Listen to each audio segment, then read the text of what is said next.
Good evening, folks. I want to thank you for inviting me into your home tonight to talk to you about an extremely important issue to you. I basically am here to talk about the United States Constitution and our government and some of the principles that you need to understand most thoroughly so that you can have an effective opportunity to exercise your constitutional rights. The whole purpose of this is that you understand that these rights come from God, okay, that they are God-inspired. God is the one who endowed us with these rights, and that this Constitution merely offers a legitimate program to protect those rights or to secure those rights and the blessings of those rights on ourselves and on our children for all time. It's important that you understand that the Constitution is God-inspired. It's important that you understand that a lot of the principles that are in the Constitution actually come out of the Holy Bible, okay? And it's very important that you understand that this Constitution allows each of you to be a king or queen in your own right, as long as you recognize one principle, that you don't ever create a situation where you take away the rights of another. So the whole point of having the Constitution is so that all of us can have the rights equally. And as long as we respect our neighbor and allow them also to have the rights equally, the protections are going to last forever. And the reality is that we are going to get thoroughly into your Constitution. We want you to find a Constitution wherever you can, and we are going to basically take you step by step through some of the most important parts of this Constitution so that you can better exercise your rights in a timely fashion. Now, the facts are simple. If you don't know your rights, you don't have any rights, and that's just the way it is. And if you certainly couldn't exercise those rights timely if you don't know what they are. So what's going to happen is they're going to tell you what your rights are, and do you think they're going to tell you in your favor? Certainly not. Now, we've come a long way to put this program on to help you. By the way, my name is Carl Miller. I want to thank you again for inviting me into your home. We're going to proceed with vigor. I should tell you a few things about me, that I'm a prior service soldier. I served 3 combat tours, Republic of Vietnam. I should tell you that I was a participant in the top-secret project called Blue Book, where the officers in the jungle smelled a rat in the woodpile, and they decided to pull their top soldiers aside, and they come on over here. Come on over here. We want to talk to you. And they took their top soldiers in the corner, and they started teaching them things like duty, honor, country, pride in the Corps. They taught us history. They taught us all kind of programming as far as what's going on in our government. They taught us the Constitution. We had to be able to rattle the Constitution off just like we would any manual of arms. And this all took place totally top secret so that we wouldn't offend any chains of command or any presidential problems similar to what happened between General MacArthur. Yeah, the bottom line is this was taken totally upon their own, shall we say, careers to pull this thing off. And this happened all throughout a lot of the military services in Vietnam. Marine Corps, Air Force, Army, they all pulled aside their best people and they started putting everything on and teaching us our Constitution. So I'm going to try and instill in you that flame that was instilled in me over 25 years ago, in which I have been transferring ever since. I have been fighting tooth and nail to defend the Constitution. I have helped thousands and thousands and thousands of other people do the same.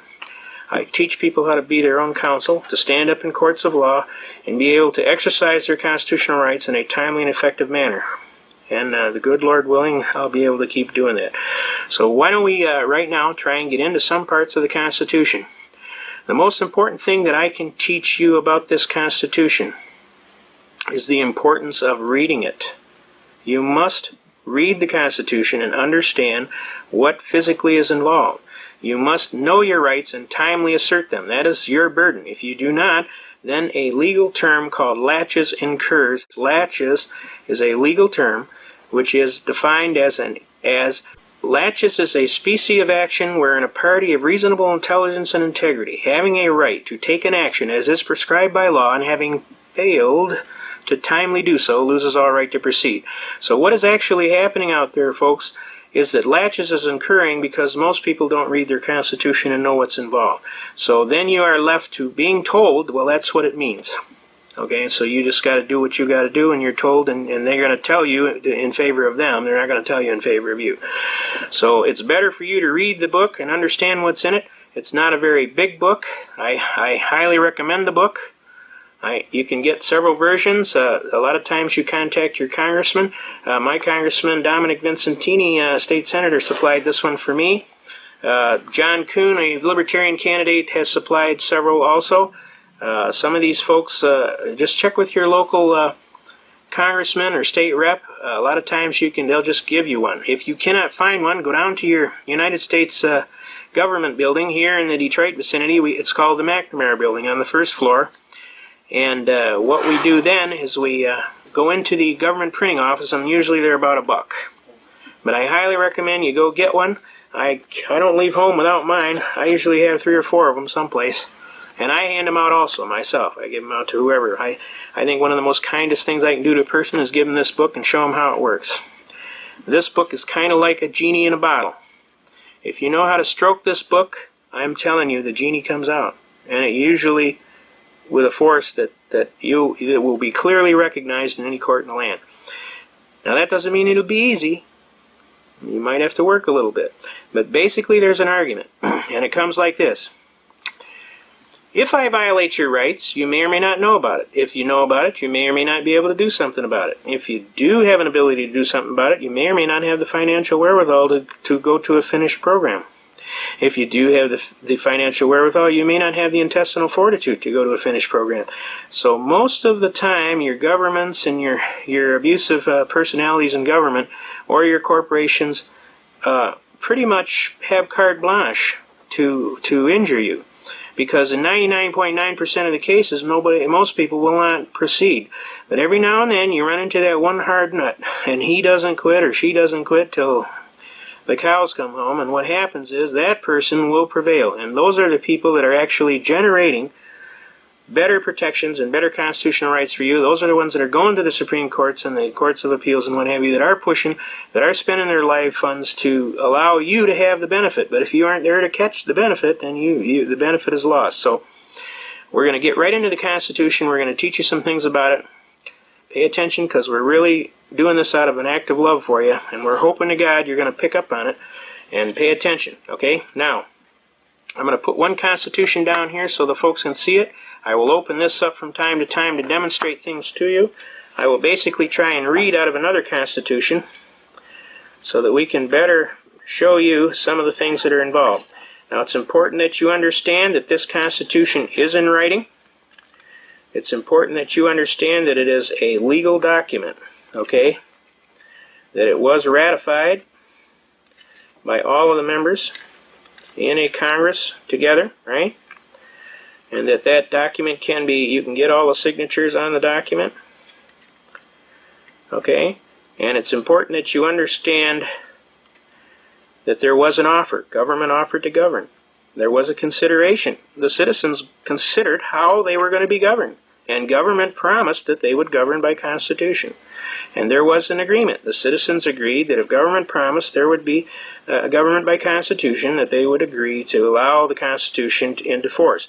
Now, there's a unique situation here. It's very rare when you find the party of the first part, which is the congressmen, officers of the government, who are also parties of the second part, as representatives of we the people, the Republic. And when they signed the document, they signed the document as officers of government, agreeing to the Constitution, and simultaneously as officers of representatives of the people in the Republican form of government. And when they signed that document, that constituted an ironclad contract in writing, enforceable in a court of law, pursuant to the statute of frauds. Here in the state of Michigan, that's 566.132, Michigan Compiled Laws Act, which basically states anything in writing is enforceable in the court of law pursuant to the statute of frauds. Now, all we're asking is that they enforce the contract. We want them to enforce the contract. In other words, if we read something in here, and we got a good reason for why we believe it's the way it is, then they should honor that. And they should honor it in favor of you, the clearly intended and expressly designated beneficiary, but I'll get into that a little later. Article 6, Paragraph 2 of the Constitution. This is called the Supremacy Clause of the Constitution. It's located at Article 6. Everybody see that? Paragraph 2, which is going to start right here, and I'm going to read it to you. Okay? And basically what it says is, this Constitution and the laws of the United States, which shall be made in pursuance thereof, and the treaties made or which shall be made under the authority of the United States, shall be the supreme law of the land, and the judges in every state shall be bound thereby. Anything in the Constitution or laws of any state to the contrary are notwithstanding. When they say notwithstanding, that means notwithstanding in law. That means that's a legal definition. Notwithstanding means notwithstanding in law. Now, a very important case, Marbury versus Madison, 5 U.S. 137. It's recorded at Volume 5, right here. It's an 1803 case, Marbury versus Madison. It's recorded in Volume 5, page 137. Now, basically what this case states, and I'm telling you right now, if you want to use a case to cite for any purpose in court, you have to read the case. If you haven't read the case, and formed a basis upon which a logical determination in your mind could have been reached to form an opinion as to why you should do what you're going to do, then the judge will throw your case out. So read your cases. Don't just quote cases, because you won't win. If the judge ever pins you down and starts asking you some merits of the case, and you can't even understand what the case is about, 9 times out of 10, he's just going to throw your case in the can. So make sure you read the case. This is one of the leading cases in the history of the United States of America. The opinion of the court was given by the Honorable Judge John Marshall, Chief Justice of the Supreme Court. His opinion was anything that is in conflict is null and void of law. Clearly, he said that for a secondary law to come in conflict with the supreme law was illogical. For certainly the supreme law would prevail over all other law, and certainly our forefathers had intended that the supreme law would be the basis of all law. And for any law to come in conflict would be null and void of law. It would bear no power to enforce. It would bear no obligation to obey. It would purport to settle as if it never existed, for unconstitutionality would date from the enactment of such a law, not from the date so branded in an open court of law. No courts are bound to uphold it, and no citizens are bound to obey it. It operates as a mere nullity or a fiction of law, which means it doesn't exist in law. Now let me give you an example in today's timing as to how effective this is. This argument is so effective that it literally nullifies the Brady Bill. It nullifies the crime bill that takes away the right of the people to keep and bear arms on these 19 weapons that turned into 159 weapons. It stops this 666 bill that just went through that they're trying to take away the Fourth Amendment. You see, because they have no power to pass a law that's in conflict with the United States Constitution, and it's automatically null and void of law from its inception, not from the date you go to court and brand it as unconstitutional. Now, I want to get that real clear. A lot of people think that they got to go to court and brand it unconstitutional. I'm here to tell you, if you know your arguments and you can show your arguments, most of the time you will win. Every now and then you run into a hard-nosed, but I'll show you how to deal with him too, okay? But for now, I want everybody that's got a chance to go out to learn your Constitution, your Article 6, Paragraph 2 of your Constitution. I want you to pay attention to what's going on here. Learn to read about this Marbury versus Madison case. This right here is an example of what is called Shepard citations. Shepard citations is a group of reporters that go through and keep track of all the court cases that have come before the courts, especially the Supreme Court. And they clarify before the court all of the cases. Each one of these little numbers here represents somebody hiring a lawyer and going to the Supreme Court. Every one of these. There's 9 pages of these, folks. Almost 200 years worth that goes against this case, Marbury versus Madison. And I want to tell you, this case is still supreme law of the land. If it wasn't, you would see O's in here where it was overturned, okay? You don't see any O's. There aren't any O's. That means the case is standing. There'd be an O in this column right next to here. You don't see any O's because there's no case that could come up against this case. That's how strong this case is, folks. Now, this is 9 pages. This is 2 pages each. There's 9 pages of this. This represents, if I was to try and teach you what this represents, if I was building a wall from here to the moon out of bricks, that's what that would mean in legal terms. because that's how solid this case is. So it's very important that you understand your Constitution is an ironclad contract in writing enforceable in the court of law. It's very important that you understand Article 6, Paragraph 2, the Supremacy Clause, which says the Constitution and the laws in pursuance thereof and the treaties made or which shall be made under the authority of the United States shall be the supreme law of the land. The judges in every state shall be bound thereby. Anything in conflict or repugnancy is null and void of law. It bears no power to enforce, no obligation to obey, purports to settle as if it never existed. Unconstitutionality dates from the enactment. No courts are bound to uphold it. No citizens are bound to obey it. Now that is one of the most important lessons that I can teach you on the Constitution so that you can understand how strong this document is. And when I go to the law library and I hit some of these law libraries, it's wall-to-wall books, folks. I mean, it's like I take people down there and their chin's on the ground. And then I tell them there's 3 floors of this place just like this, filled to the brim with books and books. And did you know that in every one of those cases, this little book right here, this one right here, folks, controls every single book in that law library. Every single one. Every single book in that law library is controlled by this little book. So can you understand how important it is for you to know what's in this little book so that you can effectively call on that kind of a commanding knowledge? Okay? It is absolutely vital that you get a hold of one of these books and start learning it, and don't let anybody take away your constitutional rights. You can't even give your constitutional rights away. You have to voluntarily acquiesce by signing a document on a Miranda release form. That's how hard it is to give away your constitutional rights. We don't want you to give away any of your rights. We want you to know these rights backward, forward, upside down, and other. We want you to be able to rattle them off. Our soldiers could do it. And they did it with the great love in their heart and the pride and the duty that they hold in their heart. And they swore on a sacred oath that they defend the Constitution against all enemies, foreign and domestic, and that they perform their duties to the best of their ability, so help them God, and by God they do, both in the service and out of the service. Okay? We defend the Constitution to the death. We never surrender. We are soldiers above all. And we love our country and our flag and our Constitution. We are what the term is under the military code of conduct. I am an American fighting soldier. I serve the forces which guard my country and its constitutional way of government. I am prepared to give my life if necessary in defense of that Constitution. And that's exactly what we're going to do. So I want you to pay attention. A lot of brave soldiers have died to pay for this book so that you could have the right. And the least you could do for your own self-sake is to learn what's in this book and be able to argue effectively what's in this book. You would be amazed how many times you can win if you just have this book and know what's in it. We're going to go into some other arguments here. We're going to try and show you how to really effectively use this book, okay? Now that everybody's got that in hand. The next thing we're going to start teaching you is things like about the Second Amendment. The Second Amendment is one of the biggies that everybody talks about today, and the one that gets railroaded probably the most. The next is the Fourth Amendment and the Fifth Amendment, okay?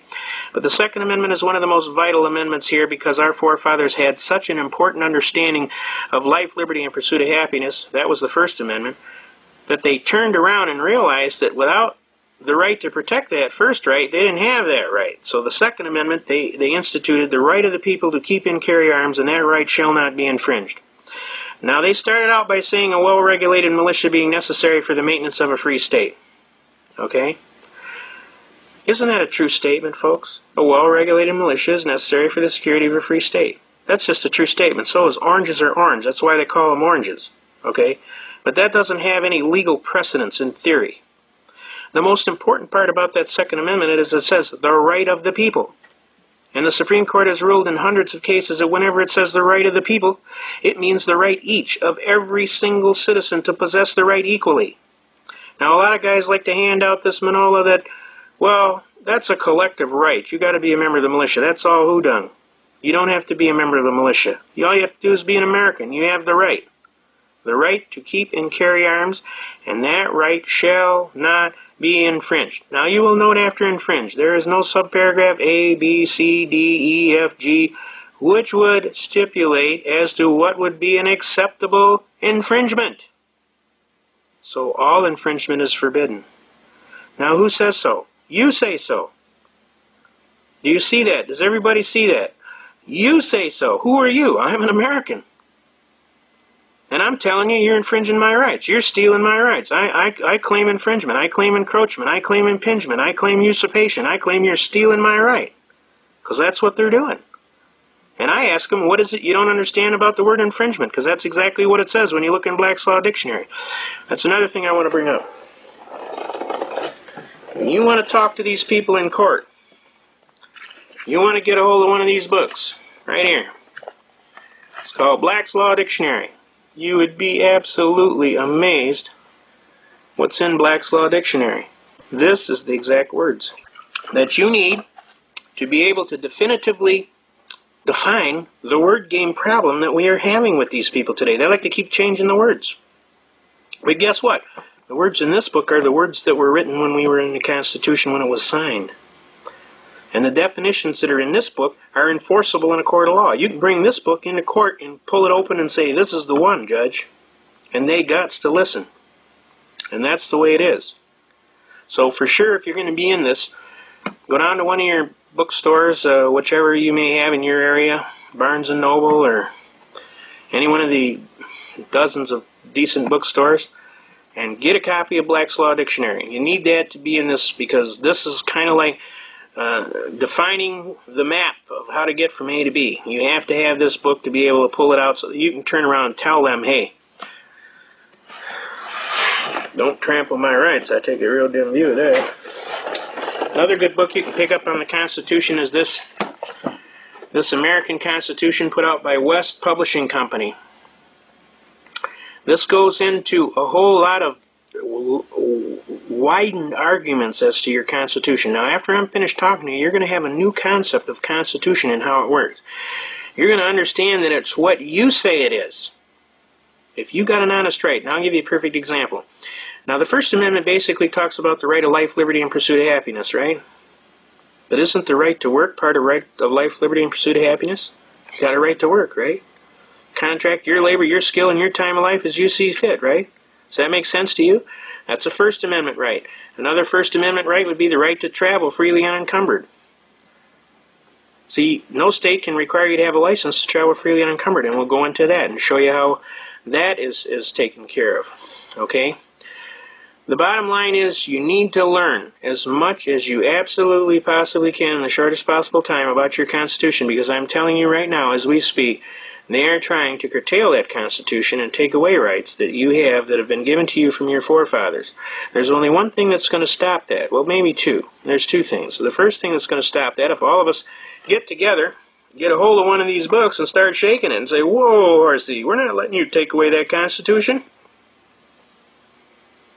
This is America. We got an American flag on our pole out front. Last time I checked, this is the United States of America. We got a Constitution here, and you ain't touching that Constitution. So you call up that Bill McCullum in Washington, and you tell him he's the guy that sponsored that 666 bill to take away the Fourth Amendment right to have a search warrant. You get a hold of him, and I'll give you his number later on in the speech here. And you call that joker up and you say, sir, what is it you don't understand about your oath of office? We'd kind of like you to leave the Constitution alone. As a matter of fact, we'd like you to make it stronger than it is, not take nothing away from it. Period. And we resent the hell out of you taking an oath of office to protect the Constitution, and we put you in office, and the first thing you do when you get in there is try and scuttle the Constitution and flush it down the toilet. We're not going to put up with that stuff. We want you to understand that real clearly. The second way we can do it is, if necessary and proper, our militias can come together and decide to tell these people that are giving aid and comfort to the enemies of our country by breaking down our laws that you have broken the law of Title 18, United States Code, Section 2381, which says that in the presence of two witnesses to the same overt act or in an open court of law, if you fail to timely move to protect and defend the Constitution of the United States and honor your oath of office, you are subject to the charge of capital felony treason, and upon conviction you will be taken by the posse to the nearest and busiest intersection and at high noon hung by the neck until dead. The body to remain in state until dusk as an example to anyone who take their oath of office lightly. You see, without that oath of office, this Constitution is worthless. That's why we have you take that oath of office, so that we know you will honor this oath of office and that you will keep our Constitution. We don't want anybody taking our Constitution away, and we're here to tell you right now, don't do it. We'll take a dim view of it. We probably will charge you, and we're not fooling around. Okay? Now, let's get into some other things in the Constitution. The bottom line here is you have to know to be able to exercise your Constitution. The most important parts about your Constitution are in your first 10 amendments, okay? Obviously, the right of the people to keep and carry arms shall not be infringed. And that right shall not be infringed. You must claim your right if you want to have it. You have to be willing to do that. And if they are going to take your right, then you have to be willing to challenge them, whatever it costs. Now, the bottom line is any law that comes in conflict with that, what do we talk about in Article 6, Paragraph 2? If any law shall come in conflict with this, the supreme law, what happens? It's null and void of law. It bears no power to enforce, no obligation to obey, purports to settle as if it never existed. Unconstitutionality dates from the enactment of such a law, not from any date so branded in open court of law. So what happened to the Brady Bill, folks? Canceled due to lack of interest. Okay? What happened to the crime bill with the gun infringements? If any portion of the bill be unconstitutional, the whole bill is unconstitutional. Because why? Repugnancy. Okay? It's repugnant to the United States Constitution. It's null and void of law. It bears no power to enforce, no obligation to obey, purports to settle as it ever existed. Which case said so? Marbury versus Madison, 5 U.S. 137, 1803. That's how important that case is. That's why you got to go down to your law library and read. Okay? So Marbury versus Madison is extremely important. It's important that you be able to read the case, understand what they're talking about. Now,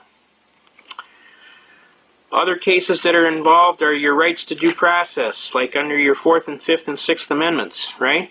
The right of the people to be secure in their houses.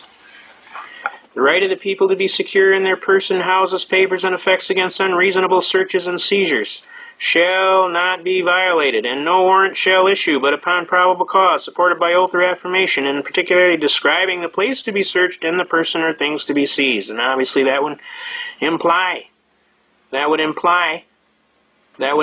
that he'd gone before a judge and said, this is the guy, he did it, this is the crime that was done, and this is the evidence we're looking for, Judge, and we'd like to get a warrant, and we're swearing on everything we told you is the God's truth, and then they can come over and they can search till hell freezes over. Okay? Does that sound logical to you? Now that's what Bill 666 is trying to throw out. They don't want you to have that right anymore. Now it's important for you to immediately jump to the 9th Amendment. What does the 9th Amendment say? Enumeration in this Constitution of certain rights shall not be construed to deny or disparage others retained by the people. Now basically what that means in simplest of terms, Congress has no authority to add on to the Constitution in such a way that would take away rights previously guaranteed. What seems to be Mr. McCollum's problem? Does he not read the King's English? Excuse me. Simply spoken, he has no authority to pass this 666 bill. The Congress had no authority to pass this Brady bill. They had no authority to pass this crime bill because it clearly infringed on the United States Constitution. I don't care how noble the issue it was. I don't care how learned the people claim to be. They weren't learned enough. Because if they were learned, they would have understood the 9th Amendment forbids adding on to the Constitution by any laws whatsoever that takes away rights that are previously guaranteed. Let's go on. Let's hit the 10th Amendment. The powers not delegated to the United States. What are they talking about here? The powers not delegated to the United States by the Constitution, nor prohibited by it to the states, are reserved to the states respectively or to the people. See, this is a limited contract. This contract is designed to limit government. And when you get into your police powers, you start understanding your police powers. Almost you'll hear this all the time. Well, we have police powers. Broad and sweeping police powers. You look up Black's Law Dictionary of Police Powers. It says, the law of eminent domain of a state or political subdivision to enact laws for the common good and welfare and to curb crime. And in great big black letters, it says within constitutional limitations. See the 10th Amendment. Well, when they're talking about see the 10th Amendment, this is the 10th Amendment they're talking about. Now, do they have powers to take away previous rights guaranteed under the Constitution? The answer is obviously no, they don't. Obviously, the 9th Amendment sets a clear limit on that. What is it these guys don't understand about their Constitution? They pass these Brady bills, they pass these crime bills, they pass these 666 bills to take away your 4th Amendment right, requiring a search warrant. What is it that they don't understand about the locks on the Constitution? Now, do you see how wise our forefathers were? They knew history, and they knew that history repeats itself if people forget. So what they did is they set a standard, very importantly, toward the end of the contract that clearly stipulated exactly what limits would be there, you see. And it clearly stipulated that no power has existed to take away rights that were previously guaranteed. So how, therefore, is this being done? I'll tell you how it's being done, because they wants to. And they're not doing it by law. Now, why are they getting away with it? Because most of the people don't know any better. And if you don't know your rights and you don't timely assert them, laches incurs. Laches being a species of action wherein a party of reasonable intelligence and integrity having a right to take an action as is prescribed by law, and having failed to timely do so, loses all right to proceed. So, by you acquiescing, by not jumping up and saying, hey, hold the line, Chester. You ain't touching that Fourth Amendment. You aren't touching that Second Amendment. We're not putting up with that stuff. You took an oath of office, we're going to hold you to it. You violate that oath of office, we're going to charge you with capital felony treason under Title 18 United States Code, Section 2381. What difference does it make if they're in open rebellion against the United States or if they're breaking down the laws creating a rebellion? Isn't that giving aid and comfort to the enemies of our country? It most certainly is. And it's called sedition. Treason by sedition. Okay? Now we got to start collaring these guys and telling them, hey, what is it you don't understand about the Constitution and your oath of office? We're going to clearly correct that in the short interim. And if you don't want to fix it, we will remove you. And that's our duty and our responsibility. Now, when Benjamin Franklin walked out of all of the hearings to set up this Constitution, a lady reporter walked up to him and asked him, what is it we have now? And he turned to her and told her, we have a republic, if we can keep it. Obviously, the burden is on us to make sure we keep it. So I'm asking you to get a hold of one of these constitutions and let's plan on keeping it. All right, now let's get into some more of the arguments on the Constitution. Your Fifth Amendment. Let's pull up your Fifth Amendment. No person shall be held to answer for a capital or otherwise infamous crime unless on the presentment or indictment of a grand jury, except in cases arising in the land or naval forces or in the militia, when in actual service in time of war, or public danger. Nor shall any person be subject to the same offense be twice put in jeopardy. That's the double jeopardy statute. Of life or limb. Nor shall be compelled in any criminal case to be a witness against himself. That's a self-incrimination defense. Nor be deprived of life, liberty, or property without due process of law. That's your Equal Protection Clause. You have an equal right to all of your rights under the law, and you have a right to due process of law. Matter of fact, if they don't give you due process of law, Title 5 United States Code, Section 556D, is clear and specific, and it says if they deny you due process of the law, all jurisdiction ceases automatically.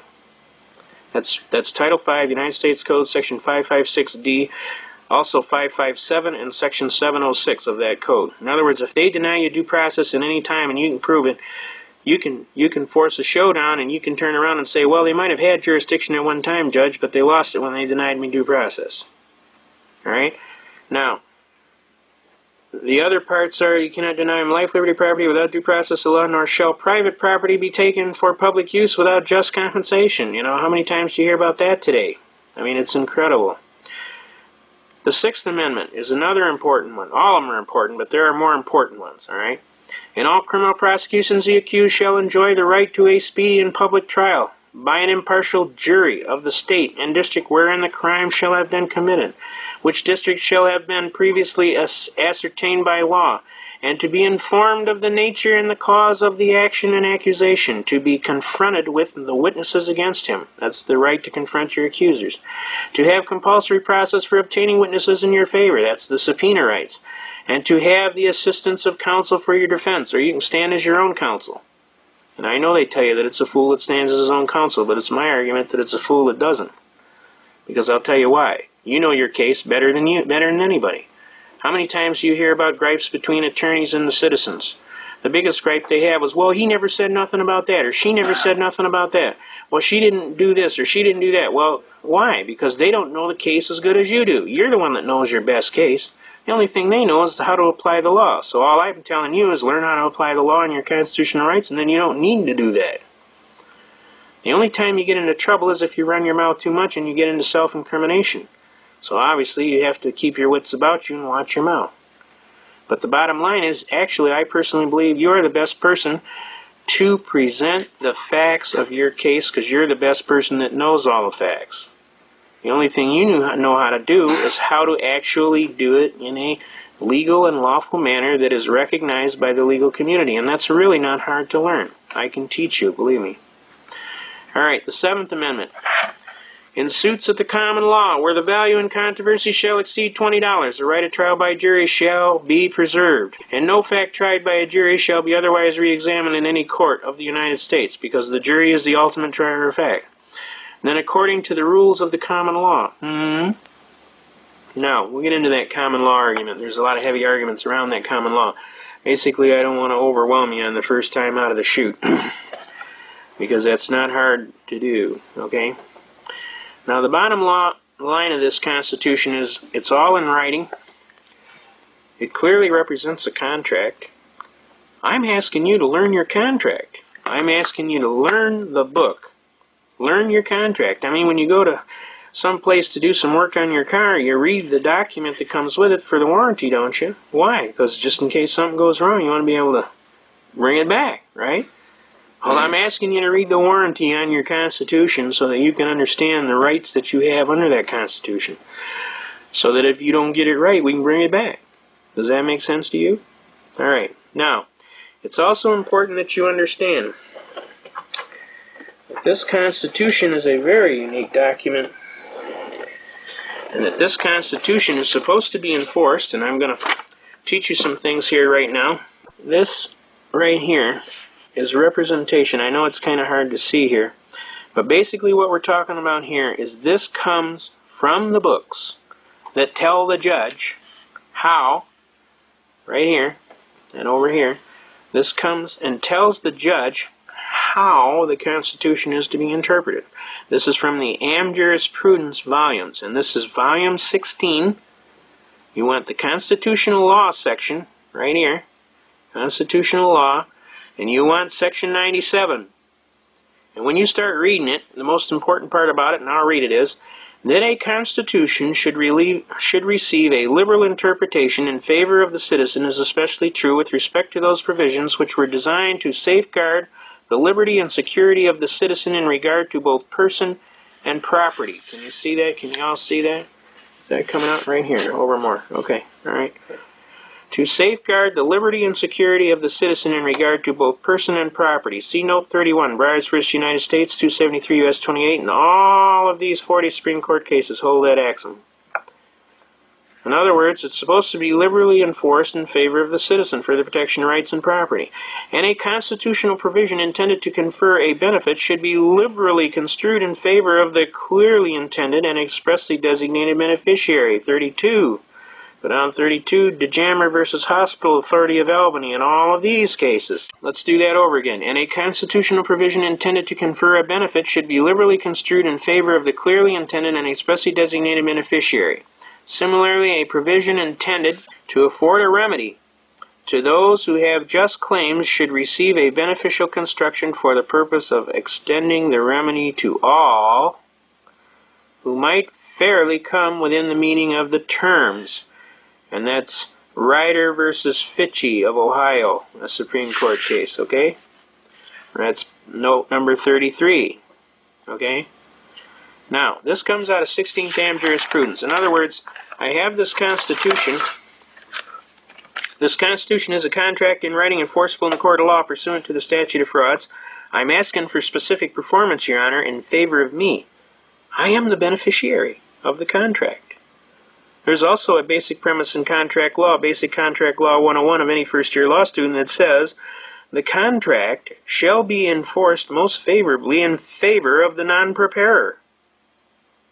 And that's you. You didn't prepare it. Now, if you believe honestly that you have a right, and you can timely bring that right before a proper adjudicated authority, and you can clearly stipulate as to what your right was, guess what? They gots to listen. That's the way it is. That's the way it's supposed to be. And I'm telling you, if you know your rights and you timely assert those rights, you have those rights. But if you sit on your haunches and you cry foul, that's terrible. Somebody ought to do something about that. Hey, be a somebody. Do something about it. Don't sit there telling me somebody ought to do something about that. Be a somebody. You do something about it. You honestly got an honest bitch, you go out there and you take care of it. Because that's what it takes to be an American. That's what it's all about. That's what being an American is all about. That's what separates you from the rest of the whole world. Because Americans, you don't trample on their rights because they're going to come get you. You do not trample on their rights. They won't put up with it. So be an American and don't put up with it. Stand up there and be counted. Now I want to read the next argument there, which is argument number 98, which basically deals with the effect of an emergency.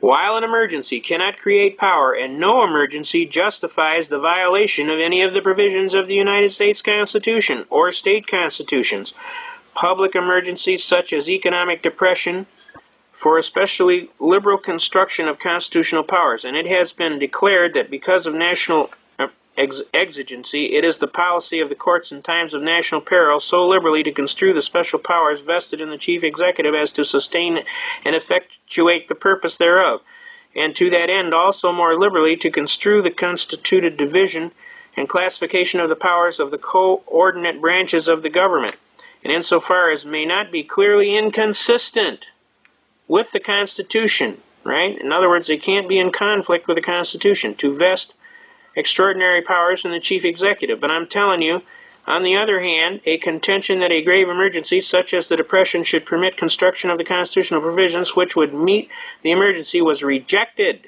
In one case, the court holding that neither the legislature nor any executive or judicial officer may disregard the provisions of the Constitution in cases of an emergency, where the plain and unequivocal terms of the Constitution present to question of construction as to departures in emergencies. So not even an emergency justifies the taking away of constitutional provisions. And I know you've heard differently. I know you think, well, they got an emergency. They just declare an emergency, and then the president issues an executive order. But let me ask you, if it's repugnant to the Constitution of the United States, is it a law?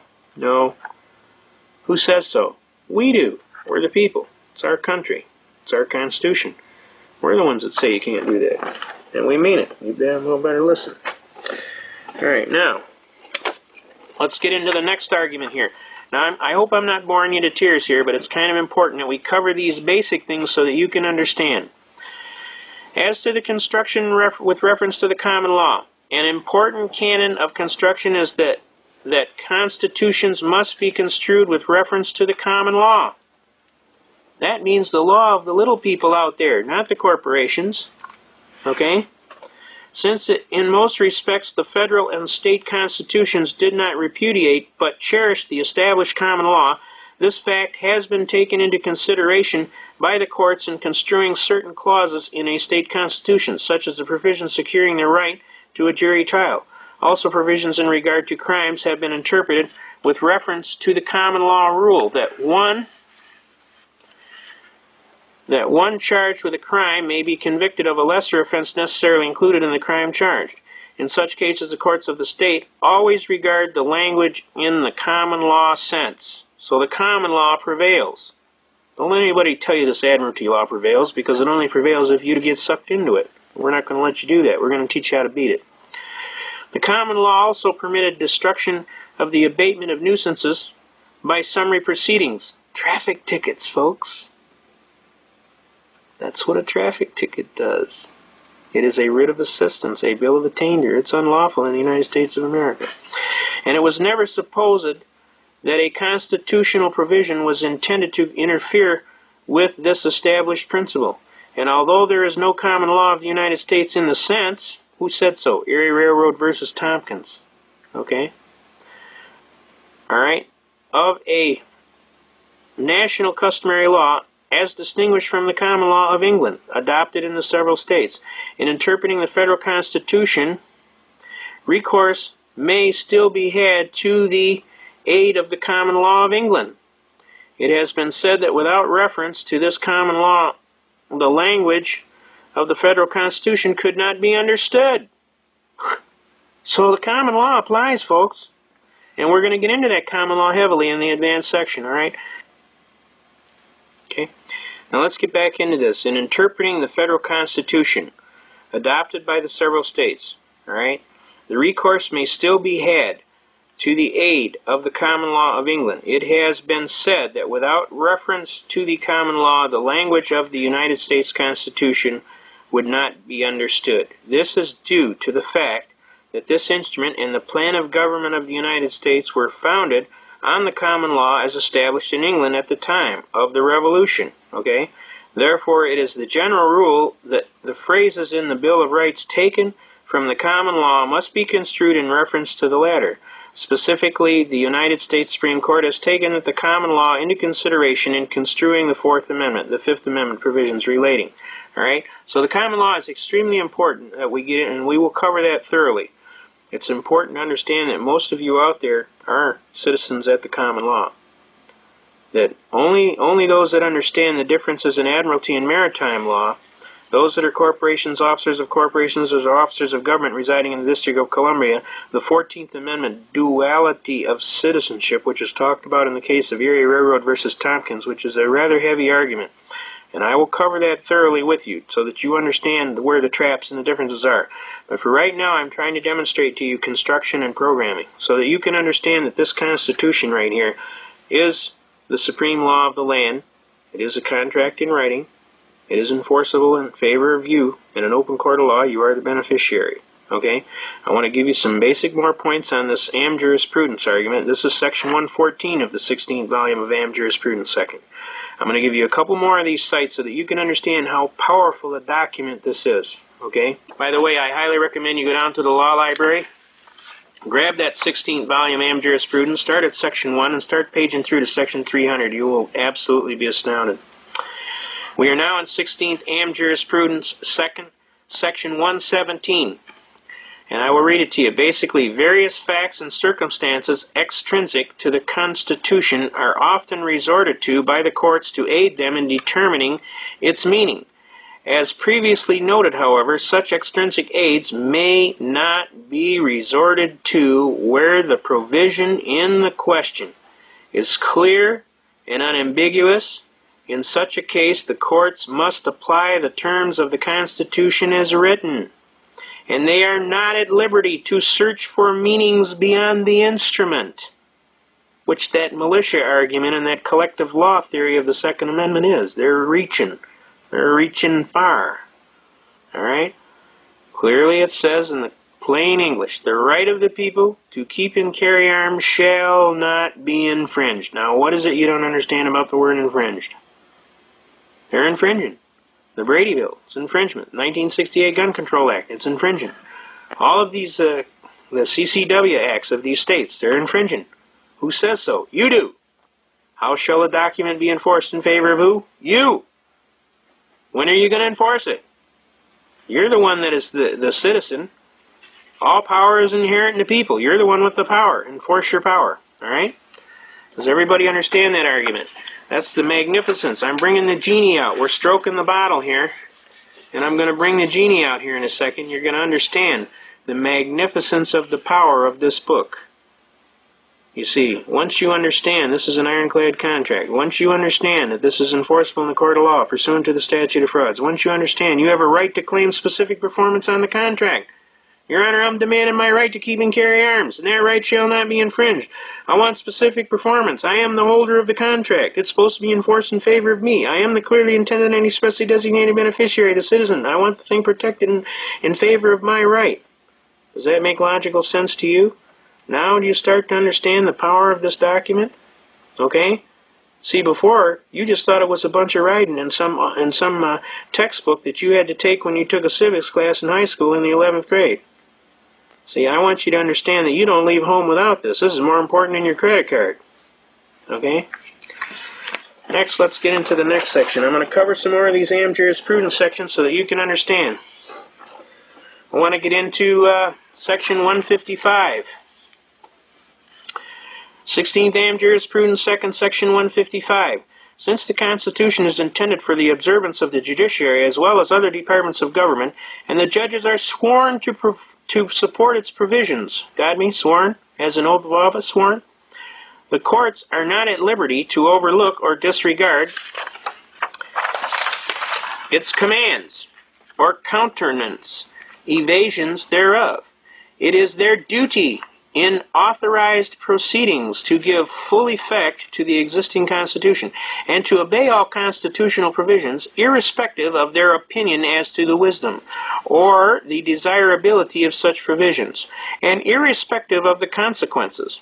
Thus it is said that the courts should be and are alert to enforce the provisions of the United States Constitution and guard against their infringement by legislative fiat or otherwise. In accordance with these basic principles, the rule is fixed that the duty in the proper case to declare a law unconstitutional cannot be declined and must be performed in accordance with the deliberate judgment of the tribunal before which the validity of the enactment is directly drawn into question.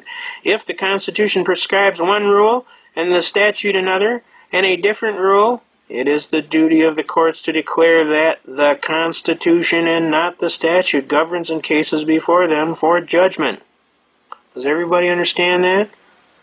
They're telling the judge, you got to rule in favor of the Constitution. And if you know your Constitution, whose favor are they going to rule in? Yours.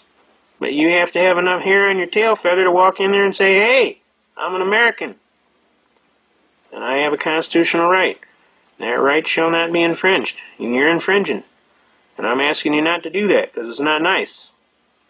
And I'm asking the judge to do his duty under his sworn oath of office and uphold the United States Constitution as he swore he would under Article 11, Paragraph 1 in this state, which says that he shall swear to protect and defend the Constitution from all enemies, foreign and domestic, and he will perform his duties to the best of his ability, so help him God. Now, let's get closer to so help him God. Now, let's get into another one of these. We got a load of them, folks, so let's bear with me here. 16th Am Jurisprudence, 2nd, Section 177. Declaratory judgments. Declaratory judgment actions have often been utilized to test the constitutionality of a statute and government practices.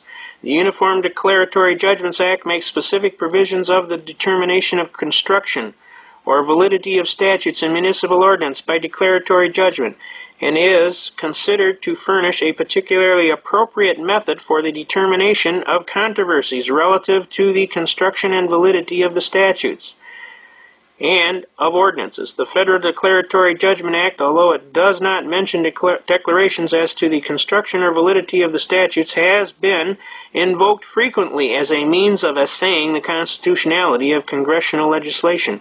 A plaintiff can have a declaratory judgment action on the constitutionality of either the federal or state statute by a single federal judge, so long as he does not ask to have the operation of the statute enjoined. You can't enjoin a constitutional right. A court may grant declaratory relief unless there is a case of controversy before the court. That is, the dispute must consist of specific adverse claims based upon present rather than future or speculative facts on which to base the adjudication. All right? Now, I'm trying to tell you folks here, you have a right to demand a declaratory judgment, which we are going to do in several of our cases here. And they got to declare. Is it constitutional or isn't it constitutional? If it's constitutional, it has to be judged in favor of who? You, the citizen. Why? Because you're the beneficiary. It's supposed to be enforced in favor of you, the beneficiary, the citizen, for the protection of rights and property. See Byers v. United States, 273 U.S. 28. And the 40 Supreme Court cases that support that mandate. Okay? Now there's just a couple more here. Bear with me. I know you're probably bored to tears right now, but I don't want you to do that. I want you to pay attention.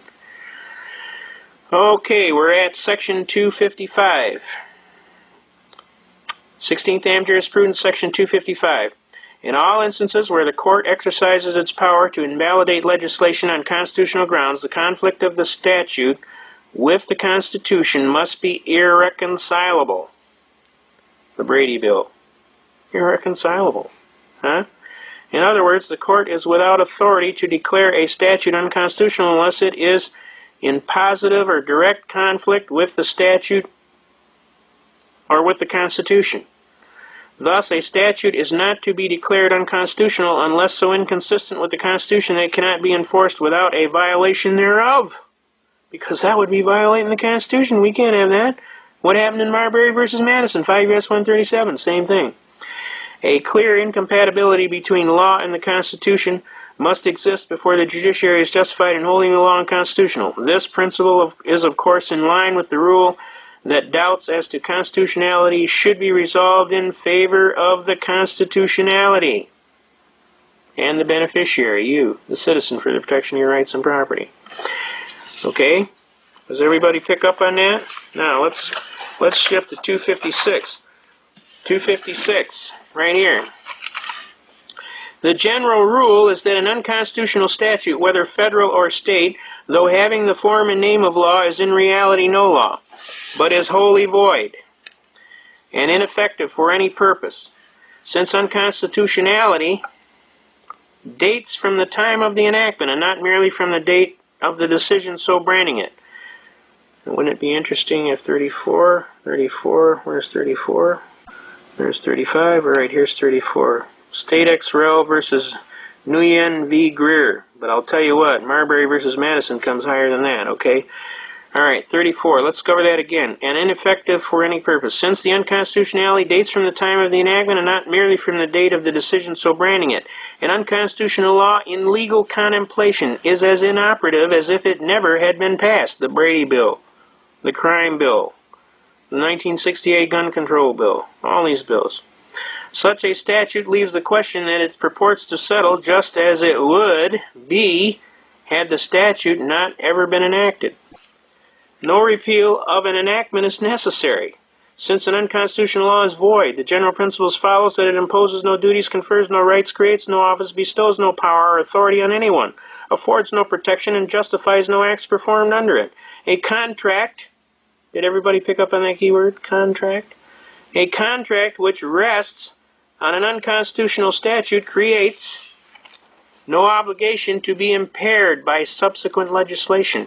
No one is bound to obey an unconstitutional law, and no courts are bound to enforce it. Persons convicted and fined under a statute subsequently held unconstitutional may recover the fines paid. A void act cannot be legally inconsistent with a valid one, and an unconstitutional law cannot operate to supersede an existing valid law. Indeed, insofar as a statute runs counter to the fundamental law of the land, the Constitution, it is superseded thereby. Since an unconstitutional statute cannot repeal or in any way affect an existing one, if a repealing statute is unconstitutional, the statute which it attempts to repeal remains in full force and effect.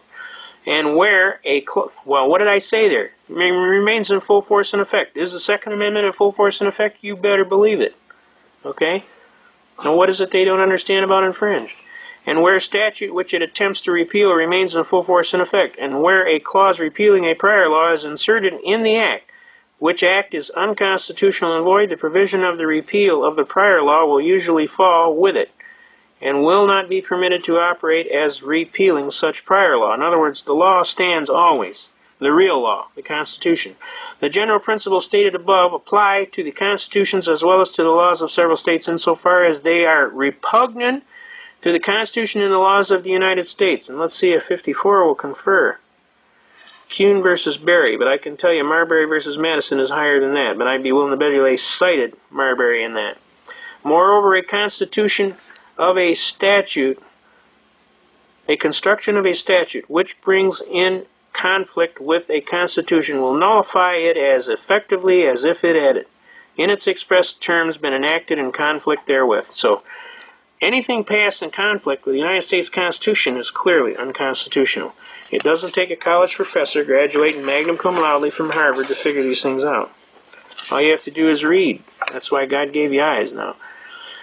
The actual existence. Well, let's go to 257. 257, same book, 16th Am Jurisprudence.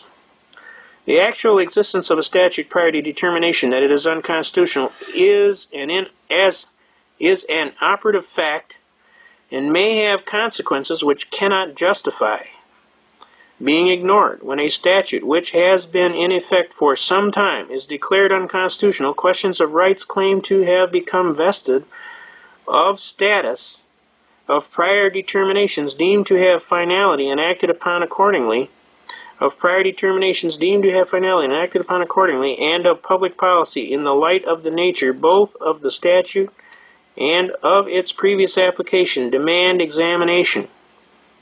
All right? It has been said that an all-inclusive statement of the principle of absolute retroactive invalidity cannot be justified. Obviously, it would be ex post facto. An unconstitutional statute is not necessarily a nullity. It may have indeterminate consequences binding upon the people. All right? So you have to pay attention to what's going on. Now, let's get a few more and we're out of here. Section 258. I'm just going to read the important section here. On the other hand, it is clear that Congress cannot by authorization or ratification give the slightest effect to a state law or constitution which is in conflict with the Constitution of the United States. It would be what? A nullity. Why? Because it's in conflict or repugnancy. It'd be in violation of Marbury versus Madison, all right? Now, are you starting to see the gist of what's going on here? There's just one more, I think, and we're out of here. All right, Section 260 of the same 16th Am jurisprudence. Now, folks, head down to the law library. The books are usually green or red in color. They're kind of thick. Ask the librarian where Am jurisprudence second is stored. Go on over there, grab the 16th volume, start at Section 1, and just start paging through to Section 300. I'm telling you, you won't believe it. We're going to look at Section 260. Although it is manifest that an unconstitutional provision in the statute is not cured because included in the same act with valid provisions, and that there are no degrees of constitutionality. In other words, it's either constitutional or it's unconstitutional. There's nothing like, it's kind of like half pregnant. There's no such thing, all right? So that an act is either constitutional or it is unconstitutional, okay? So if you got statute here and most of it's constitutional and a part of it's unconstitutional, guess what? It's all unconstitutional. So what we got here is a crime bill. And we got part of it is constitutional and part of it's unconstitutional. Obviously, they had no authority under the Second Amendment to fool around with the right of the people to keep and bear arms. They couldn't demand that the people not possess certain firearms. So, this directly applies to this crime bill. Obviously, part of the bill is constitutional and the other part is not constitutional. So what is the end result? The whole bill is unconstitutional. Does everybody see that? Now, I want you to start looking at these things, and I want you to start hammering these guys, and don't let these guys pull this kind of stuff. Hook them. Over there and collar him, say, hey, Charlie, why don't you step over here for a minute? I want to check out something here. I mean, you would if they had your wallet, wouldn't you? Does that make sense to you? Now, we're going to get into a unique argument here. For the last half hour, I've been trying to hammer home the power of this book. This book right here. Okay? I'm trying to hammer home the power of this book to teach you that this is the most valuable book in your whole life. If you know what's in this book, I am telling you, you are in full possession of your American citizenship. If you don't know what's in this book, I am telling you, you're going to be a slave, subject to the whim of extrajudicial people who want to tell you what to do, when to do it, how to do it, and how high to pack it. Now, my honest philosophy to you is, as a kindness and a Christian to you, I tell you, learn this book. I love it when these guys tell me I don't have any rights. I said, well, if you believe that, let's go to court. And on the end of the day, we'll see who owns who. But I'm going to tell you right now, if you violate any of my constitutional rights, I will sue your socks off and I will attach everything you own, bank, business, and home. And I'm telling you, I'm the one your mama warned you about, so you damn well better listen. Do not violate my rights, because I will come after you, and I will take care of business, and I will do what is necessary and proper, and I will pull every stop out, and I will go dig up every nut, bolt, and screw, and when it's done, you will find out you messed with the wrong American, because this American is not going to back down. Okay? Now, we're going to get into a real special argument. Now, this argument has taken almost 18 and a half years to develop, so I want you to pay attention here. This argument is a unique concept that has been honed like a razor to a very meticulous edge so that you can understand what's going on. Obviously, we have established clearly that you have a constitutional right. And obviously, we have established that you are the beneficiary of the contract. And we have established that the Constitution is a contract in writing enforceable in the court of law. And we have established that you have a right to claim specific performance on the contract. And we have established that it's supposed to be interpreted in your favor. So if you got an honest constitutional belief, they have to listen. Now let's take that to the next step. The next step is, can a state arbitrarily and erroneously convert your right into a privilege and issue a license and a fee for it? Let's start with here. We're going to start walking down this sheet. Okay? Murdoch versus Pennsylvania, U.S. Supreme Court. Now, when you want to go into the law library and you want to look up something, what you want to do is understand that Supreme Court is Trump. Okay? That's the clearest way I can explain it to you. If you got a Supreme Court case, that trumps a district court, that trumps a court of appeals, that trumps a state court, that trumps everything. So you want to deal with Supreme Court cases as best you can.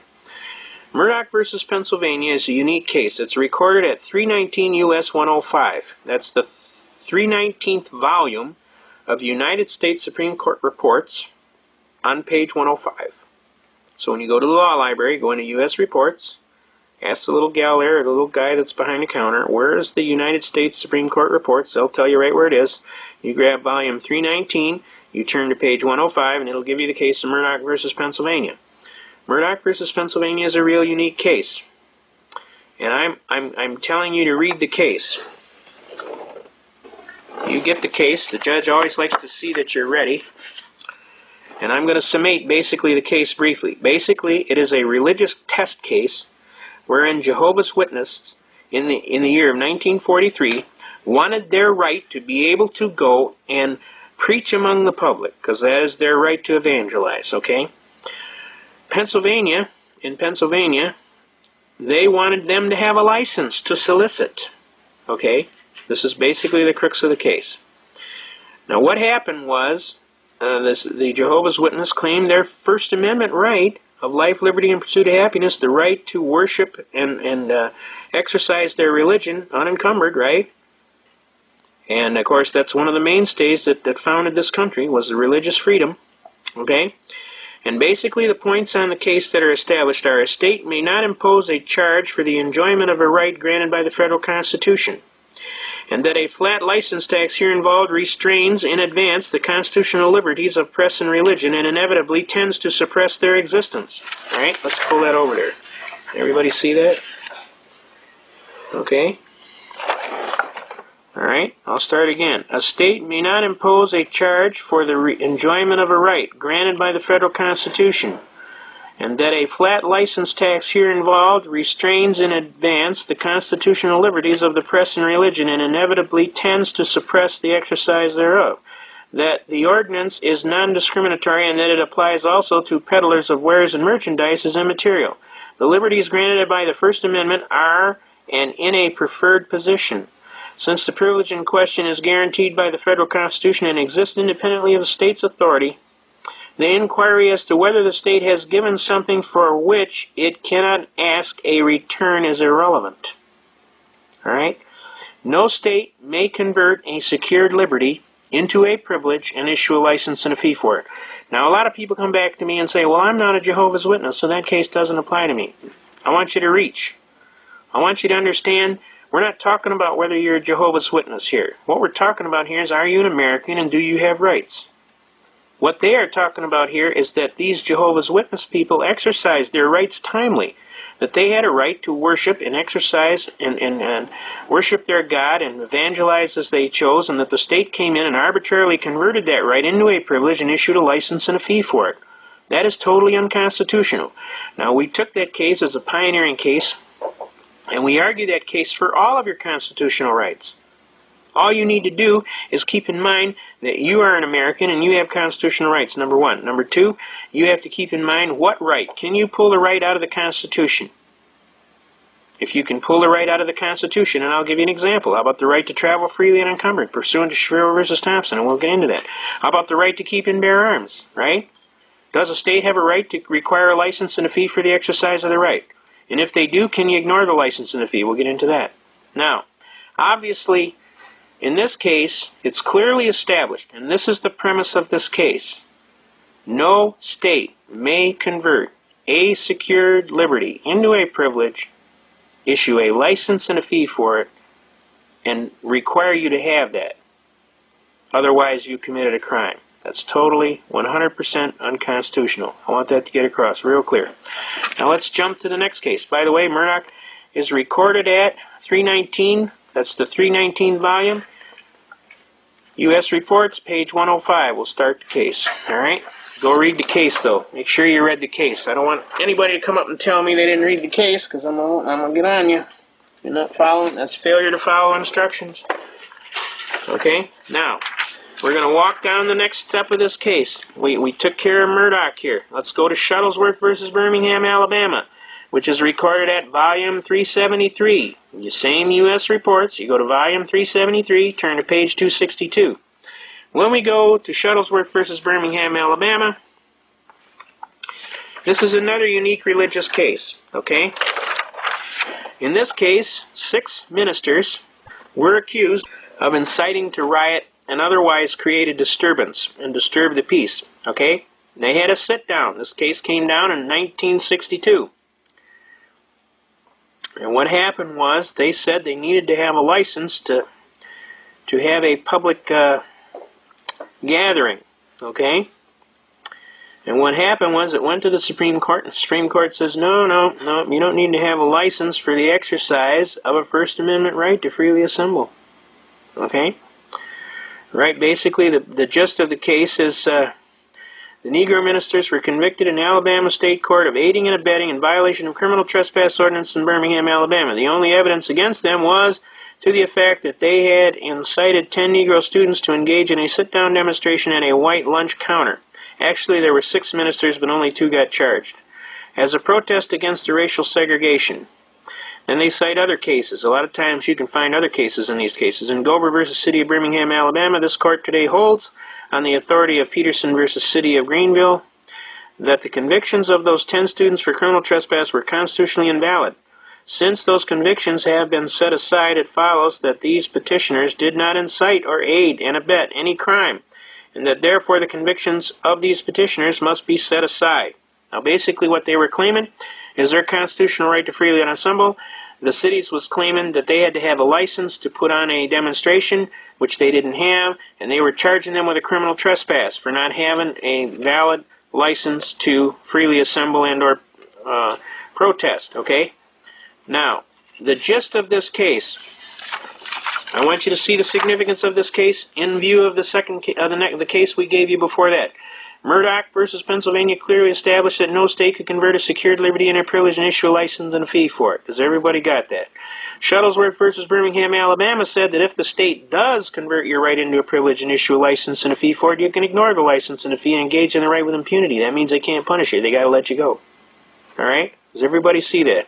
It's very important that you understand, first, your Constitution is the supreme law of the land, and that you have that right, and that right shall not be infringed, and it's supposed to be enforced in favor of you, the clearly intended and expressly designated beneficiary.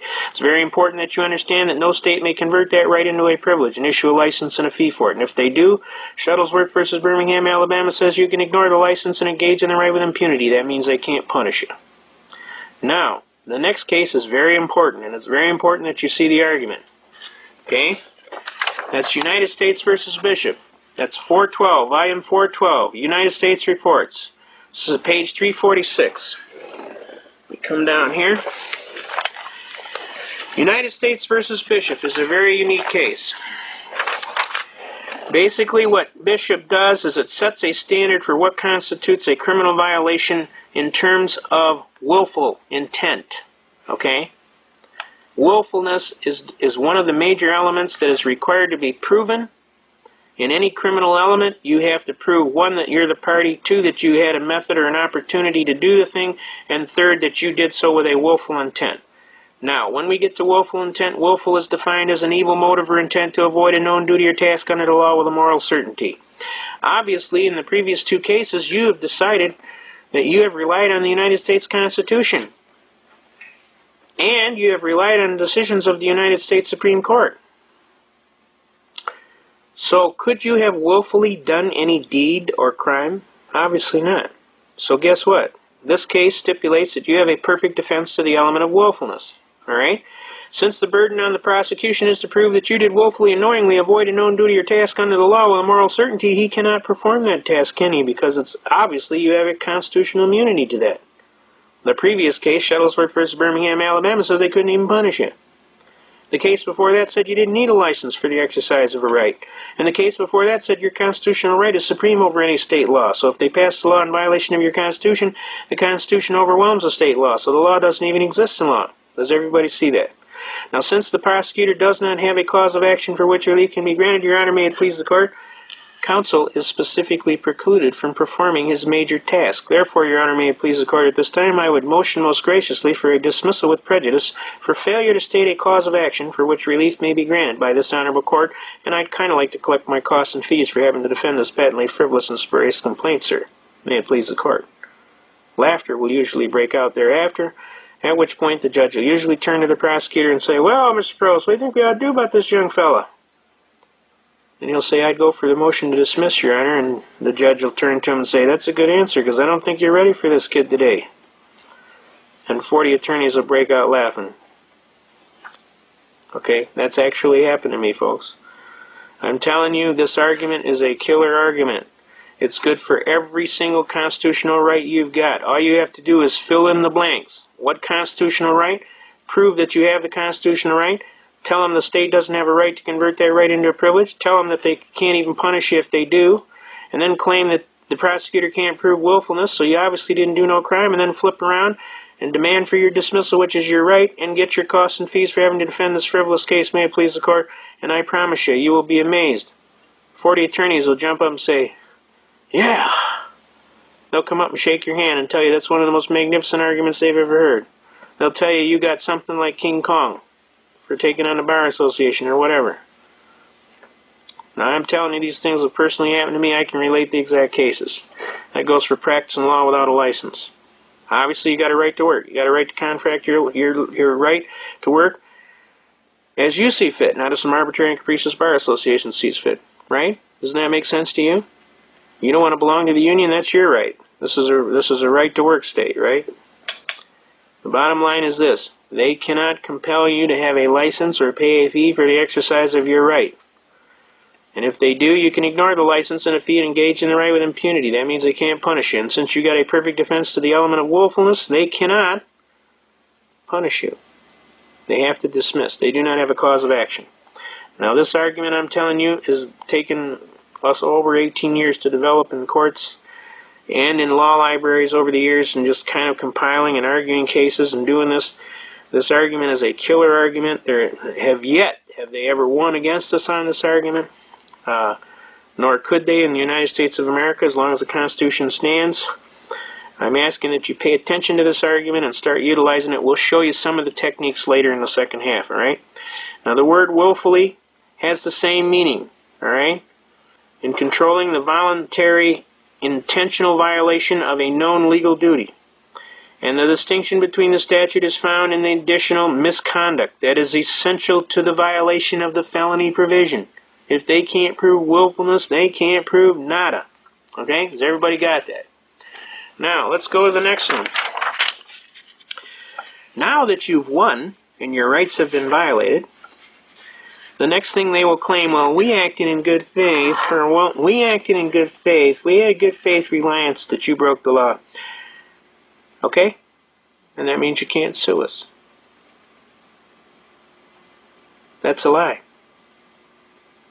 You see, since these two cases, Owen versus City of Independence, which is recorded at 100 volume, and you want to look at Supreme Court reports. Now, that's a different reporter. Supreme Court reports will actually say on the back of the reporter, Supreme Court reports. It won't say U.S., it'll say Supreme Court reports. So that's a different volume. It's a newer reporter. So you want the 100th volume, and you want to look up Supreme Court reports, and you want to turn to page 1398. There is also a counterpart case to this Owen case, which is Maine versus Thibodeau. I'll give you the site for those. Okay, I gave you Owen versus City of Independence, so I'll give you Maine versus Thibodeau. Maine versus Thibodeau is recorded at 100 Supreme Court. That's 100th volume.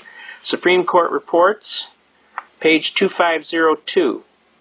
Now, basically, the summation of what these basic arguments say: where plain language of a statute supported by consistent judicial interpretation is strong, it is not necessary to look beyond the words of the statute. Right? Now, these are both civil rights cases.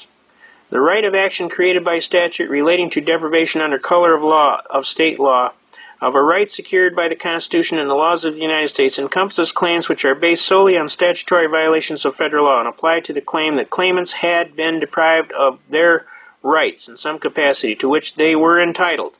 Now, whenever this happens, folks, you must understand something. And that goes for both Maine versus Thibodeau and Owen versus City of Independence. And I'll tell you the brief synopsis on both these cases. Owen was a police chief in a town of Independence, Missouri. And he got in a gripe with the city council, and they indiscriminately fired him without just cause. Owen turned around and sued. They claimed that they acted in good faith.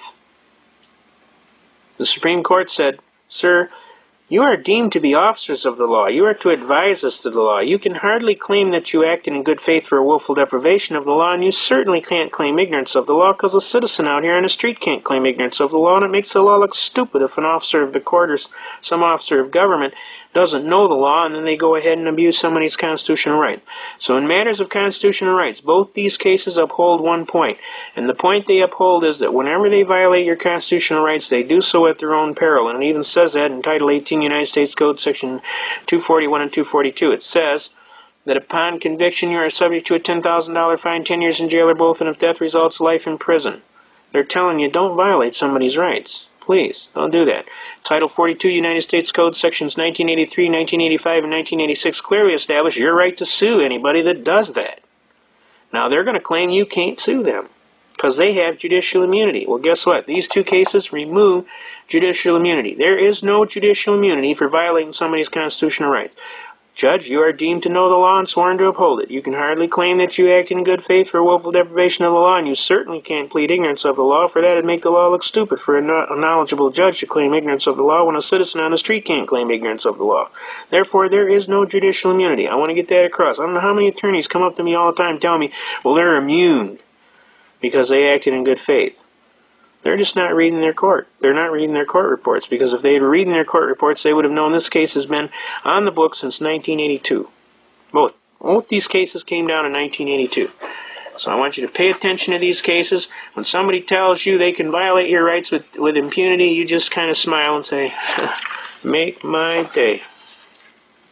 Okay? Now, the next case we want to talk about is Briers versus United States. We mentioned it previously earlier. Briers is recorded at 273, volume 273, U.S. Reports, page 28. Okay? Now, Briers versus United States is a unique case. It's a search and seizure case, but basically it sets constitutional standards which we had talked about in the am jurisprudence sections. Okay? I especially want to pay attention to note number 3 here. Constitutional provisions for the security of a person and property are to be liberally construed, and it is the duty of the courts to be watchful for the constitutional rights of the citizen and against any stealthy encroachment therein. All right? When a federal officer participates officially with a state official in a search, so that in substance and effect it is their joint operation, the legality of the search and the use and evidence of the things seized is to be tested in federal prosecutions, as it would be if the undertaking were exclusively the federal agent. All right? The reality here is what they are setting is the standards must be liberally construed in favor of the citizen. It's the duty of the court to make sure that happens. So now you have a right to be wrong. You have a right to enter your viable defenses that you honestly think. No state can convert that right into a privilege and issue a license and a fee. If they do, you can ignore the license and the fee. They must prove the burden of proof of willfulness, which they cannot do. If they do violate your rights, you do have a right to sue them in Owens v. City of Independence and Maine v. Thibodeau. They have to give every consideration to you, all right? And that's the way it is. 1900 yesterday, all right? The next case we want to talk about is Boyd. Boyd versus United States, 116 U.S., page 616. The court is to protect against encroachment of constitutionality or secured liberty. All right? Now, it is equivalent to a compulsory production of papers to make the non-production of them a confession of the allegations, which is pretended they will prove. And a lot of times that happens in federal cases. They'll claim something, they won't prove it. That's happened to me, believe me. And then the fact that they've claimed it makes it true. And then, of course, you have to prove a negative, which is impossible. All right?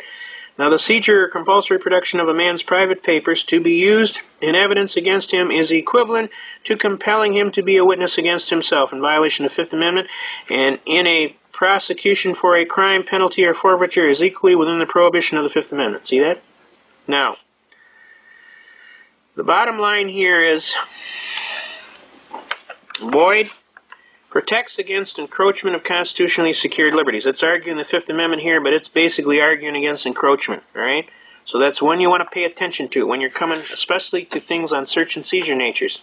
Another good case that you should know is your Miranda versus Arizona. And folks, I'm going to tell you something, and even I can learn something.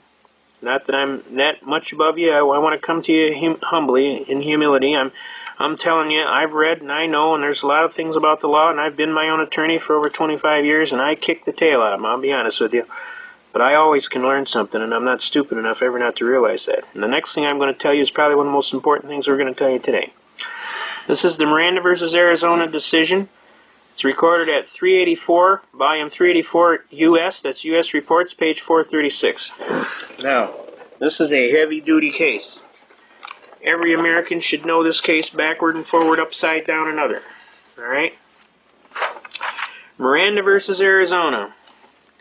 This is the one that says you got a right to remain silent, you got a right to an attorney, you got a right to have your attorney present during questioning. Anything you say can and will be held against you in a court of law. If you can't afford an attorney, one will be appointed for you by the court. Do you wish to make any statement on your behalf, and you understand the rights that I have spoken to you? As soon as they stop you, talk to you, as soon as they start talking to you, they are required to say that. If they don't say that, they screwed up. If they haul you into jail and they don't tell you this, read it to you, and then they want to make you sign a little statement that you know your rights and you knowingly waived them, please, folks, don't sign that statement. Use your head for something other than a hat rack. Do not sign that statement, ever. You are knowingly waiving your constitutional rights. Don't ever do that. I mean, they don't make it that hard. As soon as you hear those people start talking it, you tell them right effectively, I want to talk to an attorney. And I'm not saying nothing until I talk to an attorney, especially if you're talking to federal people, BATF. These people will lie, cheat, steal. They will do anything they can to hammer you. Their whole purpose in life is to hammer you. I don't want you to think, well, what nice guys, so maybe we can just work this out. Why don't we just talk and maybe we can get things worked out? You don't talk to these people, folks, and you're talking to somebody who learned the hard way. You do not talk to these people ever. I don't care if you think you're a nice guy and you want to be courteous. I don't think you think if you're going to work it out. I don't think you think if you're smarter than they are and you can beat them. I'm telling you, you don't talk to them. Period. You button that hatch. An old wise legal defense counsel told me one time, he said, the first rule is keep your big mouth shut. I said, okay, what's the second rule? Keep your big mouth shut. He said, what's the third rule? Keep your big mouth shut. He said, after you follow them 3 rules, the rest is easy. It's when you open your big mouth that you get in trouble. Not that you would do anything wrong anyway, but they'll twist, lie, cheat, and steal and make it into something you didn't do, and before you know it, you won't even recognize what's happened. And I'm telling you, it's happened to me. So I'm telling you as a friend. I'm not telling you as a smart ass or anything else. I'm telling you as a friend. Do not talk to these people. They do not have your best interest at heart. And you may think, well, they're the government, and they're responsible, and they mean well. Well, they don't. They don't mean well. They don't mean you're well, and they will jam you, believe me. And if you're not real good at getting out of it, you can be in a lot of trouble. All right, now, let's look at this Miranda decision. In the absence of other effective measures, the following procedures to safeguard the Fifth Amendment privileges must be observed. The person in custody must, prior to interrogation, be clearly informed that he has a right to remain silent, and that anything he says will be used against him in a court of law. He must be clearly informed that he has a right to consult with a lawyer, and to have a lawyer with him during interrogation. Do that, please. And that if he is indigent, a lawyer will be appointed to represent him. All right? If the individual indicates prior to and during questioning that he wishes to remain silent, the interrogation must cease. If he states that he wants an attorney, the questioning must cease until an attorney is present. Where an interrogation is conducted without the presence of an attorney and a statement is taken, a heavy burden rests on the government to demonstrate that the defendant knowingly and intelligently waived his constitutional counsel right. Don't test that theory. But I'm telling you, it works. I did it. Where the individual answers some questions during interrogation or custody interrogation, he has not waived his privilege and may invoke his right to remain silent thereafter. The warnings require that the waiver needed are, in the absence of a fully effective equivalent prerequisite to the admission or admissibility of any statement, inculpability or exculpability made by the defendant. The limitations on the interrogation process required for the protection of the individual's constitutional rights should not cause an undue interference with the proper system of law enforcement as demonstrated by the procedures of the FBI and the safeguards afforded to other jurisdictions. In each of these cases, the statements were obtained under circumstances that did not meet constitutional standards for protection of the privilege against self-incrimination. Now, this is the big one, folks. This is the one they're talking about. Did you properly Mirandize him? Was he Mirandized? Was she Mirandized? If they don't Mirandize you, they got to throw the case out. Almost always. It's very hard to go forward with the case if their witnesses are excludable from the presentation of the case. Now, I personally got lucky on this one, folks, and I thought I was really, really good, and I am really, really good. But you want to know something? I have a different standard of equity and law, and I treat everybody kindly, and I basically give them courtesy, and I basically try and be a regular Joe, and I basically just find out what the heck was going on with this case. I promise you I would never do that again. I would dummy up like there's no tomorrow. I wouldn't say nothing. Not that I do anything wrong, but here's the thing. These people lied so bad. They put so much trash in the record. I was in shock. I couldn't believe that anybody would deliberately do such a thing. But they will. So I'm telling you as a friend, do not talk to these people, especially BATF people. They are not honorable people. They do not recognize the honor you serve. They are not honorable people. Their whole purpose is to hammer you into a position of ridiculousness. So I'm telling you, if they come in to talk to you for whatever reason, I don't care what, you dummy up. You don't say nothing. You got me? You hire an attorney. You get an attorney there, and you don't talk till the attorney tells you to. And that's what I'm telling you as a friend, okay? That's Miranda versus Arizona. Now, there's 4 Miranda cases. This is the leading case. There is a Miranda warning case that actually locks down the steps of the warning.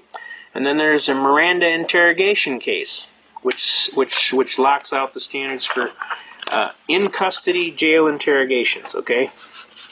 Now, a word to the wise should be sufficient, and I shouldn't have to ever say nothing about that again. Believe me, I learned a valuable lesson. You cannot assume that everybody is a good guy. There are some bad ones out there, and I found them. Now, the next case we're going to talk about is Norton versus Shelby County, recorded at 118 volume, United States Reports, page 425. Basically, that says an unconstitutional act is not law. It confers no rights, it imposes no duties, affords no protections, it creates no office. It is in legal contemplation as an inoperative as though it had never been passed, okay? And that's what this case holds, all right? Now, I'm telling you, you go read the case. Don't screw around. The judge asks you questions about the case, you better know about what it says, all right? Because if he thinks you didn't read it, he's going to throw your case out. The court follows the decision of the highest court of the state in construing the Constitution and the laws of the state unless they conflict with or impair the efficacy of some principle of the federal Constitution or of the federal statutes or a rule of the commercial or general law. The decision of the state courts on questions relating to the existence of its subordinate tribunals and the eligibility and election or appointment of their officers and the passage of its laws are conclusive upon federal courts, all right? Now, some of the most important thing is, while acts of de facto incumbent of an office lawfully created by law and existing are often held to be binding from reasons of public policy. That's a very important point. Public policy. You want to watch out for the terms public policy. It's often confused with the state's right of eminent domain of police powers. Police powers and public policy are almost the same thing, except one's done without law because we wants to, and the other is done because they're claiming a police authority to do so. All right? But when they're talking about public policy, the acts of the person assuming to fill and perform the duties of an office, which does not exist, can have no validity whatever in law. Okay? An unconstitutional act is not a law. It confers no rights. It imposes no duties. It affords no protection. It creates no office. It is in legal contemplation as inoperative as though it had never been passed. Okay? Has everybody got that? Now this basic first portion of this program is designed clearly to help you. And if you take these basic cases on this one page, you will have gone a long way in getting your constitutional rights back. Okay? Now we're asking you to pay attention. Learn your Constitution. We're going to go into some heavier stuff through the second portion of this. But we want you to learn your Constitution. This book here is a citizen's rule book. It also has jury instructions in it. It also has a lot of important arguments in it. Some of the important arguments in it go along with what we've been talking about, right?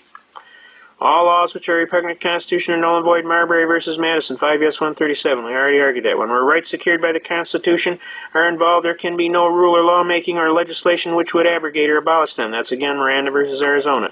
An unconstitutional act is not law. It confers no rights, it imposes no duties, affords no protection, it creates no office. All right, that's Norton versus Shelby County, which we just talked about.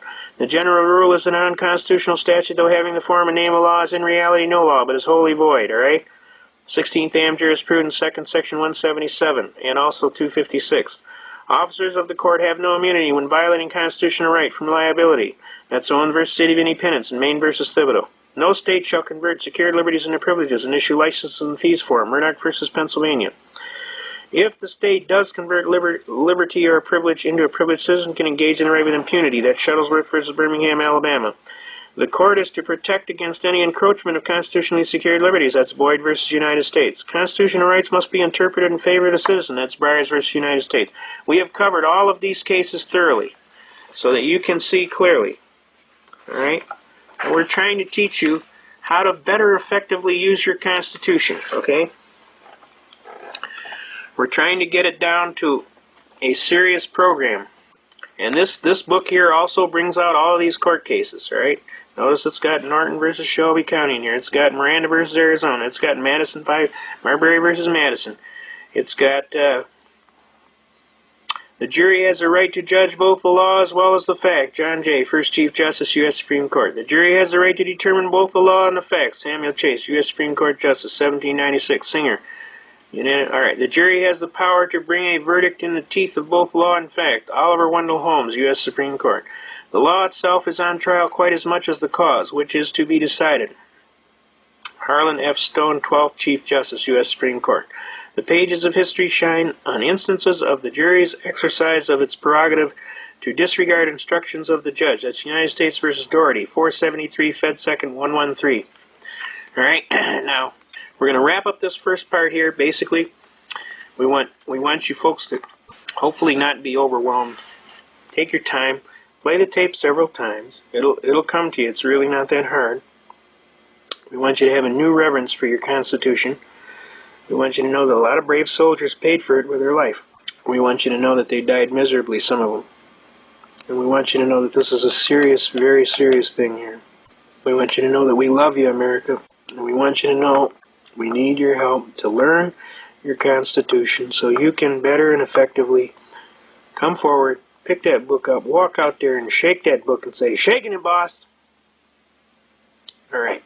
Now that we've gone over the Constitution and we talked about some of the ways that you can use it, now we're going to go into some of the ways that you can apply it, okay? The things to do, first of all, is when you pull over, try not to demonstrate any rapid movements or any, like you're reaching under the seat or you're reaching in the glove box. Keep your hands where you can be seen. Do not overreact. Try and be calm.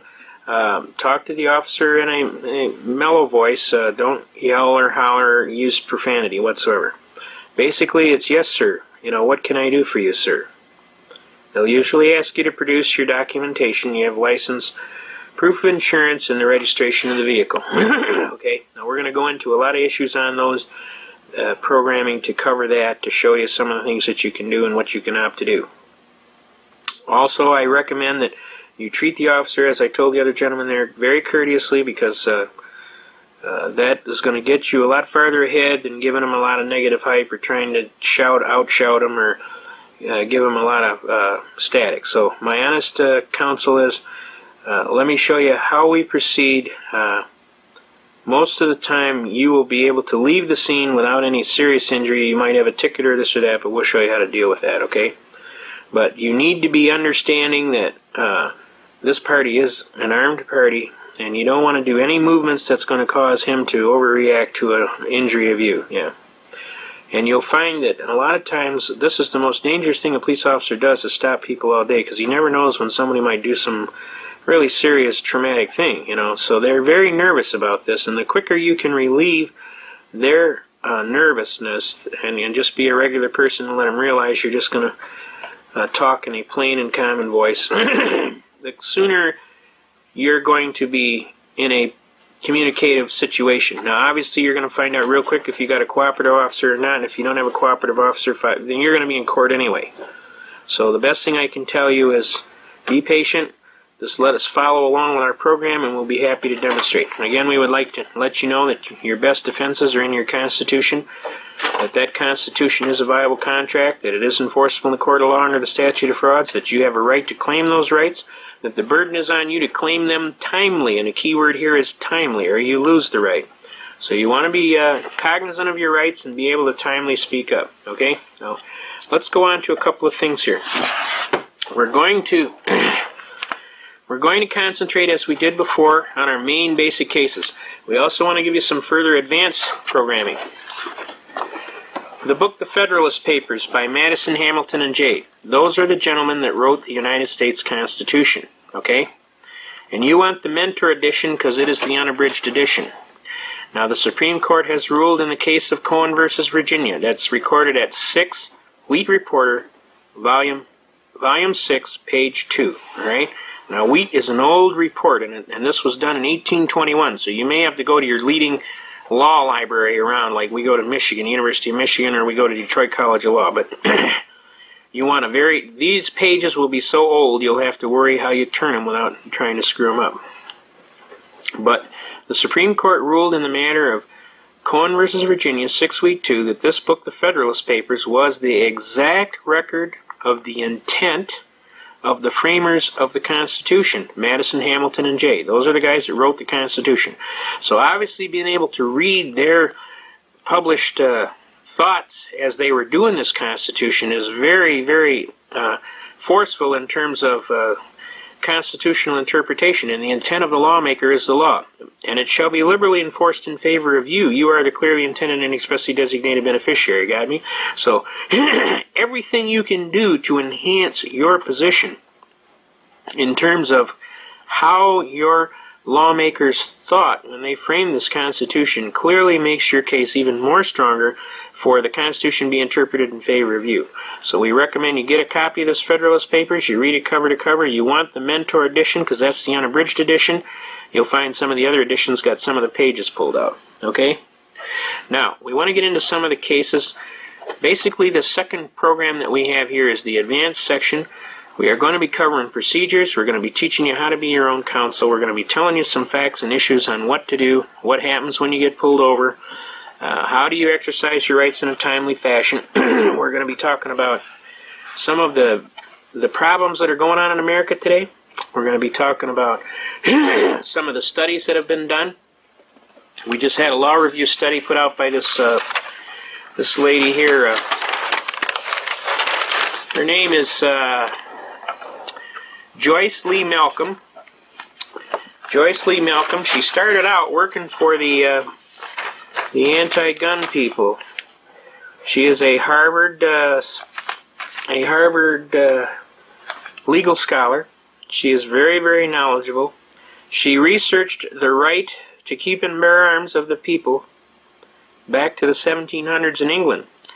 And she came to the honest belief after all of her research, and of course she would be following her research because she is a person of very acclaim in terms of her study. She researched it back to the 1700s and found out that, yep, our right to keep and bear arms is a positive right. It has come from serious law all the way back to the Magna Carta. She published a book, and the book here is To Keep and Bear Arms. It's a rather extensive book. Okay? It's not hard to get a hold of. It did take us about 10 days of ordering it to get a hold of it. but it's a definitive study on the right to keep and bear arms that verifies the holdings that your average person who's NRA oriented or who basically is constitutionally oriented is going to be happy to have, which is basically the right to keep and bear arms is a protected right that goes back with great legal scholarly study. Okay? So these are a couple things that you can use to help you defend. Okay? We need to understand that at the beginning of every one of these laws, there is an enabling clause that basically says how the law shall be brought into being. And there is an argument that the law that is presently here today is based on some law in the past, okay? And almost on every one of these constitutions, all the way up through our history, through the Articles of Confederation, through the U.S. Constitution, through various state constitutions, they'll have an enabling law in the beginning. And of course, the enabling law just allows them to bring their version of the Constitution of what rights are there today.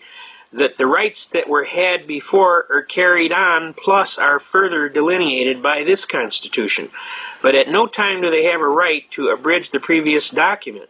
Now, going all the way back to the Magna Carta, you can see the decisions where it comes down. The Magna Carta, the Declaration of Independence, the Articles of Confederation, the United States Constitution, the Virginia Acts of Concession, the Northwest Ordinance, the Northwest Territorial Government, the Northwest Territorial Division, Indiana, the Indiana-Michigan Territorial Division, the Enabling Acts, and that's what I'm trying to explain to you today. The Michigan Organization and Submitting Alternatives, and the Michigan Assent to Condition of Admission. And then the state of Michigan became a state in 1837. Now this is just from my area, so I'm trying to give you an example. Then we have a Constitution of 1835, we have a Constitution of 1850, we have a Constitution of 1908, we have a Constitution of 1963. Every time one of these constitutions comes by, the enabling acts in the beginning of it state that everything that was before guaranteed is brought forward. Okay? So everything that is before is brought forward and carried forward, and if anything, it's supposed to be made stronger. Okay? It's never made weaker, it's made stronger or it's equal to. So all of the rights brought forward are carried all the way back from the Magna Carta as a line of succession. So this is how you historically review trends and where, what, and how it comes from and how authorities are established in law. Okay? The important thing to understand, we have our court cases here. We are going to start giving you examples of court cases as we go, and we're going to show you how you can exercise rights. Now, one of the first cases that we are going to bring is basically the right to travel. All right. Now, there's a lot of people that are interested in this particular issue and license plates and driver's licenses and all this, and you have a lot of programming that's problematic from this, and you have a lot of people that are looking to argue. So we want to share some basic arguments with you. We're going to claim a First Amendment right to travel. And we're going to claim also a Fifth Amendment. It's guaranteed under the Fifth Amendment of due process and equal protection under the law. All right? Now, we come down, we looked up in our state constitution, and this is our constitution, and basically we have protected a right to travel. Okay? The freedom to travel is a fundamental right that should be unlimited by statutes, rules, or regulations which unreasonably burden or restrict movement. Okay?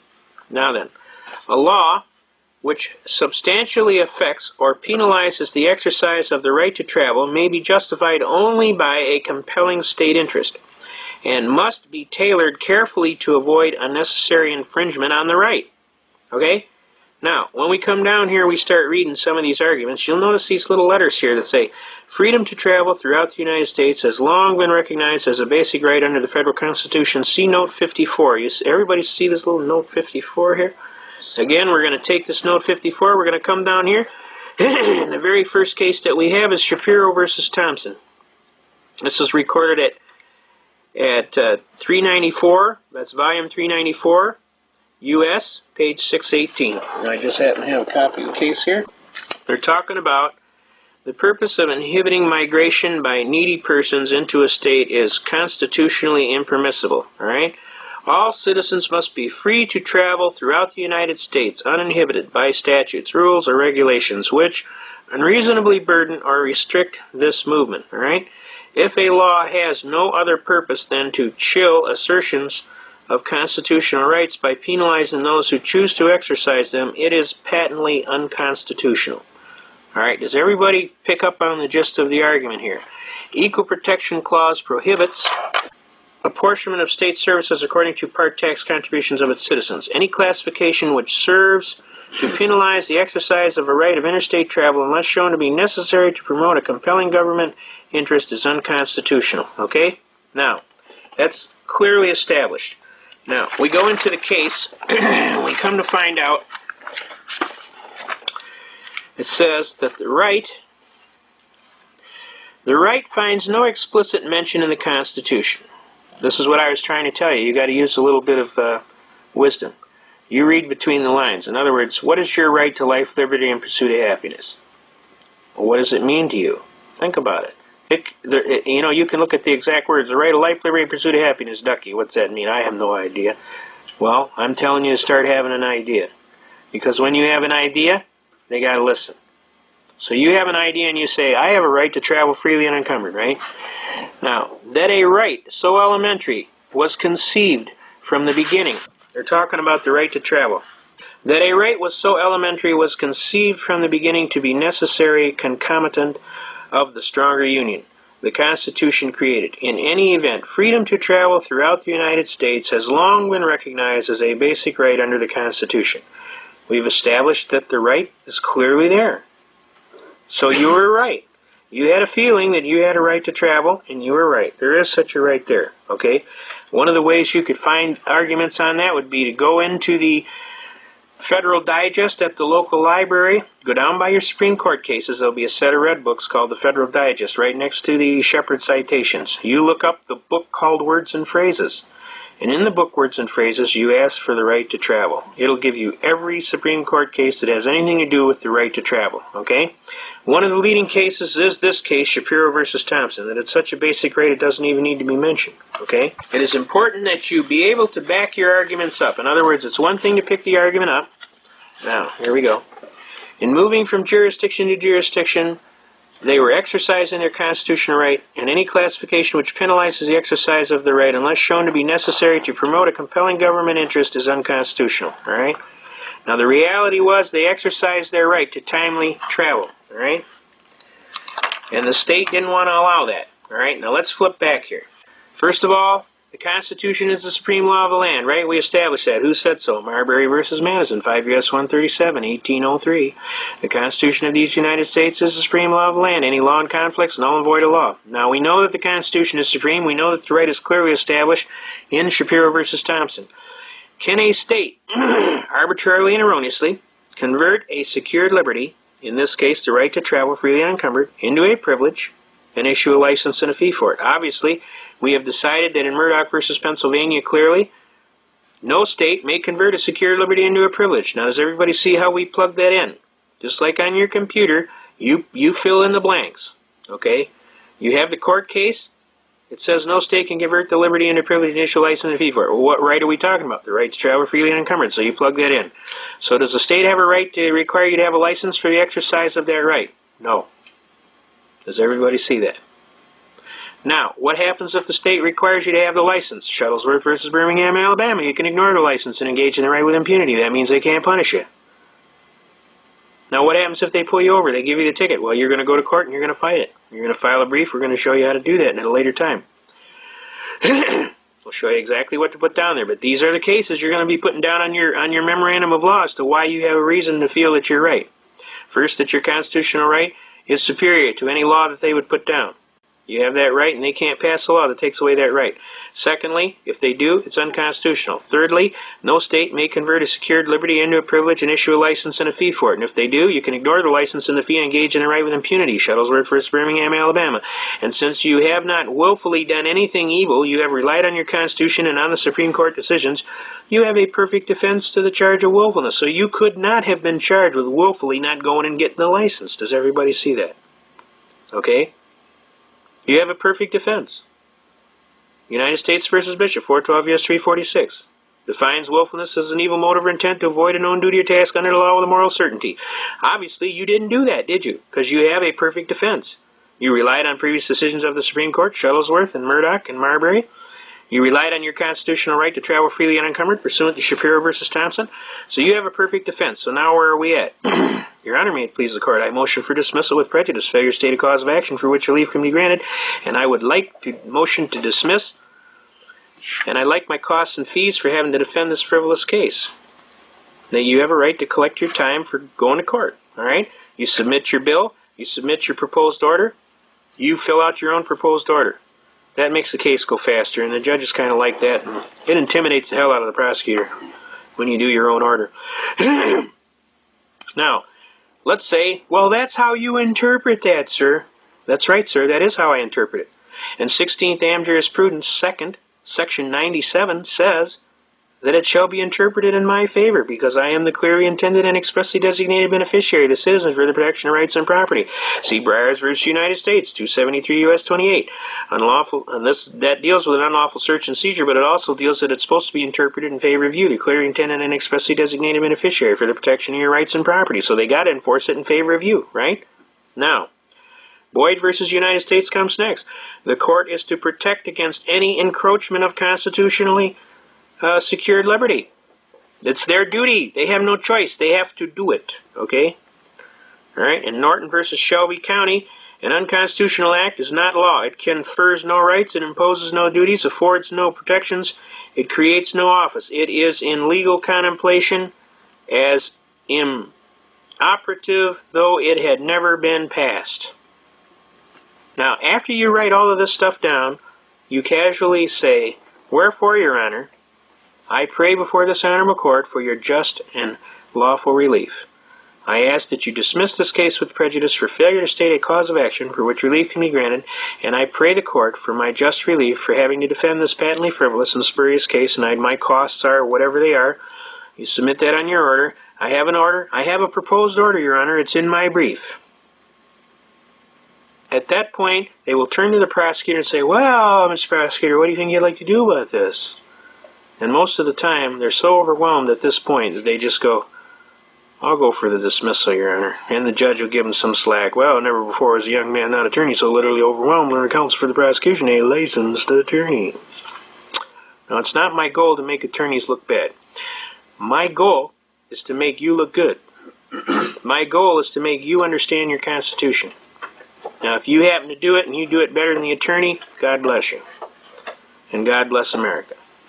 And if the attorney doesn't do his homework and prepare his case, I have no sympathy for him. Because he shouldn't have done what he was doing anyway. And if he'd had any brains, he'd have pulled you aside and he'd have done what other attorneys have done to me and said, you know, I hate going against a pro se litigant attorney. Almost always they're really, really good. And, you know, I never get to find out if they're really, really good or they're really, really bad until I show up, and then it's too late. So I'm already on the diving board. And either the pool has water in it or it doesn't. And usually it doesn't. And it hurts when you hit the bottom. So they don't like going against you people. They will not like going against you. If you halfway know what the hell you're talking about, they're going to be intimidated. And I can tell you many, many, many tales. I had this one gentleman, he didn't have any plates on his car, and they called him into the court. And he was standing in the hallway, and the prosecution said, would you come over here, sir? I'd like to talk to you. He came in the office, and he sat down. And this party said to the prosecutor, what can I do for you? The prosecutor said, sir? He said, what can I do for you? He said, well, it's not what you can do for me. I'm the prosecutor. What do you want to do in this case? Well, I assumed there was something I could do for you. You called me in here. Well, what do you want to do? How do you want to plead on your case? Well, I don't intend to plead, sir. I intend to answer in the form of a demurrer, such that I do not acquiesce to quasi-jurisdiction, because that's an issue to be brought up in my pleadings and briefs to file with the court. The guy's mouth was on the ground. He said, are you an attorney, sir? He says, no, I'm a truck driver. The guy absolutely was in a panic. I had the same gentleman, later he was working as a bricklayer, and he did the same thing. Told the prosecutor he was a bricklayer, and the guy's jaw was on the ground. See, they don't anticipate that people that are in other jobs other than theirs have any brains. And it blows their doors off when all of a sudden this bricklayer or this truck driver can come in and argue law, and all of a sudden it's like, shoot, this guy's good. I have to treat him like he's an attorney. So what did this guy do? The first thing he does out of the chute, he walks up to the judge and he tells the judge, he says, Judge, I'm going to dismiss this case. Because he realized he was going to get hammered. And my guy says, he can't do that. I took day off work to come over here and battle. I told him, I said, shut up, sit down, and relax. You won. Don't say nothing. You won. And the judge broke out laughing because this guy didn't want to quit. The judge turned to him and he said, well, evidently the prosecutor doesn't want to proceed, sir. I'm going to have to dismiss the case. He is the complainant. Can he do that, Judge? He can't do that. I'm here to battle. I want to go. Let's do it. And the judge laughed again. He says, well, apparently, sir, I cannot sustain a complaint that is not properly before the court. Counsel for prosecution has entered a motion to dismiss, and I have no other option but to dismiss. Now, if you want to countersue him, that's another case. Well, I'll do that. I'll do that. In the meantime, I told him, will you be quiet and submit your bill? Submit your bill. You won. Submit your bill for your damages. So he did. He said, well, I'll submit my bill, then, Your Honor, for my costs and fees for having to defend this frivolous case. And the judge smiled, because people don't usually do that. But if you win, they are required to pay you. That's the rules. If you lose, you pay. So the bottom line is this. When you file your papers and they turn around and you get a win, make sure you got your little bill in there for your lost time from work, or any copies that you had to make, or any visits to the law library, or any what is called real and personal damages. And don't pad the account. Put down exactly what you got, because if they force you to prove it, you can get busted for perjury. So I don't recommend you shall we say, stretch the pad. I recommend you put down exactly what your costs are. Believe me, the fact that they got beats plenty enough of a sting, and the fact they got to pay a couple $100 for your lost day at work will be more of a sting. And you will get a code on your license, and the next time you get pulled over, they will just hand your license back and tell you to think about slowing down and have a nice day. Because they don't like people like you. Because you're an American. And Americans don't give up. They never surrender, and they fight. One judge told me one time, he said, you got any kind of idea how much money you cost this court today? And I said, I hope it was a bunch, Your Honor, because I hope you got to go write a whole bunch more tickets to break even. The way I figure, the more tickets you got to write, the sooner the public's going to wake up to this theft, and maybe they'll start doing something positive to stop this kind of stuff, because it's my belief they should be having masks on out there, because, I mean, if they was an honest crook, they'd be having a mask on there when they robbed the people. Okay? Well, he didn't like that answer too good, but the bottom line is he knew I was right, and after a while they realize what your goals are, and they know, hey, this is more fun than Edgewater Park, and I want to go on all the rides twice. You know what I mean? I want to hit the Wild Mouse and a whole bunch of them other rides. Let's do it. And see, when they see that, they realize there's no point. You're not going to learn anything. You're going to cost them time, money, materials. Now the system is not profitable. Okay? So they back off. They put a code on your license. They won't bother you anymore. Now, did everybody see we take that line down? We take the line from the Constitution. We take the line from the right. Now let's think up another right. How about the right to work? Contract your labor and your skill and your time of life as you see fit. Now, your right to work is protected by the Constitution under the First Amendment. Again, you have a right to work and contract your labor and your skill and your time of life as you see fit. I get hauled into court before the chief judge of this big court here in Oakland County. I won't give you the judge's name because he was a fair judge and a good judge, and I'm going to let him slide. But the bottom line is this. He looked just like Abe Lincoln. I mean, exactly. He was the spitting image. And he leans over the chair and he says, well, he says, it's been reported to me, son, that you don't have a license to practice law. Is that correct? And I looked up at him and I said, Judge, I'm not practicing. I know what the hell I'm doing. And the whole court broke out laughing. He said, that's pretty good. That's pretty good. I like somebody with a sense of humor. He said, but that doesn't change anything, son.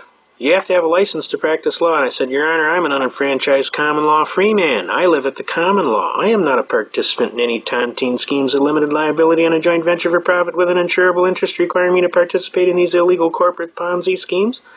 I am just Joe Blow from Kokomo down on the street. I just live at the common law. And I have a right to work and contract my labor, my skill, and my time of life as I see fit, not as some third-party arbitrary and capricious bar association sees fit. And they had loaded the court with all these attorneys, and they were, whoa, you hear that guy? I said, Your Honor, the state of Michigan arbitrarily and erroneously converted my right to work into a privilege, and issued a license and a fee for it. That's unconstitutional, Your Honor. Marbury v. Madison, 5 U.S. 137, 1803. Anything in conflict or repugnancy is null and void of law. Okay? Can you see that? Marbury v. Madison. And since the state converted my right into a privilege and issued a license and a fee for it, Murdoch v. Pennsylvania, no state may convert a secured liberty into a privilege and issue a license and a fee for it. And if they do, Shuttlesworth v. Birmingham, Alabama says I may ignore the license and the fee and engage in the right with impunity. That means you can't punish me. In U.S. v. Bishop, 412 U.S. 346 defines willfulness as an evil motive or intent to avoid a known duty or task under the law with a moral certainty. I submit, Your Honor, I couldn't have done an evil task because I was totally following the Constitution and the U.S. Supreme Court. I would submit that prosecution counsel's burden is to prove that I did willfully and knowingly avoid a known duty or task under the law, namely to get the license. And I would submit he specifically precluded he cannot perform his task, and therefore I'd motion for dismissal with prejudice, failure to state a cause of action for which relief can be granted, and I'd kind of like to collect my costs and fees for having to defend this frivolous, spurious complaint. The judge rolls back in his chair with a great big smile, and he turns to counsel for the prosecution. He says, "Well, Mr. Rose, what do you think we ought to do about this young gentleman?" The prosecution bounced back. "How about we honor the motion to dismiss, Your Honor?" The judge says, "Good answer, because I don't think you're ready for this kid today." And the whole court broke out laughing. An old gentleman walked up to me and he said, "Son, I just want to shake your hand and tell you, you got to have like King Kong, because you just slammed the Bar Association right into the ground. On top of that, I've been an attorney for 57 years, and I just want to shake your hand, sir, and tell you that that was one of the most magnificent arguments that I've ever had the privilege to hear in a court of law." Now, he was an honest attorney, and he realized what kind of a chain was around his ankle with this Bar Association. And these lawyers, they resent that. They really do. They're people just like you. They don't like to have any chains on them. But they hadn't had anybody quite show them how to get those chains off. And when they saw somebody do it in their own skill, with their own, with their own cards, on their own playing field, it actually impressed the hell out of them. I had several gentlemen come up and shake my hand that day. Needless to say, the case was dismissed, and I've been helping little people get in jam for years. Every time I see some little person get jammed, I'm out there flipping that wrench. Zingy, zingy, zingy. And I flip that wrench on them so good that usually they just back off. Dr. Kevorkian was a perfect example. The poor man was just trying to help these poor people. They were jamming him every which way but loose. So what we did is we taught him a thing called quo warranto. I got a hold of his attorney and submitted all of the arguments. Alright, now we're going to bring up several arguments right here. We're going to bring up police powers, and we're going to bring up quo warranto. Quo warranto is a basic right that goes back to English law, ancient English law. Okay, here it is right here. Alright, quo warranto. Let's read it. Quo warranto. In Old English practice, a writ in a nature of a writ of right for the king against him who claimed or usurped any office, franchise, or liberty, to inquire by what authority he supported his claim in order to determine the right. It lay also in the case of a non-user or long neglect of a franchise. Franchise is corporation. Or misuser or abuser of a franchise, being a writ commanding the defendant to show by what warrant he exercises such a corporate franchise, having never had any grant of it, or having forfeited it by neglect or abuse. A common law writ designed to test whether a person exercising power is legally entitled to do so. An extraordinary proceeding, prerogative in nature, addressed to preventing a continued exercise of authority unlawfully asserted.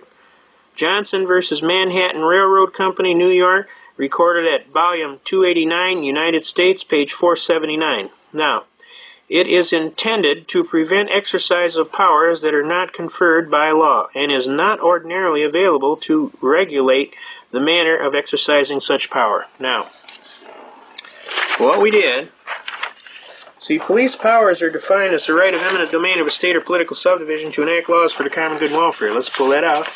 Police power. This is out of Black's Law Dictionary, folks. An authority conferred by the American constitutional system in the 10th Amendment U.S. Constitution upon the individual states and in turn delegated to the local governments, through which they are enabled to establish a special department of police, right?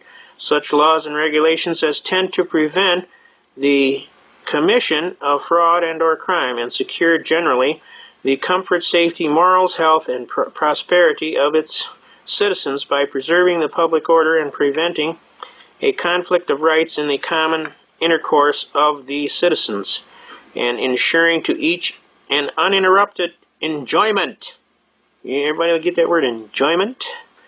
Of all the privileges conferred upon him or her by the general laws, the Constitution, the power of the state to place restraints on personal freedoms and property rights of persons for the protection of the public safety, health, and morals, or to promotion of the public convenience and general propriety. The police power is subject to limitations of the federal and state constitutions, and everybody catch that, and especially to the requirements of due process. Police power is the exercise of the sovereign right of the government to promote order, safety, security, health, morals, and general welfare within constitutional limitations, right, is an essential attribute. Marshall versus Kansas City, Missouri, recorded at 35 volume, Southwest 2nd, that's another reporter, Southwest 2nd, page 877, all right? Now, police powers are the right of eminent domain of a state or political subdivision to enact laws for the common good and welfare and to curb crime within constitutional limitations. And the key words in that whole thing are within constitutional limitation. And then it tells you to see the 10th Amendment. And when you see the 10th Amendment, and believe it or not, you can go look up the books, and it divides the 10th Amendment real. Here, pull over here. All right. The burdens placed on the national government as a result of states' regulation, regulation of their internal affairs, save as Congress may act to remove them, constitute normal incidents of operation within the same territory of a dual system of government. And no immunity of national government from such burden is to be implied from the Constitution. All right? All right, Penn Diaries versus Milk Control Commission, all right, a Pennsylvania case, recorded at Volume 318, U.S. 261. The people of the United States residing within any state are subject to two governments, one state and the other national. But there need be no conflict between the two because the powers which one possesses the other does not. That's United States versus Cruikshank, a very famous Supreme Court case. Within the area of delegated powers, expressed or implied, this amendment does not reduce the powers of the United States. That's U.S. versus Manning. Recorded at 215, Federal Supplement, that's another reporter, page 272. The Federal Union has only those powers expressly conferred on it, and those reasonably implied from powers granted, while each state has all governmental powers except such as the people by the Constitution have conferred on the United States, denied to the state or reserved to the people themselves. Anderson versus Gladden, recorded at Volume 188, Federal Supplement 666. That's a bad number. All right? It is when federal legislation attempts to confer power upon the national government that it is not within the express or implied powers given by the Constitution that the legislation becomes vulnerable to this amendment. Okay? Now, what are we talking about here? Brady Bill? Huh? They're not within their powers. They have no 10th Amendment powers to take away the Second Amendment. Does that make sense to everybody? They don't have any powers to go and take away the Second Amendment or any other amendment, the Fourth Amendment, the Fifth Amendment, nothing. And the Ninth Amendment precluded them from adding on to the Constitution in such a way that would take away the powers. So by the Ninth Amendment and the 10th Amendment, they're totally locked out from doing a lot of the things that they do. But see, you got to know that and be able to timely exercise it. So it's very important to understand your 10th Amendment powers. Now, when in the course of human events it becomes necessary and proper, and this is what we did. This is what we did to help out Dr. Kevorkian. We made sure that his lawyer got this knowledge. We went in there and we dug up a writ of quo warranto. A writ of quo warranto. Alright? Now, This doesn't look like much, but let me tell you something. What we're talking about doing here, see, most cities, at least in the state of Michigan, are by Public Act 230 Public Acts or Public Act 287 of Public Acts, and in every one of them there is a rights and powers section. Usually it's recorded at 2.2 or 3.1, and it basically says, and I quote, "Subject to the Constitution of the United States and the general laws of the state of Michigan, the city of or the township of has rights and powers too." And then it starts listing the rights and powers. Right to have a police department, right to have a fire department, right to have a city hall, right, and it starts listing all these powers. Now, the antithesis to the argument is that if they're not within the Constitution of the United States and the general laws of the state of Michigan, they don't have any rights and powers. Does that make sense to everybody? In other words, they're in violation of their corporate charter, their franchise. They promised they would be within the Constitution of the United States and the general laws of the state of Michigan. Now, a lot of people, they don't understand the power of this argument, so I want to really push this one home. I want you to understand. Whenever these little townships and these little cities and what have you, they start acting like King Farouk and that you don't matter and that they don't got to listen to you, this is what I want you to do. You ask them a point question and ask them, are you violating my constitutionally secured civil rights by however you claim they are? Because if you are, you have just waived your right to be the city of. And they'll laugh at you for a little bit, okay? Then you explain to them Public Act 230 of Public Acts, which states the rights and powers section subject to the Constitution of the United States and the general laws of the state of Michigan. You have rights and powers. The antithesis to that argument is if you're not going to be within the Constitution of the United States or the general laws of the state of Michigan and you're going to violate my constitutional rights and trample my rights, what we're going to do here is we're going to go for a writ of mandamus in quo warranto. Well, that's a legal term, fancy legal term. But it is an ancient law that goes way back to England in the ancient times. And basically here is a judgment and a capious action for it, right? You put down here the case. The case came on regularly for trial before the Honorable, and you put the judge's name in there, whatever it is, on a jury trial or non-jury trial, dated such and such. The name appeared as for your counsel, and the name appeared for opposing counsel, right? The court heard the testimony and examined the proofs offered by the parties. The court considered itself fully advised in the premise filed in its findings of fact and conclusions of law, and directed that judgments be entered in accordance with such findings, right? Which means they figured out that they violated your constitutional rights. They didn't have a right to violate your constitutional rights, and in the hearing you showed they violated your constitutional rights, and the judge figured out they violated your constitutional rights. So now, for your prayer for relief, we're going to get this quo warranto. And this is exactly what happened to the Honorable Dr. Kevorkian. You'll notice that he was in jail and they were hammering the tail out of him. The next thing you know, everything got real quiet. Nobody said nothing. And then the next thing you know, they were letting him go and they were minding their business. Now this is how it happened. It is therefore ordered and adjudged and decreed. 1. Defendant corporation, the city of, you put down what name, has violated provisions of the act under which it was created, and also has violated provisions of Public Act 230 of Public Act Section 2.2 Rights and Powers Section. In other words, it didn't uphold the Constitution of the United States or the general laws of the state of Michigan. Defendant corporation, the city of, whatever, Pontiac, whatever, accordingly has forfeited its charter and become liable to be dissolved by the abuse of its power. How much money am I talking about here, folks? We'd be in about 9 decimal places plus, wouldn't you, don't you think?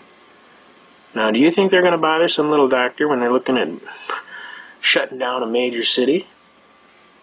What do you think's going to happen? Everything's going to get quiet and they're going to let the good doctor go. Same thing for you. Now, defendant corporation, you name them, therefore is dissolved, and the corporate rights, privileges, and franchise of defendants are declared forfeited to the people. Defendant corporation, you name them, as trustees, directors, managers, and other officials, officers, attorneys, and agents, are forever restrained and enjoined from exercising any of the corporate franchise powers, rights, and or privileges previously exercised by defendants at city, and from collecting or receiving any debts and or demands belonging to or held by defendant, city, whatever, and from paying out or in any manner interfering with, transferring, or delivering to any person any of the deposits, money, securities, property, and effects of the defendant, city, or held by it. You name a trustee, which the state would do, probably the Attorney General, after your complaint is filed, is appointed receiver of all of the property, real and personal, things in action and effects of defendant city corporation held by and vested in defendants, or in or to which defendant may be in any wise interested or entitled thereto. Plaintiff, the people of the state of whatever, that's us, state of Michigan, shall recover of defendant corporation, whatever, city of, the sum of damages, real and personal. Got me? They don't like that when you start talking that, because they can go 100 million 3 times that amount punitive damages. They get a little upset. As costs and disbursements of this action, and the receivers is directed to pay this sum out of their pocket to whoever, the Attorney General, but you can have a person stipulated on there as an injured party. Now you put down there,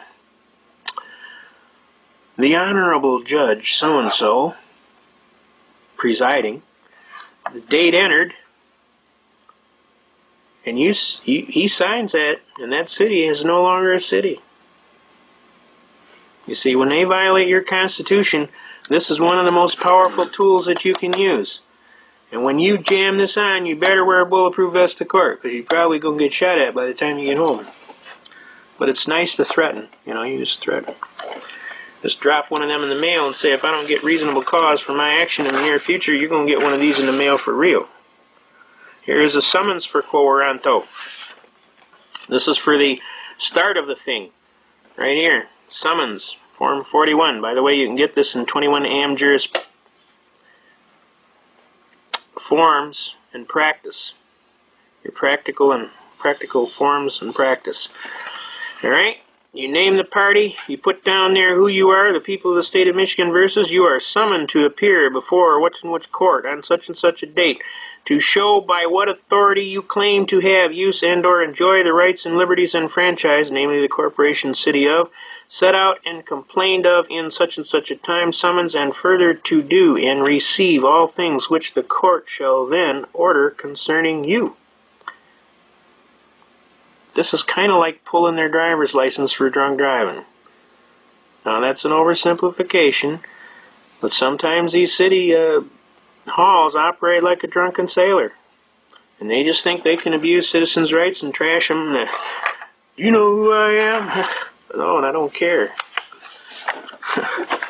You know who I am? I'm your boss. I'm the people. You're elected to work for me. And I'm trying to be nice, so I'd appreciate it if we can sit down and work this out. But if we can't work this out, I'm going to sock it to you, baby. You got me? And that's basically how I feel about it. Now, we can get into some of these other things. Right here. This is a very important point. I'm trying to get this across to people, and you try and tell them, and they kind of look at you with this blank, starry-eyed look. But in the Constitution of the state of Michigan, the latest and greatest, the very first thing they talk about, notice it says Section 1. All political power is inherent in the people. Government is instituted for their equal benefit, security, and protection. Now let me ask you a question. Do you feel equal benefit? I don't. You know? Equal protection and discrimination. No person shall be denied the equal protection of the laws. Right? Nor shall any person be denied the enjoyment of the civil or political rights, or be discriminated against in the exercise thereof, because of religion, race, color, or national origin. The legislature shall implement this section by appropriate legislation. You know? And they start going down through all the freedom of worship. You know? I mean, this is what we're talking about here, folks. You know your rights, you got them. You don't know them, you don't got them. We get back in here to police powers generally. This is something you got to understand. Generally, the police power is the exercise of the sovereign right of the government to promote order, safety, and health and morals, and the general welfare of the society within constitutional limits. Within constitutional limits. Did everybody hear that? Within constitutional limits. Generally, the police power is the exercise of the sovereign right of the government to promote order, safety, health, and moral, and general welfare of the society within the constitutional limits. As otherwise stated, the police power of the state is a power or organization of a system of regulations to foster the health, order, and comfort of the people, and to prevent and or punish injuries and offenses to the public. Right? but it has to be within constitutional limitations, and it embraces all rules for the protection of life, liberty, and property. I mean, that's a contradiction of logic today, folks. That doesn't happen. You and I both know it. I mean, who are they kidding? They ain't kidding me. Okay? So, it's up to you, and it's up to me. And we got to get a hold of this book right here. You get a hold of this Constitution, and you start learning that Constitution, and you quote a chapter and verse, and guess what? You'll notice a unique, different change. One, after a while, they start to listen. And you actually affect what is called positive change. And every time they see you in that goofy hat you wear, they go, oh, for God's sake, don't give that guy no ticket. I have actually been pulled over, listening to the program, didn't have no plates on my car. Policeman called, he says, you got positive ID on the guy? And a friend of mine was taping it off his police radio. He said, yeah, it's him. He said, well, for God's sake, don't give that guy no ticket. And the guy says, Sarge, he ain't got no plates on his car. I said, I don't give a damn what he ain't got on his car. Don't give that guy no ticket. He said, but Sarge, he told me he's just been waiting to fight it and beat it all the way to the Supreme Court, and I wrote that on the ticket. He says, you give that guy a ticket? I said, I just told you not to give that guy a ticket. What are you, deaf? You got some problem with your hearing? He said, I told you not to give that guy a ticket. Now, why did you give that guy a ticket? He said, Sarge, he ain't got no plates on the car. I said, I told you I don't care what he ain't got on the car. This is all recorded on a radio broadcast. So everybody was laughing. The police were laughing. Everybody was laughing. His buddies were laughing. They were ribbing him over the radio. The sergeant told him, all right, knock it off. Clear the net. This is serious. He said, fine. He said, you give him a ticket? He says, fine. He says, tomorrow morning at 9 o'clock, I want you to be in here when the city attorney comes in here, and he says, you're going to personally deliver the ticket to him, and he ain't going to be real happy with you. Because he hates that guy. Every time he goes to court, that guy blows his doors off. He looks like a fool. You give the guy a ticket. Now he's got to go to court. So sure enough, we go to court. Come up before the court. Judge starts operating like a prosecutor. He starts asking me all kind of discovery questions. I call it as soon as they call the case. Now, this is something important. You got to understand. You're going to be your own attorney, then you got to know all of the programming. When you hear him call your case, you get off your tail feather and you run right up there as quick and as expediently as possible without knocking anybody down. And you say, ready, Your Honor. You state your appearance. I'm so-and-so, hearing before this honorable court. I am standing as my own counsel. In my state, it's under Article 1, Section 13. I've appointed myself my own attorney, and I'm ready to proceed with my administrative and procedural matters. And at this time, Your Honor, may it please the court, I motion for dismissal with prejudice, failure to state a cause of action for which relief can be granted. Bingo! Now, I apologize if I'm talking too fast. I'm going to try and slow down a little bit, but when you're in court as much as I am, you just learn. You either talk fast or you lose. So I apologize if I'm going a little too fast. I'm going to slow down. I'm trying to make it easier for you folks, okay? But the judge bips off right away. Well, you got a ticket on such and such. I said, oh, Your Honor. I said, are you the judge, the disinterested third party that's trying this case? The trier of fact? He said, yes. I said, okay. I said, is this the prosecutor over here to my right? He said, yeah, that's him. I said, okay. I said, are you going to prosecute this case, Your Honor? He said, no, I'm the judge. I says, and why are you asking discovery questions? Well, I just want to find out what's going on. I says, isn't that his job over there? That's what he's supposed to do. He's supposed to present his case as the prosecutor, trier of the case. You're the trier of fact, he's the trier of the case. I said, if you're going to operate as the judge and the prosecutor, I'm going to object on the record as a mistrial. He said, okay, I'll let you enter that on the record. Go ahead. I said, okay, let it be entered on the record as an appealable issue. He said, okay. He said, now it's on the record. He said, let me ask you this. Did you get a ticket on September the 30th? I said, yes, sir. He said, well, let me ask you this. Do you have any plates on your car? I says, no, sir. And I don't intend to get any. And, of course, all the people in the court, oh, this guy's going to jail. Watch this. This is going to be good. He says to me, he says, I assume you have a very good reason for that. And I said, yes, sir, and I shut up. I waited. He said, can I hear it? I said, well, Your Honor, I said, I'm an unfranchised common law free man. I'm not a participant in any tontine schemes of limited liability on a joint venture for profit with an insurable interest requiring me to participate in these corporate Ponzi schemes. I'm just a little Joe from Kokomo. I live on the block. I travel at the common law. And I have a right to travel freely unencumbered pursuant to Shapiro versus Thompson, and that right is so basic it doesn't even need to be mentioned. The state of Michigan arbitrarily and erroneously converted my right into a privilege and issued a license plate and a fee for it. Murdoch versus Pennsylvania says no state may convert a secured liberty into a privilege and issue a license and a fee for it. And if they do, Shuttlesworth versus Birmingham, Alabama says I can ignore the license and engage in the right with impunity. That means you can't punish me. Since I have relied on previous decisions of the U.S. Supreme Court and on constitutional defenses, I have a perfect defense for willfulness. I am immune to the prosecution. Therefore, prosecution counsel does not have a cause of action for which relief can be granted. I'd motion for dismissal with prejudice for failure to state a cause of action for which relief can be granted, and I'd kind of like to collect my costs and fees for having to defend this frivolous case. The judge starts reading the ticket. Told officer he'd just been waiting to get this ticket so he could fight it and beat it all the way to the Supreme Court. He laughed. He says, motion granted, and he ran off the bench before I could get my damages. So I went out in the hall. He went to the can. I waited for him. He came out of the can. I served him with my papers. He said, you didn't have to do that. I said, well, I didn't want you to be inconvenienced, Judge. He said, okay. He signed. I went back into court as a casual thing just to see what kind of reaction would happen, and I sat down. About 2 cases later, this elderly gentleman gets up, and he stands up there, and he says, Your Honor, I'm not quite as knowledgeable as that young gentleman that was here just 2 cases ago, and I don't presume to understand all of the issues that he raised. But it really sounded good to me, and I'd kind of like to ditto everything he said on top of my case. Everybody broke out laughing. The judge says, all right, how many guys here didn't have no plates on their car? About 5 guys raised their hand. He says, okay, everybody dismissed. Get the hell out of here. And everybody broke out laughing. It was like, at the carnival on Christmas or something, it was a carnival atmosphere.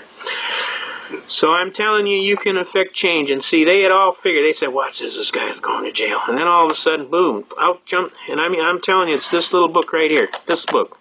You know what's in this book? You have power. Knowledge is power. You know what's in this book, and you know how to exercise your rights in a timely fashion. You have constitutional rights. And if you exercise them, and you utilize good judgment, and be courteous, and just treat people the way you like to be treated, with a little dignity. Most of the time, 99% of the time, I win. Now, I will tell you, I've been to jail. I'm not going to lie to you. But when I go to jail, they really hate it, because I usually get, the last time I got 5 guys' cases retried, and I got another 4 guys out, like within 24 hours, and then I got 11 guys off of their case because they signed up for drug rehab, and one bank robber come up to me and said to me, I think you know I'm a hard case. I said, yeah, I kind of gathered that. He says, I want you to know you changed my life. He said, I really appreciate you helping me with my paperwork. He says, they're going to give me a new chance. They're going to let me out on probation. I'm going to marry my girlfriend. And he started crying, and he basically said, I'll never forget you, Pops. He says, you're some kind of guy. He says, God bless you. And he says, I want you to know I really appreciate what you did, and I found God too, and between you and Crazy Charlie, he said, Crazy Charlie is a minister that goes around to all the jails. He used to ride for the outlaw motorcycle gang. Crazy Charlie is clearly crazy. The last time I saw Crazy Charlie, he was riding down 8 Mile Road at 85 miles an hour, standing on his seat against another guy, standing on his seat to see who was going to wimp out first. Crazy Charlie did about 5 years in the slam because he got charged with murdering some guy. Crazy Charlie went to jail and he found God. And God spared Crazy Charlie from a life sentence in jail, and Crazy Charlie owes it to God, and he goes through all of the jails and he preaches the gospel. And he basically is quite a gentleman, and he's nobody to screw with. And when we went to chapel, the kids were all joking around. Pops, you going to chapel? I said, oh, hell yeah. He says, Pops, you're a badass. What you want to go to chapel for? I said, let me tell you something, my man. You can always learn something, and I'll tell you, one of the best places to learn it is at chapel. So why don't you come on down and you might learn something. We go down there, and who do I see? Crazy Charlie. I hadn't seen Crazy Charlie for years. He looked at me, I looked at him. He said, what the hell are you doing here? I said, I don't want to talk about it, Crazy Charlie. The guy turns around to me, he says, Pops, is there anybody in this joint you don't know? I says, I'll tell you what, this guy is a guy I would listen to. Because he's serious. The man is serious, and he found God, and he's going to try and help you find God. And in the end, you will have peace. Well, this gentleman, this one bank robber, found this gentleman, and between myself and Crazy Charlie, he found God, and I wish you could see the peace on his face. He was in a lot of trouble. And we did his paperwork for him. We helped him, and basically they redid his whole program, and because he found God, they decided to put him out on lifetime parole. He made restitution. He gave the money back. He changed his whole life. His whole life was changed just from that instant. So I'm telling you, when I go into jail, it's hilarious because it's like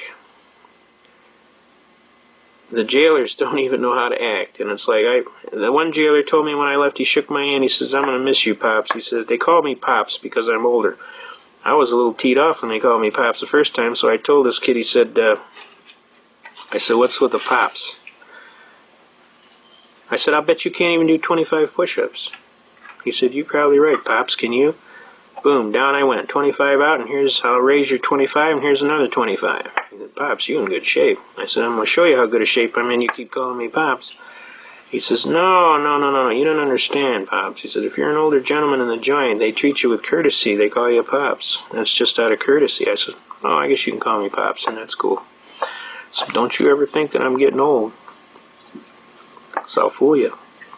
So they laughed. When I left, they lined up to shake my hand, and even the jailer said he was going to be sorry to see me go because I was helping so many people, and people were getting their lives together. And so when I go to jail, it's kind of unique. I actually get a vacation. I got the top bunk, and I laid on the window and let God's sun shine in my face, and I got a suntan. And guys would say, "Pops, why do you climb up on the top bunk?" I says, "Man, I'm out on the beach getting sun and rays. What are you doing?"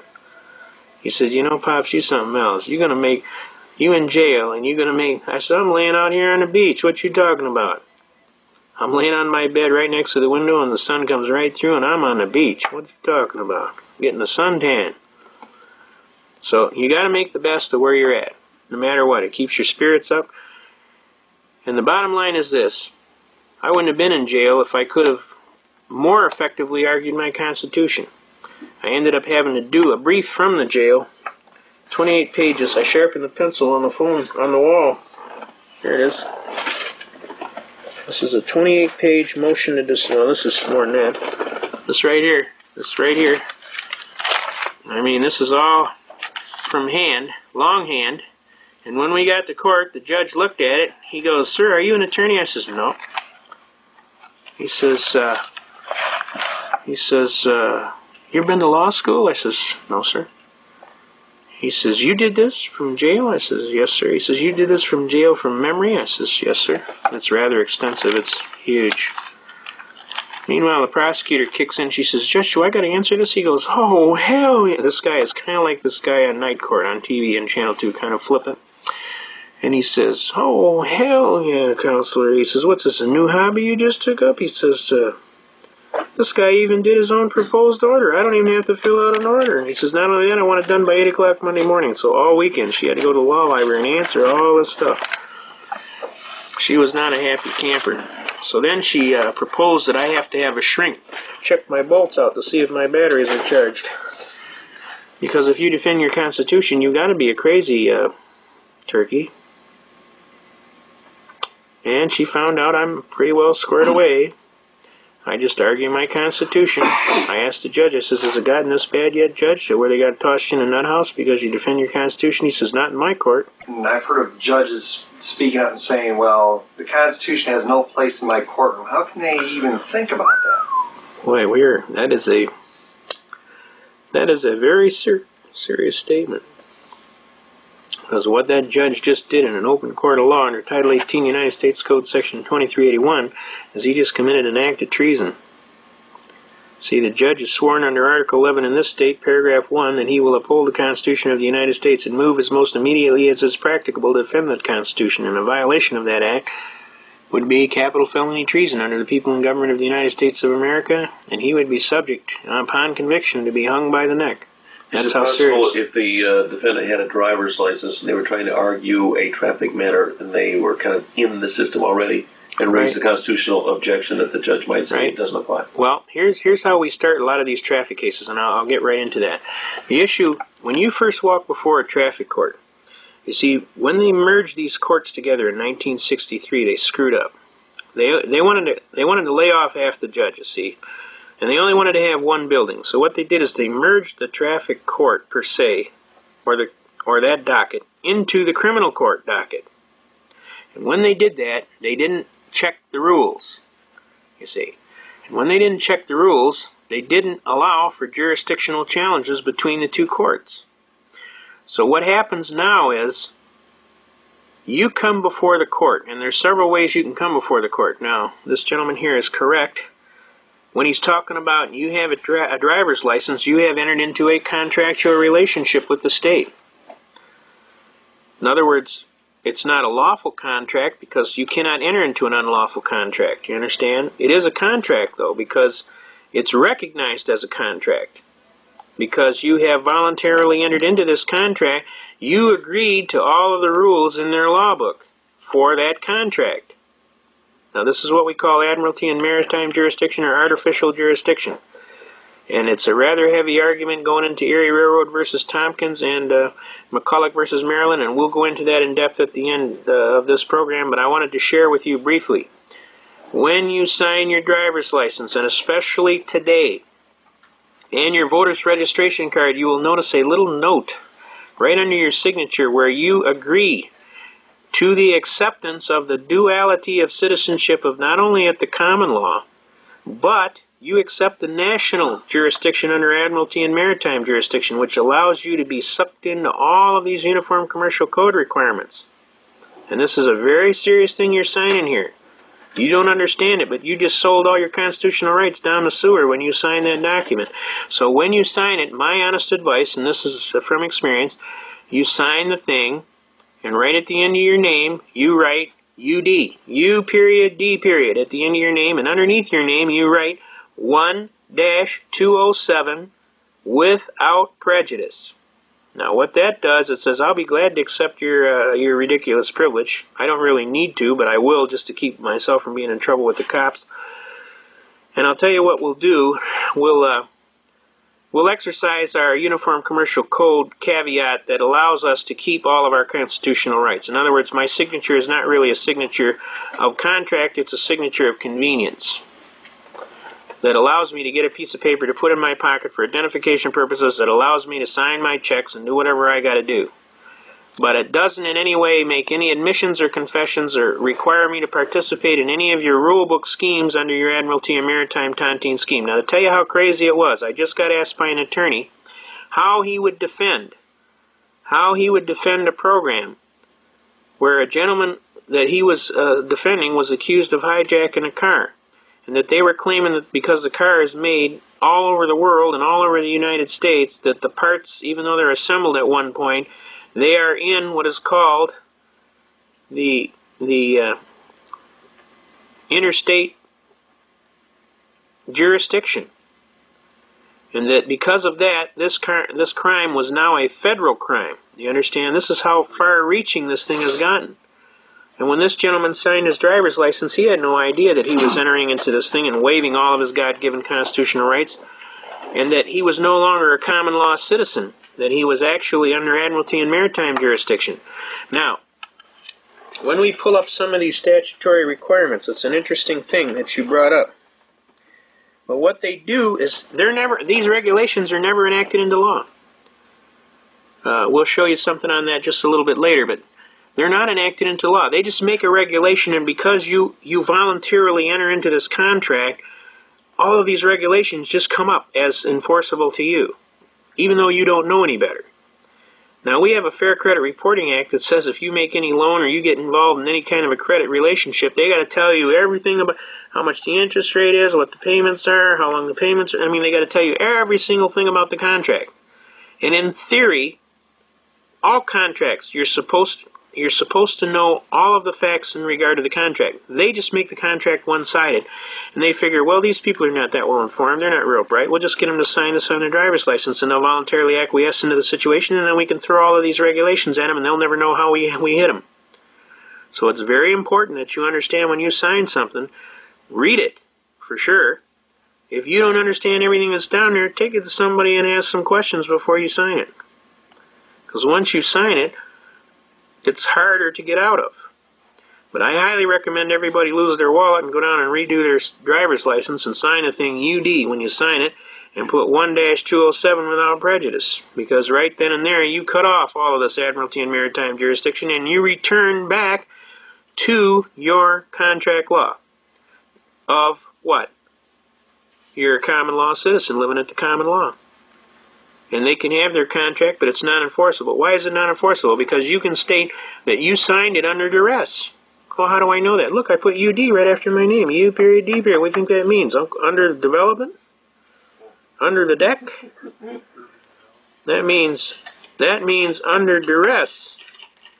When I signed this, I was under duress. I didn't voluntarily sign this. I had to sign this, or the cops were going to cuff me about the head.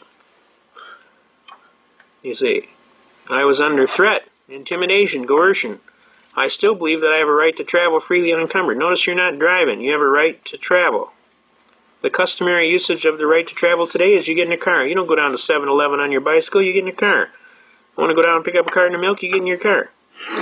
Another unique argument along these lines is, well, Judge, I asked this judge, I says, let me ask you a question, Judge. If I get in my car, the Constitution was still in effect in full force before I got in my car, right? Oh, yeah. Now, when I got in my car and I had my gun, it was still in effect, right? But when I closed the door, the Constitution was suspended, and everybody broke out laughing. How could that be? The act of getting in the car and closing the door made the Second Amendment unconstitutional. I said, that's totally ludicrous. How could that possibly be? You see, they have passed these laws, and they've gotten away with it for so long that it's kind of like a bank robber that's robbed 25 banks in a row, and on the 26th is a little miff that you getting excited. Man, I've done this 25 times. What's the big deal? Now you're going to bust me on the 26th time, and you're going to get all upset. See, they've been getting away with it so long, nobody's ever taken them to the task. They feel like, well, I should be able to get away with it on the 26th time. An unconstitutional act, wrongfully done. It doesn't matter how many times in a row you did it, it's still unconstitutional. And the reality is, a person that's properly motivated, properly trained, and properly willing to do whatever is necessary and proper to defend the Constitution will almost always prevail on the merits. And that's what we're doing right now, and they're sweating on that right now. But the reality of this is, and you got to understand, the burden is on you. You want your Constitution, and you damn well better grab a hold of it, and you better hold on tight, and you don't let go for nothing. You read your Constitution, you learn your Constitution, you quote your Constitution chapter and verse, frontwards, backwards, upside down. When people come up to you, well, we want you to take a drug test as part of your job. Go fish. I ain't taking no drug test. I'm not required to prove a negative. You're required to prove a positive. If you think I'm doing something negligent, fine. Then you go file papers and you take necessary precautions and what have you, and we'll go to court. I says, but I'm not going to be convicted before the fact, and then I got to provide evidence that I'm not guilty. That's the cart before the horse. That's back-asswards. We're not going to do that. Not only that, the Fifth Amendment says, I got a right not to be a participant in a compulsory process that's going to make an incriminating situation to be. Now, I'm not nothing to hide, and I'm not even arguing from what I got to hide. I'm arguing from the fact that the right stands, and I'm exercising it. And then I usually ask some simple questions. Well, if they find anything when I get fired, hell yeah. You're going to be penalized. So there are penalties. And if they find anything, would I be criminally prosecuted? Could be. Huh? So why would you want to do some damn stupid thing like that? And give them a piss test. This guy comes up to me at the last convention we had, and they want to take a test as to whether or not he's got any drugs in his system. I said, first of all, what's in my system is between me and my doctor, and none of your damn business. I says, I don't take drugs, and I got nothing to hide, but I'm not going to voluntarily enter into anything. What if your guy screws up and now you say I got drugs? Now I can't get a job ever? What, are you kidding me? This some new hobby you just took up? I'm not going to play that game. It is not my burden to prove a negative. It is your burden to prove a positive. If you have a just claim for which relief can be granted, you go file your papers and we'll sit down and talk. But until such time, you go fish. Because I'm not going to play. I'm not required to play, and I'm not going to play. And if you fire me for the exercise of my constitutional right, I'm going to tell you about Miller versus United States, which says, the claim and exercise of a constitutional right shall not be converted into a crime. And you're doing that, and you're punishing me. And if you fire me for it, I will sue your socks off and attach everything you own, bank, business, and home. Now make my day. And that's how I feel about it. So you find another turkey to jerk with, because I'm not going to play. Okay? Now, we want to get into some serious things. I want to get into this this argument about traffic cases. This is the most practical way to deal with traffic cases. When you are pulled over, what is happening? Now you got a policeman. He's conducting discovery. Anything you say can and will be held against you. And if you don't think so, just keep rattling. And it'll all get written down on the ticket. I found that out. Told the officer he'd just been waiting to get this ticket so we can fight it and beat it all the way to the Supreme Court. Wrote that word for word right on the ticket. So when these people are with you, you keep your hatch buttoned. And I mean, I'm guilty. I admit it. Sometimes I rattle on. It's been known to happen. So I'm telling you not to do it.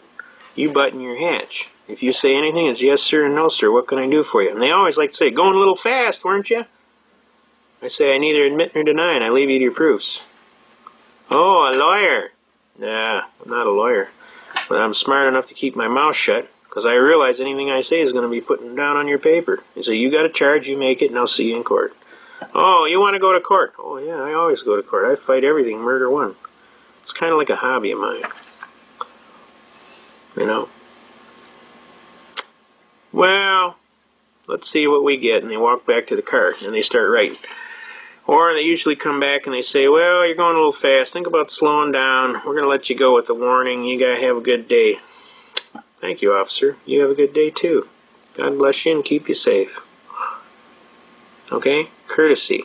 I can blow their doors off anytime I want. Still, yes, sir, no, sir. Courtesy. Courtesy pays. You treat people the way you like to be treated, and 9 times out of 10, you will benefit. You treat people like a yahoo, and you're going to get treated like a yahoo yourself. So I highly recommend courtesy as an effective way. I had a policeman one time tell me, you ever ate a flashlight the hard way? And I looked at him and I said, quite frankly, officer, most of the officers I have run into are extremely professional. And I treat them with a great deal of courtesy and professionalism because I respect what they're doing and that they risk their life every day. And at no time would I give an officer enough static that he would want to make me eat a flashlight. I mean, I treat them very cordially, and I respect what they're trying to do. I don't agree with everything they're trying to do because some of the stuff is kind of unlawful. I said, but I will give them the courtesy they have coming. He turned to me and he said, I'm sorry, I got a big mouth. I didn't mean it. You're right. I was out of line. See, you treat people with courtesy, and 9 times out of 10, you can even back down some guy that's talking a lot of manure. But the louder you talk and the more belligerent you talk, the more louder and the more belligerent he has to talk. It's kind of like Newton's third law of physics. Every action has an opposite and opposing reaction. You talk crap, then he's got to talk crap. So my advice to people is don't do that. It's unmotivated. Who's doing this, you or him? Remember, the best weapon you have is the one right between your ears. So use it. And watch your mouth. Don't be talking a lot of trash to these policemen. They don't need to hear it. They got a bad day. You might have a bad day. Best thing to do is say yes sir, no sir. And if you got an honest pitch, go ahead. If you make my day. Now we've gone past that. You got the ticket. What are you going to do? Well, look on the ticket. See if he signed it. A lot of times they don't sign it. Guess what? If he didn't sign it, there ain't no sworn complaint. How can you defend against a non-sworn complaint? A lot of times the cop doesn't sign the ticket. Look, open your eyes. God gave you a set of eyes. Look. Yeah, this guy didn't sign it today. It says, under penalty of perjury, I attest and certify that this is a true and fact complaint. Well, what happens if you don't sign that? It ain't a complaint. Do you have to sign the ticket when the police officer pulls you over in that situation? Don't they make you sign the ticket? Sometimes they do. If you sign it, put UD 1-207 without prejudice. That's saying that you received the complaint. That's all that's saying. All right? So it's okay to do that then? Yeah, but put UD 1-207. It's not an admission of guilt. It just means that you received the complaint. Okay? If you don't sign it, he's going to take you to jail. I realize that it's unconstitutional. Unless you like jail food, I wouldn't do it. I'd sign the thing, UD 1-207 without prejudice. The signature doesn't do anything. Besides, you want a copy of the complaint anyway because you want to file a brief. And how are you going to file a brief if you don't know what the complaint is, right? Now, the next thing you know, you have to notify the court within the time period, and it's usually 10 days. One of their dirtiest tricks is you call in and you think you got it noticed, and guess what? They claim you didn't call in. And they go ahead and say you didn't show up. Then they find you guilty, and bingo, you're out of there.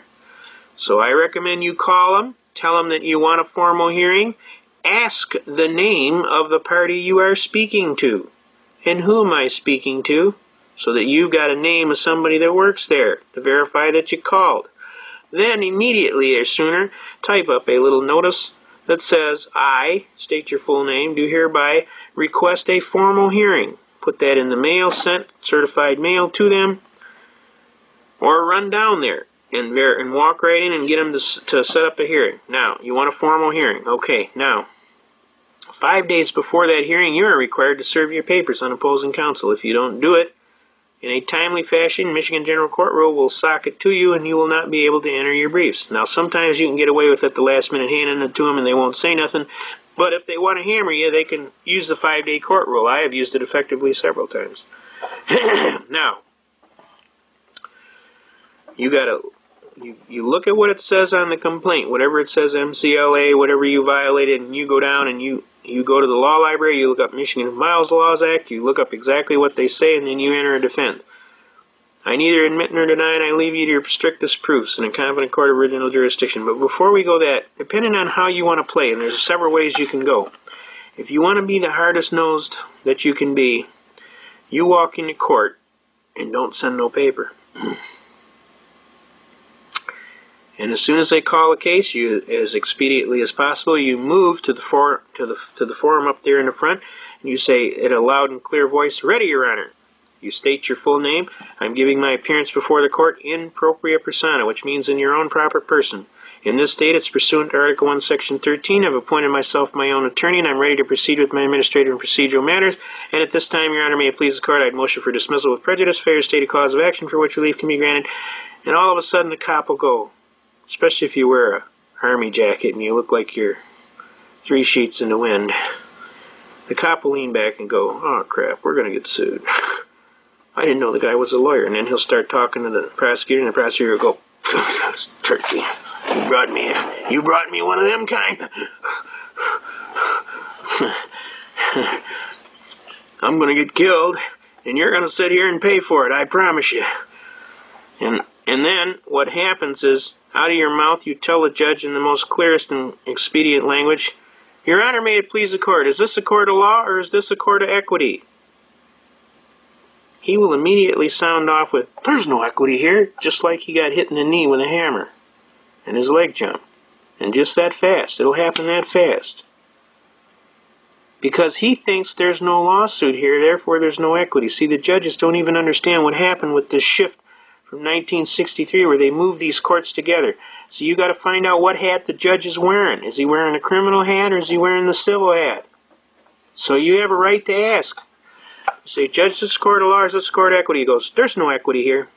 Now, we just did this in a beautiful case.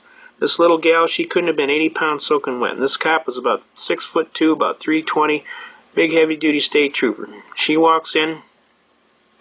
"Your Honor, I am representing myself as my own counsel. I would like to proceed with my administrative and procedural matters. But before we go, I have a declaratory ruling, sir. Could I ask you a question?" She goes, "Oh, sure, honey, go ahead." He says, "But you understand, only a fool stands as his own attorney."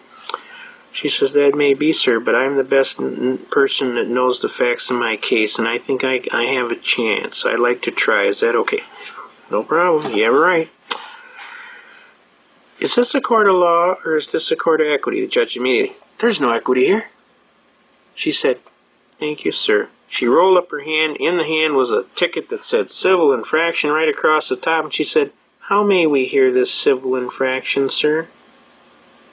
The judge did a Homer Simpson. He goes, "So that's where you're going with this, huh?"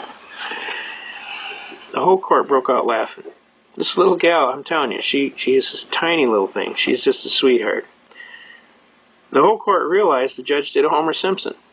And then the judge realized he did a Homer Simpson, and then he busted out laughing. He goes, "Oh, honey, you're not going to pull that here today, are you?" And she got a little flushed. She wasn't sure. This was her first time, and she was a little scared. She looked over at an associate of mine. She said, looked at him, and he gave her the nod. And she turned, she said, "Yes, I am, sir." And everybody broke out laughing again. And the cop goes, "Well, if they're going to play around, I'm gonna put 15 over on the ticket, Judge." And the judge goes, No. You got what's on the ticket. That's what's on the complaint. You're not changing the complaint after the fact. That's perjury. You want me to put you in the coolie? You know? You can't change the complaint. The complaint is the complaint. You signed it. It's true. Got me? If it was 15 over, you should have wrote 15 over. He said, "Well, I just don't want to screw around. This is just getting out of hand. I mean, she was guilty, da-da-da-da-da." And see, she goes, "Your Honor, right? We haven't even gotten to that yet, Your Honor. There's no jurisdiction. This is where we're at. We're at no jurisdiction." It says, "You're right." He said, "Are we going to go through with this now? Come on, tell me true." She says, "Yes, I am, sir. I'm going through all the way to the Supreme Court," she said. And the judge goes, "Okay, now, we're going to have to set a hearing." She says, "And I'd like a formal hearing too, sir." He said, "Okay, and I'd like a trial by jury, sir, because the value in controversy is in excess of $20. Pursuant to the 7th Amendment, I have a right to trial by jury." He says, "Yeah, okay.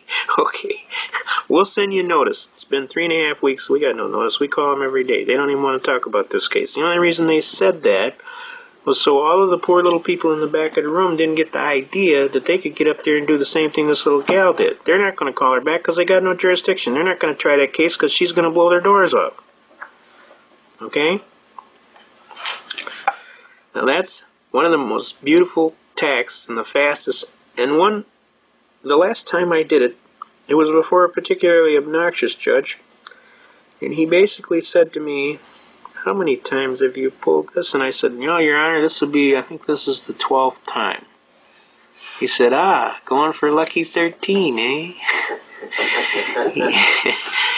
He said, "This is very clever," he says, "but I'm going to give you some advice, young man. Don't ever get caught doing nothing in my town." Got me?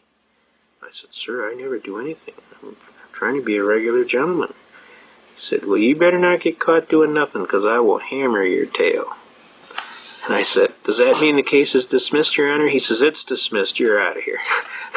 Now, I'm telling you this works, and it works real good. Now, the next effective step that you can do is you can turn around and ask the judge if he's a licensed attorney to practice law, because none of the judges are licensed. Take my word for it. Michigan Constitution says under the Adjudicature Act that they are required by law to have a license, that they are required to be licensed by the state of Michigan. The state of Michigan does not license attorneys. The Bar Association licenses them. They give them a P number and a card that says, "Yeah, you're a member of the Bar Association." But if you call up the Bar Association, they will tell you they don't give nobody a license. The state of Michigan doesn't give them a license. The Bar Association didn't give them a license. So what license could they be talking about? A Mickey Mouse license? Because that's the only one that's left. The state doesn't issue one, the bar doesn't issue one, and the one they got hanging on the wall is not a license from the state of Michigan. And the Constitution of the state of Michigan says all judges will be licensed to practice law before the state. And you ask him, where's the guy's license? He doesn't have one. And, Your Honor, may it please the court, if since you don't have a license, I'm asking you to recuse yourself until we can get a judge that has a license. Now, a little lady named Virginia Cropsey is the one that perfected this argument. She's a genius at it. She's a little spitfire. If you ever watch her in court, you're actually going to see a treat, because she is something else. She's got character. She graduated a full attorney from Wayne State University, and then she refused to join the bar because she didn't want to compromise her rights with their political chicanery. And she is a full-fledged, serious business legal person. And to hear her work in court is absolutely like listening to Stradivari work the violin. She walks in and blows their doors off. Well, she's on about 3 judges now for this same thing. She blew the first judge out, so then they sent in another judge. They moved her over to the other side of town, over in Berkeley, Michigan, and then she walked in and she blew that judge out of the door. So then they sent her to another judge, and then she turned around and went before the state licensing commission, and now they've handed it up to the judicial people of the state to try and resolve the problem. They're going to end up dropping it. The judge doesn't have a license. Now let's suppose the judge could prove he has a license, which he doesn't. Judge, let me ask you a question. Under your retirement fund, isn't it a fact that you get a certain percentage of the rake-off of all of the tickets that come before your bench? Well, yeah. And isn't out of a $40 that comes across your bench, you get $18.75? Well, yeah. So you have a financial interest in this matter, isn't that correct? Well, yeah. Well, isn't that a violation of judicial canon number 7? You're not supposed to have any financial interest in any matter that comes before your court. I'm going to ask you to recuse yourself for bias, Your Honor, may it please the court. And every single judge has got it. Now, does everybody understand how many ways you can hammer them just out of the chute without even getting nasty?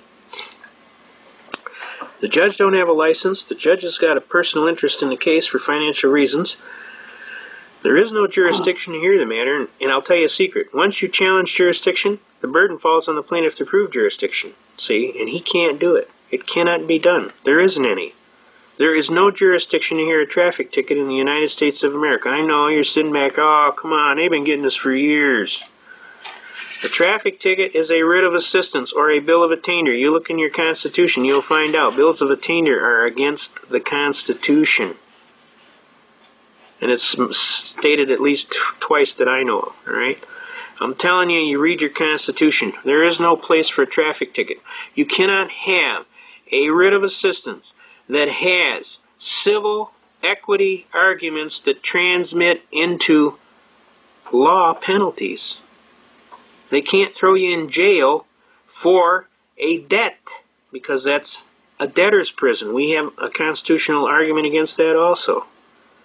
So how do they do it? Because they wants to, and because you don't know any better. That's how they do it. What if they have a court, if they say it's a court of equity? All right, that's a good question. I'm glad you're paying attention here. If they say they have a court of equity and there is equity, then you turn to them and say, thank you, Your Honor, I appreciate your time. I would like to know who is the injured party and where the contract is. Can you show me the contract? There is no contract unless you didn't sign your license on UD 1-207 without prejudice. Where is the contract? It's when you sign for that license. So don't sign for that license unless you put UD 1-207 without prejudice, UCC 1-207. Now, they can't produce the contract, and if they could produce the contract, you've exercised your waiver under the contract not to give up your constitutional rights to travel freely unencumbered, right? And let me ask you this. Can you enter into an unconstitutional contract? Not lawfully. The contract is voidable for not lawful performance. It has to be a lawful contract for you to enter into it. All right, now the next thing. Who's the injured party? Who got injured? Show me, Judge. The parking meter out there? Another neat trick that I like to do, especially in speeding tickets, is I like to confront my accuser. I always like to call a black box that accused me of speeding to the stand, and the judge always gets upset. And I tell him, well, Your Honor, I said, I've been asking this policeman here for 3 hours how the black box that he's been playing with works, and he can't tell me. And we've been through the whole stationary mobile radar manual from Macomb County Community College Law Enforcement Academy, and I've asked him every question, and I don't know how he passed his second-class radio operator's license because he doesn't know how the damn thing works, period. He doesn't even know how to set up the test to properly test the thing in all environments. I said, on top of that, I said, he is not the witness. He is nothing but a hearsay witness, and his testimony is inadmissible in any court in the land because you can't have hearsay. He says, what the hell are you talking about?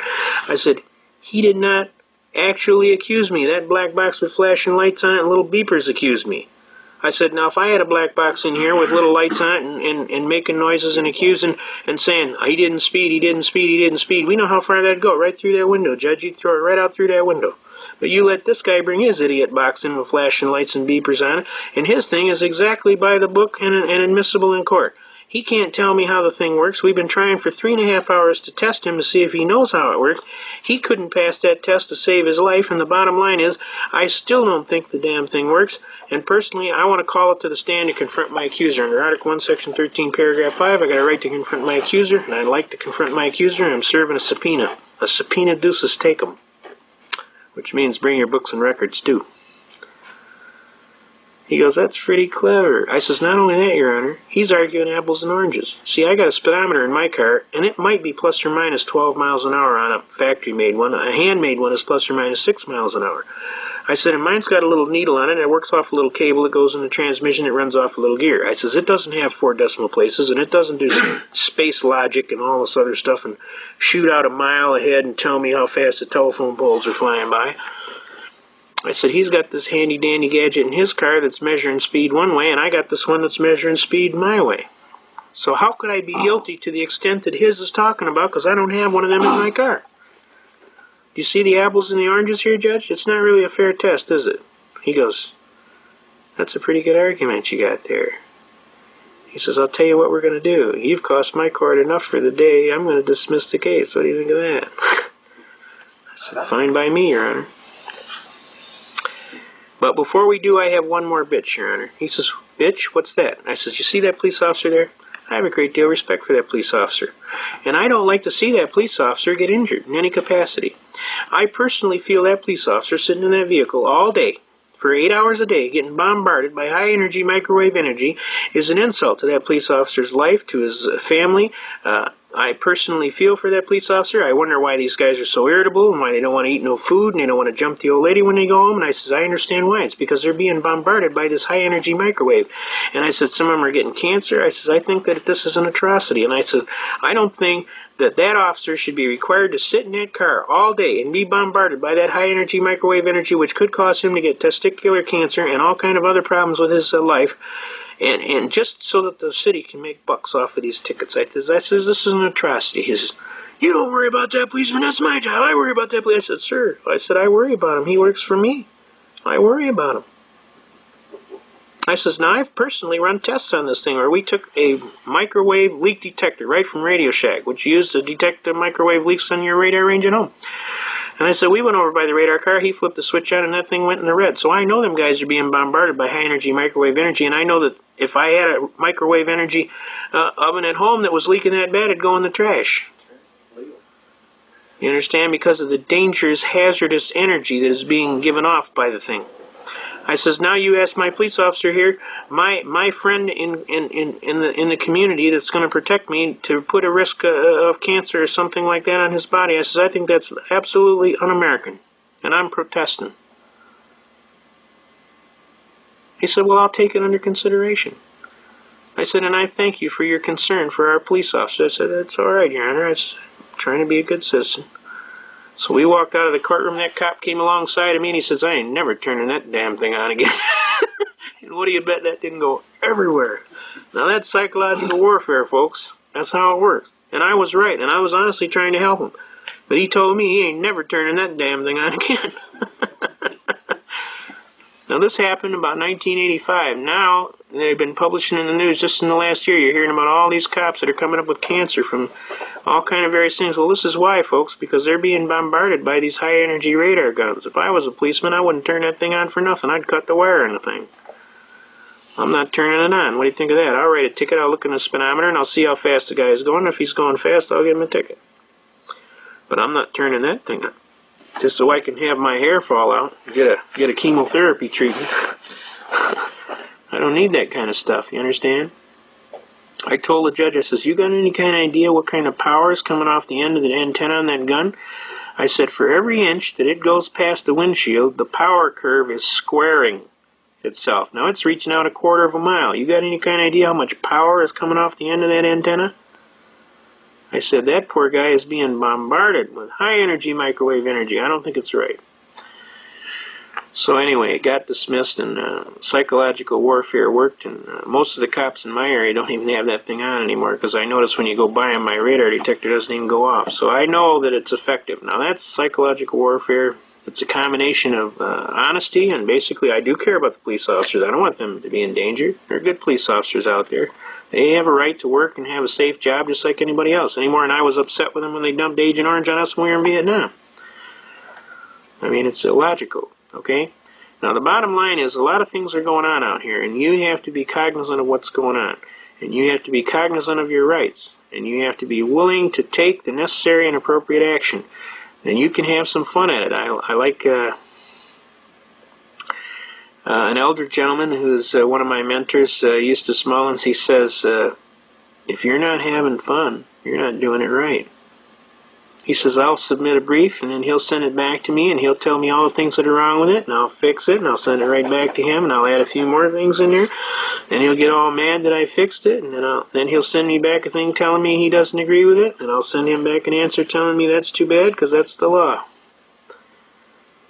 Now, you can have a lot of fun doing this. Another neat thing you can do is go down and sit in courts. I highly recommend ladies or gentlemen that don't have anything to do for an afternoon, retirees especially, get your best gal or your best girlfriend or boyfriend, whatever it is, take two of you. Safety in numbers, take two of you. Dress in your best suit and what have you, tie or best skirt and what have you. Go down and sit in the court and take a legal pad. Just two of you and sit there for the day. In the left, you want to sit in the left rear side, the last pew in the left rear side. And just sit there and do not smile. They'll think you're from the Judicial Tenure Commission. You ought to see what happens. It's great. Everybody gets read their rights. Everybody gets treated like a human creature. It's absolutely uplifting. The judge will stop what he's doing and ask you, "We're not here for anything serious today, are we?" And I'll say, "No, sir, Your Honor, I'm just casually observing." He'll go, "No. Why are we here today?" "Honest, sir, we were just in the area. We heard that you were a real good judge, and we wanted to see you in action. My associate was driving in the area, and we stopped by to see it." He says, "That fish smells awful loosely wrapped to me." "Now, you tell me why you're here right now." "Honest to God, sir, we're just casually observing." "Okay, all lawyers in my chambers." Shuts the court down, goes in his chambers. Now, look. They start trying cases in the chambers, and they started trying them in the hallway. Then they were on the other side of the clerk's office at the other end of the hallway. Then they come back, and then the little gal from the prosecutor goes on. She says, "What's with the nerd patrol?" The judge gave her a look that would kill. "Don't you do it today, honey. You keep that mouth zipped. These guys are from the Tenure Commission. We don't want no problems with the state. You button that hatch." I mean, you can have a lot of fun. My associate was just absolutely almost in tears. He could keep his straight face no longer, so I said, "All right, we're leaving." We got out. He laughed all the way down to the car, laughed all the way down Rochester Road to the expressway. He said, "That's the most fun I had in my life, just sitting there in that day." And everybody was getting off. Guys were getting sentences canceled. Guys were getting out of jail. One guy had $2,500 worth of fines, and they got reduced to $124 and 5 days served. It was $240, and it was going to be 10 days in jail, but the judge turned to me and winked. He says, "I can't throw him in jail for a civil infraction." I knew that. So, this is the last offer I'm going to give you, young man. It's going to be $124 and 5 days served. Does that sound good to you? The lawyer turns to me and says, "You better take this. This is the best deal you're ever going to get." So I'm telling you, you can be effective as citizens. When you hear them bring up the right constitutional issues, you pop off, you sound off. Tell them, "Hey, this is America. Last time I heard we got an American flag on a pole out there. Last time I heard we got a constitution, and by God, we're going to keep it forever. Forever." Anybody got a problem with that? Okay? All right. When I go to court, I always take all my Lucky Charms with me, and I was one of the fellows that served with the infamous Apache Troop, 1st Squadron, 9th Air Cavalry. We were the fellas that were in the movie Apocalypse Now, where they told you, "I love the smell of napalm in the morning," and that gentleman was exactly like that. This book is done about the Apache headhunters by a Cobra gunship pilot by the name of Jerome Boyle, who we used to call Dirty Harry, because he looked just like Dirty Harry. Make My Day. He used to have that painted on the side of his aircraft along with Pinball Wizard and a few other things. This is a phenomenal book about a story of serious Americans. This is a Cobra pilot, Jerry Boyle's own story, a former policeman who arrived in Vietnam in March of '70. He went from being a FNG, which I can't tell you what that is in a church, but it's bad, to a combat vet in just 2 months, whether rescuing downed crews, flying fiery combat missions during the invasion of Cambodia, or being shot down himself. Boyle saw war quickly turn from a scary game of bullets, rockets, and grenades to a terrifying race against death, where just split seconds could turn a scene of breathtaking beauty into one of stark, absolute terror. He witnessed men risk their lives daily to save others, and he heard the dreaded call, "Taking fire, taking fire." They were too often a fellow pilot's very last words before his chopper became an inferno. Boyle learned real fast that there weren't a lot of going-home parties for Apache Troops pilots. And when you listen to some of the stuff, this is a Cobra pilot's life and death experiences in Vietnam's legendary Apache Troop, 1st of the 9th Air Cavalry. This pilot was the recipient of, he was a California native and former policeman of Ventura, California. Among the medals and decorations awarded to him for his service, and this was kind of typical of most of the people in this outfit, Silver Star, 3 Distinguished Flying Crosses, 5 Bronze Stars, 2 Army Commendation Medals for Valor. He now works as a pilot who flies in support of offshore operations. He lives in Oha, California with his wife Andrea of 20 years. And to read some of the stuff about this is absolutely phenomenal. Some of the things that get involved, I'll just read you a closing part of this thing to give you an idea. The Apache troop I served in wasn't part of the Army. The Army was part of Apache troop. We were mavericks, but the kind of team that any commander with hair on his tailpipe would want his unit to be like. If you couldn't get what you needed to accomplish the mission through normal channels, we begged, borrowed, or stole it, usually the latter. With few exceptions, I'd follow the men of Apache troop into hell, knowing full well sooner or later, someone from the blues, the whites, the reds, the lift platoon, or the mess section would emerge from a smoking hole dragging the dead, smoldering ass of the devil.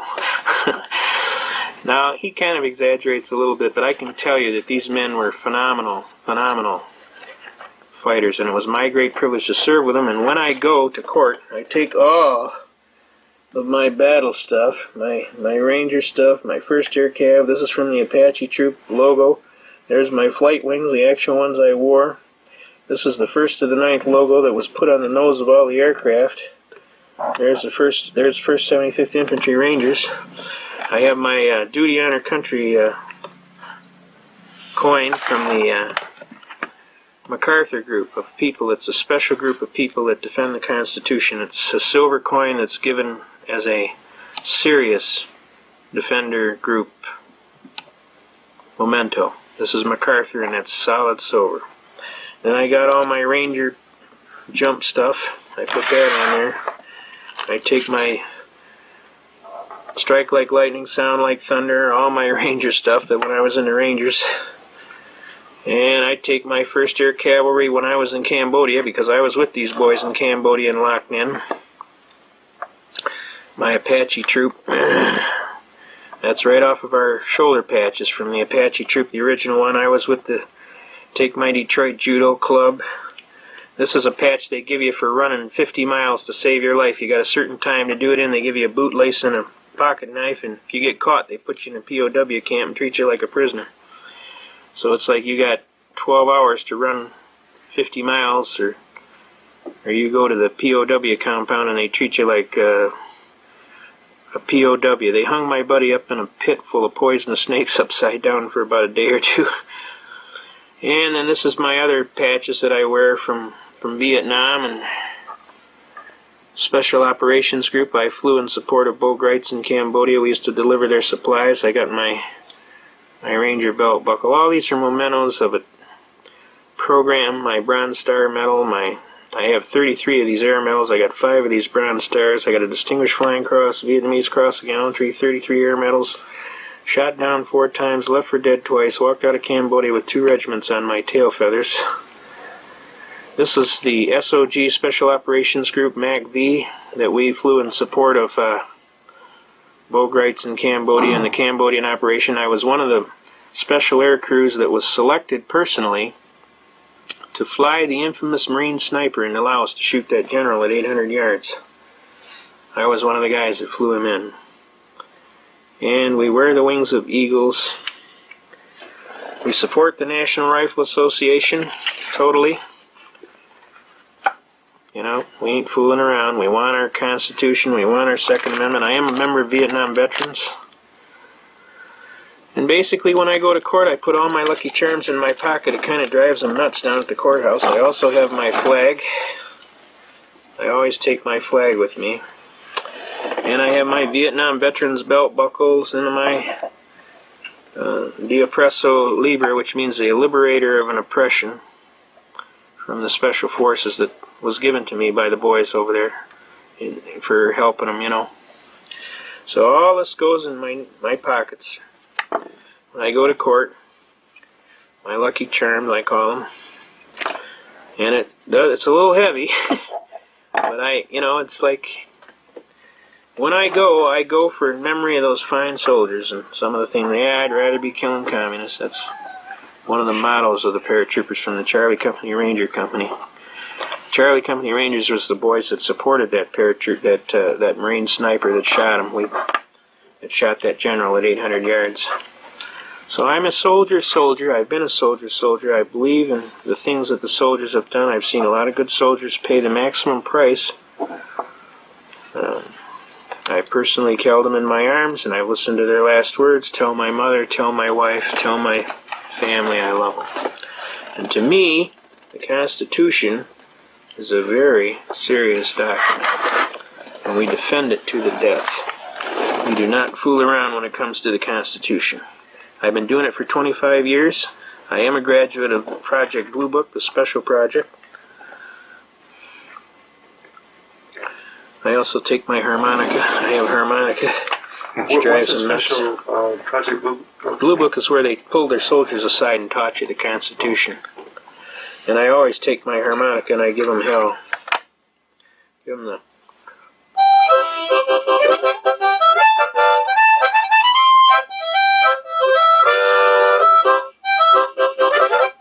And we give it to them. Tell your Southern Air Transport story. Yeah, well, we were flying interdiction along the Cambodian border, and we come up on the door of these B-model Huey. It was a smaller Huey, and it was painted blue and silver. And all along the side of the tail boom was white powder. And I informed the aircraft commander, and he told me he was hailing them on the hailing frequency, and he called them up and told them to land. We wanted to inspect their cargo, and they told us basically to blank off and die. You know who we are? My pilot told him he didn't care if he was a man from Glad. He was going to land that aircraft, and we were going to inspect his cargo. Basically, he told us,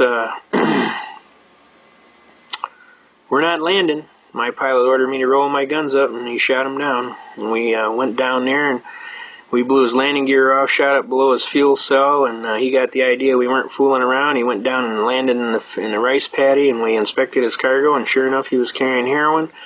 So the pilot gave him a choice. He could go to Long Bin jail with us for contraband trafficking, or he could hitchhike home, baby. So he chose to hitchhike home, and figured he had a chance. Of course, we knew that was going to be rather difficult in Cambodia, him being 3 foot taller than anything they're walking, and a white man on top of that. But we gave him a chance, and the bottom line is he didn't want to go to jail, so we torched his aircraft, and we got back, and the CO, are you crazy? Those people are CIA, they're going to kill you. I told him, make my day. I said, they were trafficking that dope to RGIs and God knows who else, and as far as I'm concerned, we stuck it to them for about $15 million, and I'm just tickled, and if I could do it again tomorrow, I'd do it again.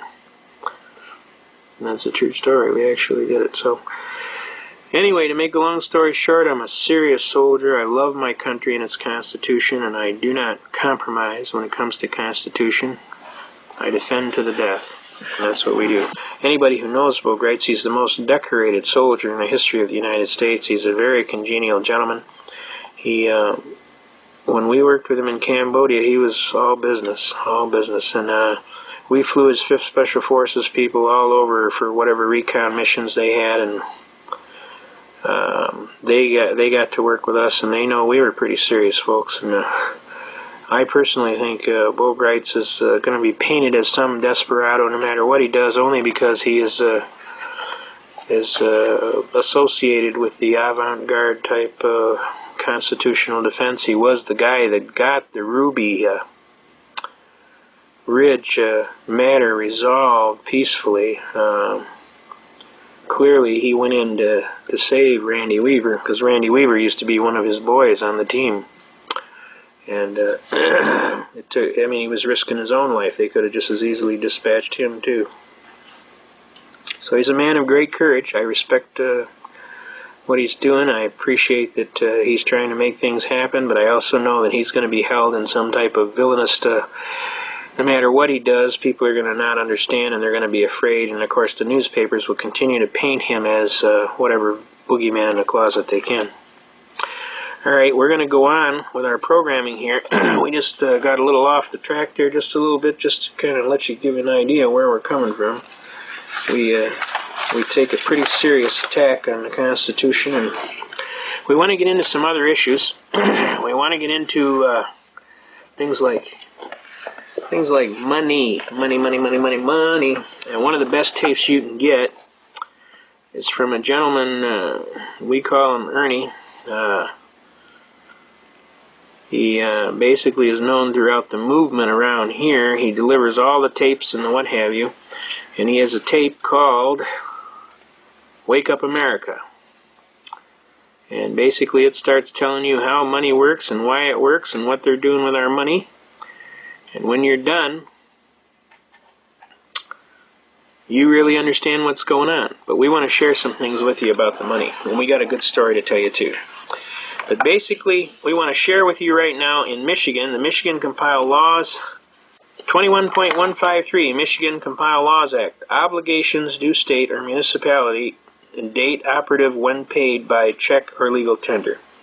Whenever any check or bank draft shall be tendered for the payment of any debt, taxes, or other obligation due the state or to any municipality therein, such check draft shall operate as a payment made on the date the check or draft was received and accepted by the receiving officer, if it shall be paid on the presentation without deduction for exchange or cost of collection.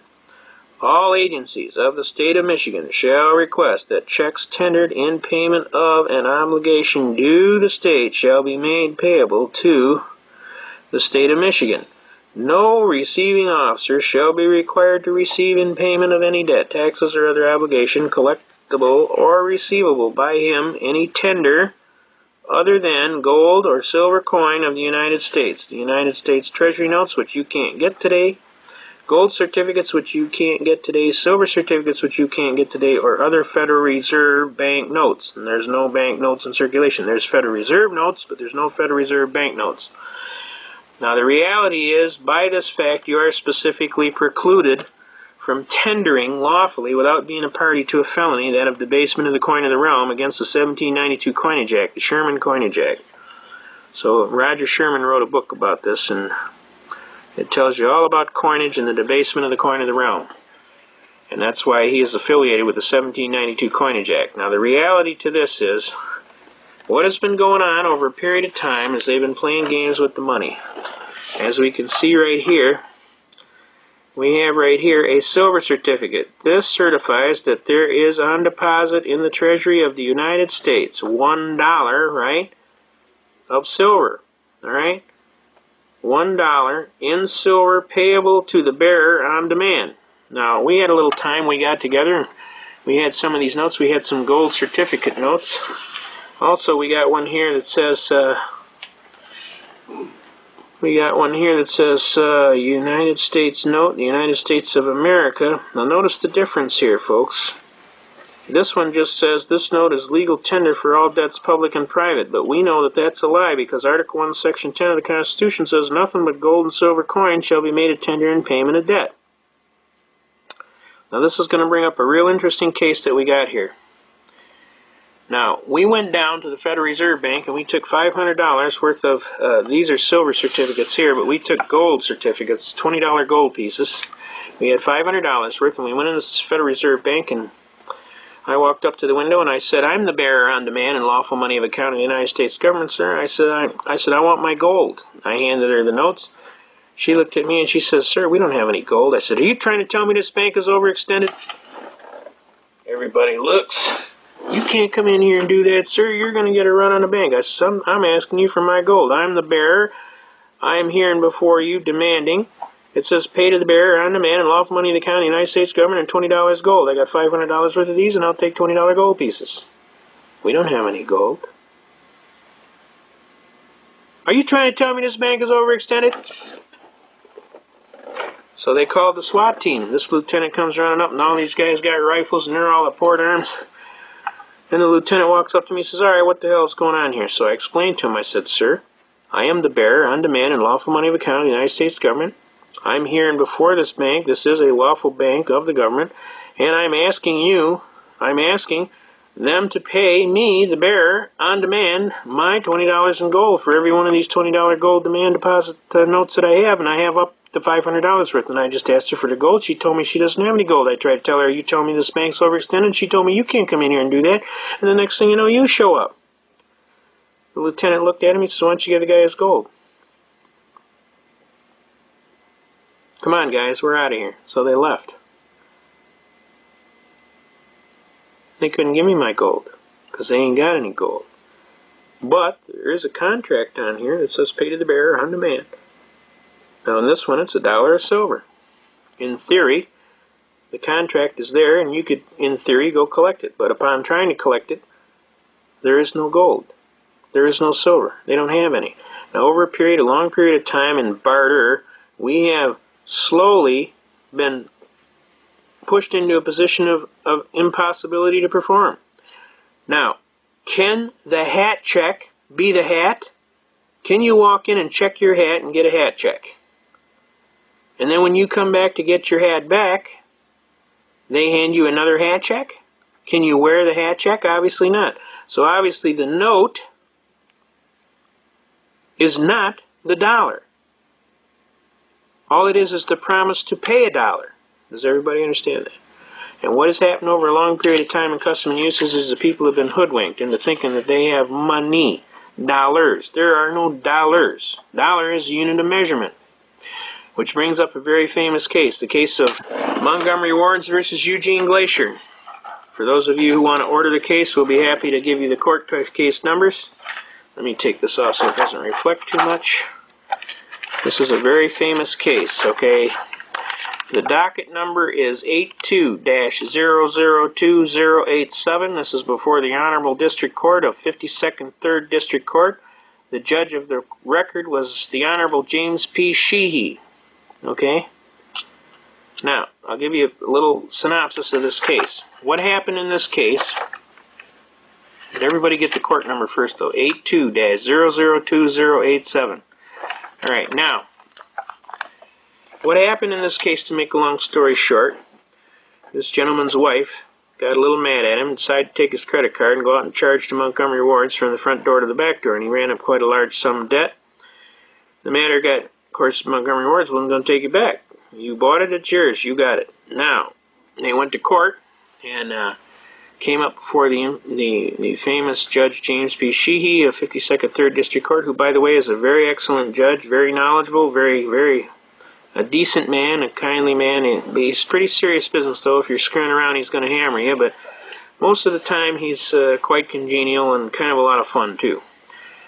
But it came up before his court, and up jumped the devil in the deep blue sea, and they're starting to argue, and the judge is saying, well, let me ask you a question. He said, did you get a credit card? He said, yeah.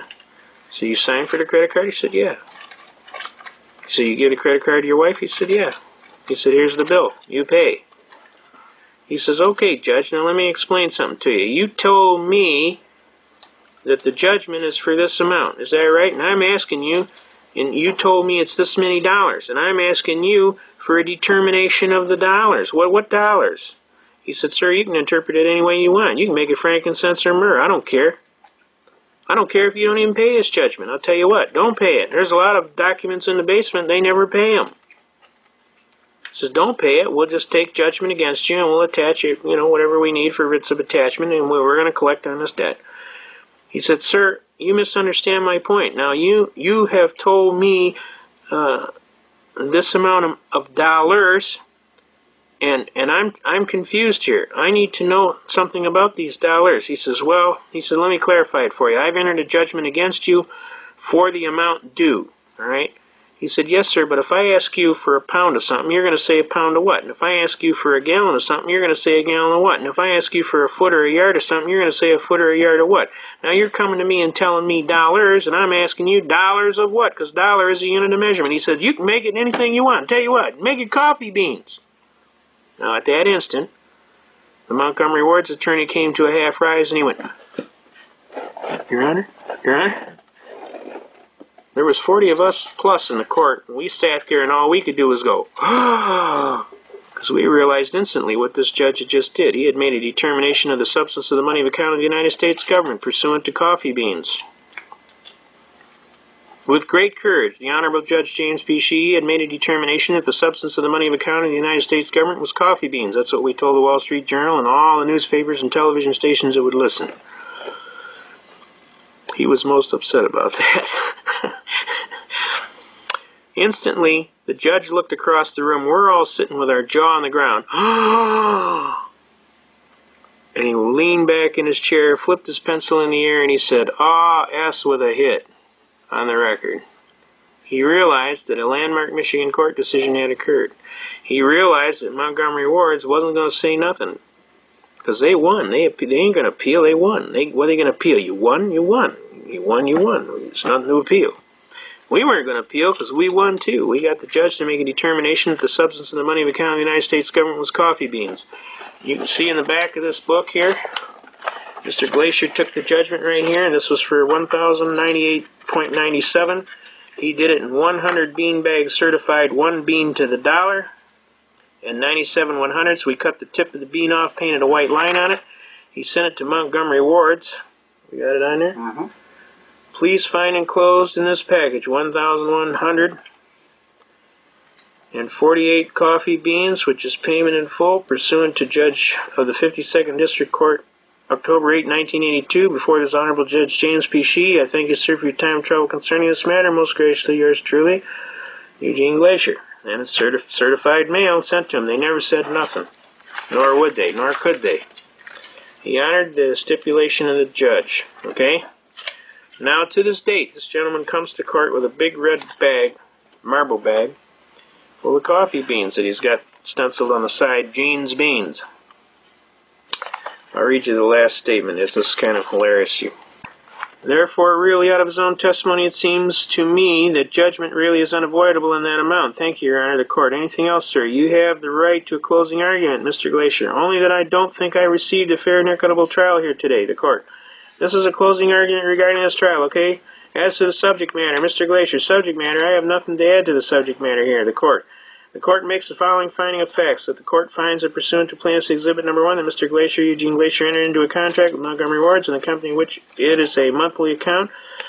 2, pursuant to Plaintiff's Exhibit Number 2, that the account was used by probably 99% of the time of the purchases by his wife while they were married. Number 3, that for testimony of Mr. Davison's unrebutted testimony, Mr. Davison, the balance owing on the account is $1,098.97. And the court also finds that Mr. Grossman's excuse me from Mr. Glacier's testimony that he just recently got divorced, approximately August 24, 1981. In that divorce proceeding, he accepted the liability on this account as between he and his wife. Based upon the information, the court makes a conclusion of law that Mr. Eugene Glacier, the defendant, this matter owes Montgomery Ward $1,988.97. Court finds a judgment in favor of plaintiff in the amount of plus costs. Mr. Glacier, you have a right to appeal this, and that appeal, I think, is in 15 or 20 days, Mr. Grossman. Mr. Grossman, 20, Your Honor, 21, actually, out of counting 23. I think it's 20 all over now, Your Honor, the court. I think it is. It used to be 15 on some cases and 20 on others, and I could never keep it straight, but I think it's 20. You have a right to appeal in 20 days. If you appeal, let me explain to you how you do that. You have the file with the court, with the circuit claim of appeal. Are those the ones that are marked by the way those exhibits? Mr. Grossman, oh yes, sir, Your Honor, that's right. The court. We better keep those. You can give him a copy of the other ones. By the way, you can file a claim of appeal with the circuit court in this court. You also make a request to the court stenographer for a copy of the record. A copy of the record must file within a certain amount of time that you can tell you must file, as I say, a claim of appeal, and then you have a certain number of days after that to file your appeal. Okay, claim of appeal is nothing more than a little form. I hereby claim appeal. Okay, so but the court clerks can give you more information. But if you don't file an appeal within 20 days, you've lost your right for an appeal. Any other questions before the court recesses? I'd still like to have a motion for a more definite statement. Dollars of what? Do I owe the court dollars of what? The court has made it. Now this is after he had already told them dollars of what before, and the judge told him frankincense and myrrh. And then he kept hammering away at this dollars of what, and then the court lost its cool. The court has made a judgment of $1,098.97, and however you interpret that, sir, if you want that in coffee beans, that's okay with me, really. Okay, thank you much. And at that point, we all went, oh. And he went, oh, S with a hit. You realize he threw his pencil up in the air? Now this is a magnificent case and an example. And to this day, this gentleman still pays court judgments with coffee beans. And if it's a viable case, you can use the case as a reference. It's a landmark Michigan court decision. We use it thoroughly. Okay? Now, to make a long story short, Article 1, Section 10 of the Constitution is clear and specific. It says nothing but gold and silver coins shall be made a tender in payment of debt. We got Article 1, Section 10 right here. For those of you who are looking for no bill of attainder or ex post facto law shall be passed. That's traffic tickets, folks. A bill of attainder is a traffic ticket. Can you see that right here? No bill of attainder or ex post facto law shall be passed. No capitation or other direct tax shall be laid unless by the rule of apportionment or census to... We'll talk about that later. That's another heavy one. All right. But Article 1, Section 10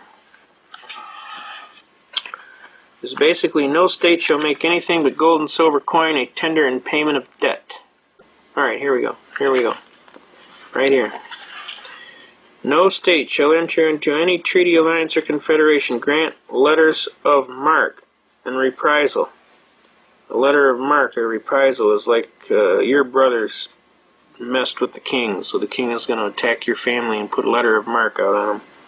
Coin money. Emit bills of credit. What is a Federal Reserve note? Make anything but gold and silver coin a tender in payment of debts. Why? Because it creates inflation. You got to understand that paper money, if you can't redeem every piece of paper in a society, the amount that you can't redeem is inflation or credit. Credit is inflation, right? Pass any bill of attainder, huh?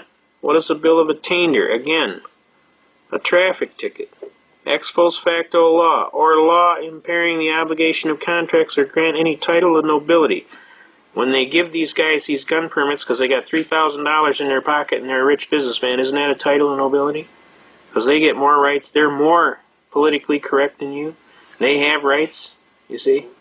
I mean, they violate so many things it's not funny.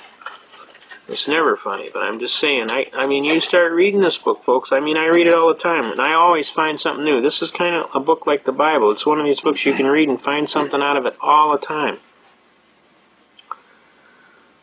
The bottom line is you read the Constitution and you holler. You don't let these people jam your Constitution. You keep going. All right. Now let's talk about treason here. Let's put this down here. What is treason? Title 18. This is the Penal Code, and we're talking about treason. Whoever owing allegiance to the United States levies war against them or adheres to their enemies, giving them aid and comfort within the United States or elsewhere, is guilty of treason and shall suffer death, or shall be imprisoned not less than 5 years and or fined not less than $10,000, and shall be impeachable of holding any office under the United States. All right? After this section, it gives you all of the reasons of how you can be charged with treason. But the basic issues come under adheres to their enemies, giving them aid and comfort. Now, breaking down the laws of our country has also been construed as giving the enemies aid and comfort. So if they're violating their oath of office and they're not upholding the Constitution, that is treason. Because in so doing, they create anarchy in the land. And in that, they aid the enemies of our country. Does that make legal sense to you? All right, here we go. We want to talk about Title 22 United States Code, Section 286A. Basically, the part that we want to talk about is the governor's and executive director's term of office. But basically, when we get over here, we really want to talk about the compensation for services. Now, this is Title 22 United States Code, Section 286A. All right? Okay? Compensation for services. No person shall be entitled to receive any salary or other compensation from the United States. Did everybody get that? From the United States for services as a governor, executive director, counselor, alternate, or associate. The United States executive director of the fund. What are we talking about here? The International Monetary Fund. Shall not be compensated by the fund at a rate in excess of the rate provided for an individual occupying positions at level 4 of the executive schedule under section 5315 of Title 5 United States Code. All right, the United States Alternative Executive Director to the fund. What fund? The International Monetary Fund. Shall not be compensated by the fund at a rate in excess of the rate provided for an individual occupying a position of level 5 of the executive schedule under section 5316 of Title 5 United States Code. The Secretary of the Treasury shall instruct the United States Executive Director of the fund to present to the fund's executive board a comprehensive set of proposals consistent with the maintaining high levels of competence of the fund, personnel, and consistent with the Articles of Agreement, with the objective of assuring that the salaries and or other compensations accorded fund employees who fund, International Monetary Fund, do not exceed those received by persons filling similar levels of responsibility within the national government. Got me? Service or private industry. The Secretary shall report these proposals, right, together with any measures adopted by the Fund's Executive Board to the Congress prior to February 1, 1979. Now, folks, when they're talking about the fund, they're talking about the International Monetary Fund. And when they're talking about being paid, people like Janet Reno, who is the governor of the fund, is paid by the IMF. And who are they talking about? The Secretary of Treasury shall instruct who? Now, these people are paid by another government to our people. That is a violation of our laws. You understand? I mean, if they catch a congressman on the take, what happens? He's out of there. Why? Because it's considered to be unethical activity. Yet this foreign operating program, this International Monetary Fund, is paying our officers as executive officers. Whose interest do they serve? Do they serve the United States or do they serve the funds? Does that make sense to you? Okay. To me, this is an act of sedition or treason. The bottom line is they are not operating in the best interest of the United States of America. They are operating in their interest. And they are paid by a foreign power. And how can they sit in an office of government in the United States of America paid by a foreign power? It's inconceivable that this is going on. Now, we want to find out. Now, here we go, folks. This is the Bretton Woods Agreement Act. And this is the Agreement Act that created this problem with this Title 22 United States Code Section 286. Okay. This is heavy duty, folks, so remember I showed you about treason. Okay. No person shall be entitled to receive any salary or other compensation from the United States for services as a government executive director, counselor, alternate, or associate, right? Congress by law authorizes such action. Neither the President nor any person or agency shall, on behalf of the United States, request or consent to any change in the quota of the United States under Article 3, Section 2, the Articles of Agreement of the Fund. The International Monetary Fund. Alright, let's pull it up here. Alright, they're talking about dollar under paragraph 6. Okay, that's not what I want. Let's see. Make any loan to the fund or bank. Approve the establishment of any additional trust fund for the special benefit of the single member or of a particular segment of membership of the fund. Now, alright, let's see. In order to carry out the purposes of the decisions of January 1962 of the Executive Directors of the International Monetary Fund, the Secretary of the Treasury is authorized to make loans not to exceed looks like billion, outstanding at any one time to the fund. If it sounds like I'm hammering on that fund, that's because I am. Under Article 7, Section 1, subparagraph I of the Articles of Agreement of the Fund. I mean, they set this thing up. The Secretary of the Treasury, with the approval of the President, directly or through such agencies as he may designate, is authorized for the account of the fund established in this section to deal in gold and foreign exchange and such other instruments of credit and or securities as he may deem necessary to the consistent with the United States obligations in the International Monetary Fund. The Secretary of the Treasury shall annually make a report on the operation of the fund to the President and to the Congress. That makes the Secretary of Treasury what? An officer of the fund. Okay? The Secretary of Treasury, yeah, he is guilty. The Secretary of Treasury is authorized to issue gold certificates in such form and in such denomination as he may determine against any gold held by the United States Treasury. The amount of gold certificates issued and or outstanding shall at no time exceed the value at the legal standard provided in Section 2 of Par Value Modification Act 31, United States Code 449, on the date of enactment of this amendment of the gold so held against gold certificates. There are no gold certificates. Alright, the amendment made by Sections 2, 3, 4, 5, 6, and 7 of this Act shall become effective upon entry into the force of the amendments approved in the resolution number 31-4 of the Board of Governors of the Fund. Now this is called the Brentwood's Agreement Act, folks. And this is what set up Title 22 United States Code Section 286A, which says that these officers are paid out of the fund. They're not paid as United States employees. Capiche? Is there any doubt in your mind now who gets paid where? We don't pay them. They're paid by somebody else. The fund. Who is the fund? All of those rich guys that are sitting over in Europe that are trying to control our country. Alright? Now, also, we want to show them this.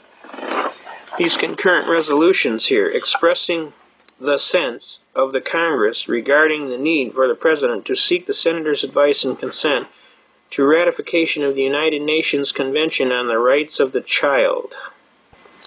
John Conyers is in on this. He's one of our guys, too. Okay? Now, the bottom line is they're setting standards, all right? And on these standards, whereas it is estimated that every night in the United States at least 100,000 children go to sleep homeless. Whereas, they make all these allegations. Wherein the United States has the world's largest gross national product, yet American children rank below the top 15 nations in regard to the health and well-being. Whereas in 1989, the infant mortality rate for the United States ranked 19th in the world, being Singapore or Spain. They make all these allegations about the United States, and the National Commission on Children has declared that every child in America needs an excellent education, yet approximately 40% of the nation's children are at risk of school failure. They go on and on. Whereas the United States, 2,600,000 children were reported to be abused and are neglected in 91. This is ridiculous. Whereas it's estimated that 1,800,000 teenagers were victims of violent crime. Whereas the Supreme Court has never fully articulated the range of rights to be accorded to children under the United States Constitution, or fully articulated the manner in the Constitution is applicable to minors. It is. Whereas the positive futures of our families, communities, and nations are dependent. Now, you keep reading all these whereases. Whereas 29 others nations have signed convention indicating their intention to ratify the convention in the future. And then you get down. Whereas it is essential that the United States sign and ratify the Convention on Rights of the Child and begin implementing convention legal standards in order to improve and protect the lives of children. Believe me, they're not trying to protect the lives of children. They're trying to create a new federal bureaucracy. Whereas at the World Summit of Children in September such and such to sign the World Declaration of Survival, Protection, and Development of Children, which would include commitment to work and promote earliest possible ratification and implementation under the United Nations and Conventions of the Right of the Child. Whereas the House of Representatives passed a resolution during the 101st Congress urging the President to seek consent of the Senate to ratification of the Convention of the Rights of the Child. But such action having not occurred, it is necessary that the Congress implore the President to take action on the Convention now. And now they want to push it. Alright? Now, you got to understand, folks, they're not doing this for the children, believe me. They're doing it because they want to create some new kind of problem. Children, tomorrow, I apologize to you on behalf of those in my time for the things we didn't do. We didn't stop the tyrants so your fate could be prevented. We watched them steal our freedom, but our silence we consented. We didn't choose to circumvent the doom you've not escaped, while the Bill of Rights was murdered and the Constitution raped. Some of us were lazy and too busy, others too afraid to think about our children, the ones we have betrayed. We say we were too busy to be concerned or care, to try to ease the burden of the chains we've made you wear. A debt of 17 trillion, more money than exists, because we failed to heed God's call of usury resists. We could have been good shepherds when the wolf got in the fold, yet watch the flame of freedom die, which leaves you in the cold. We changed our great republic, which was forged in blood for liberty, to a socialist welfare state which we call democracy.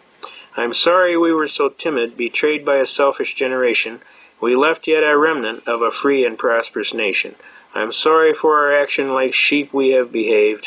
We could have left you freedom, instead you are enslaved. Children of tomorrow, descendants of our land, I'm sorry we allowed this fate, you now must understand. Children of tomorrow, educate yourself if by reading the Bible to break the chains we left you with maintain. God's 10 commandments, use reason, logic, and common sense. Suffer the little children to come to me, for such is the kingdom of God. Dennis Byron. This come off of the Amateur Radio Freemen's Bulletin Board, September 1992.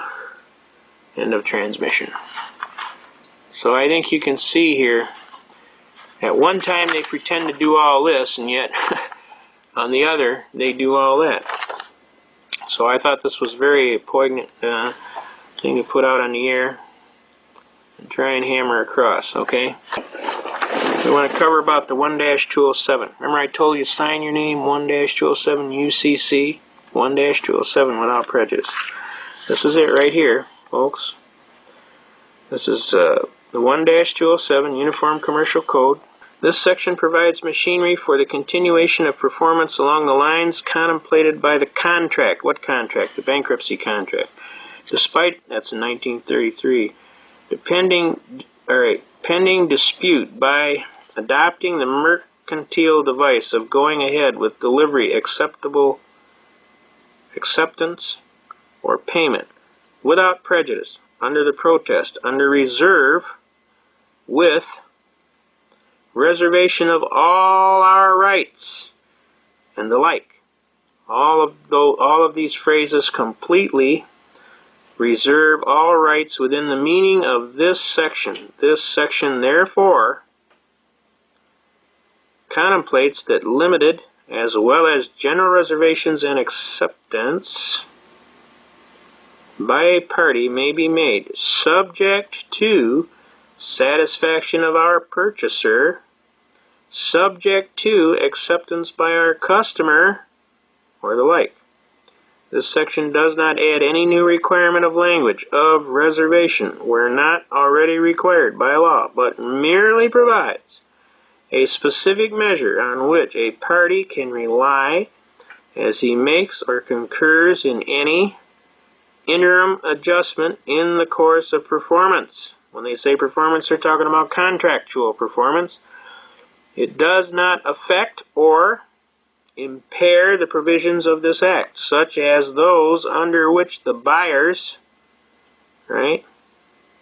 remedies for defect survive acceptance without being expressly claimed, if notice of the defect is given within a reasonable time, nor does it disturb the policy of those cases which restrict the effect of a waiver of a defect to reasonable limits under the circumstances, even though no such reservation is expressed.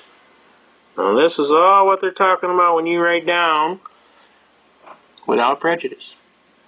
They're telling you you have a right to reserve your right. So I'm telling you to use it.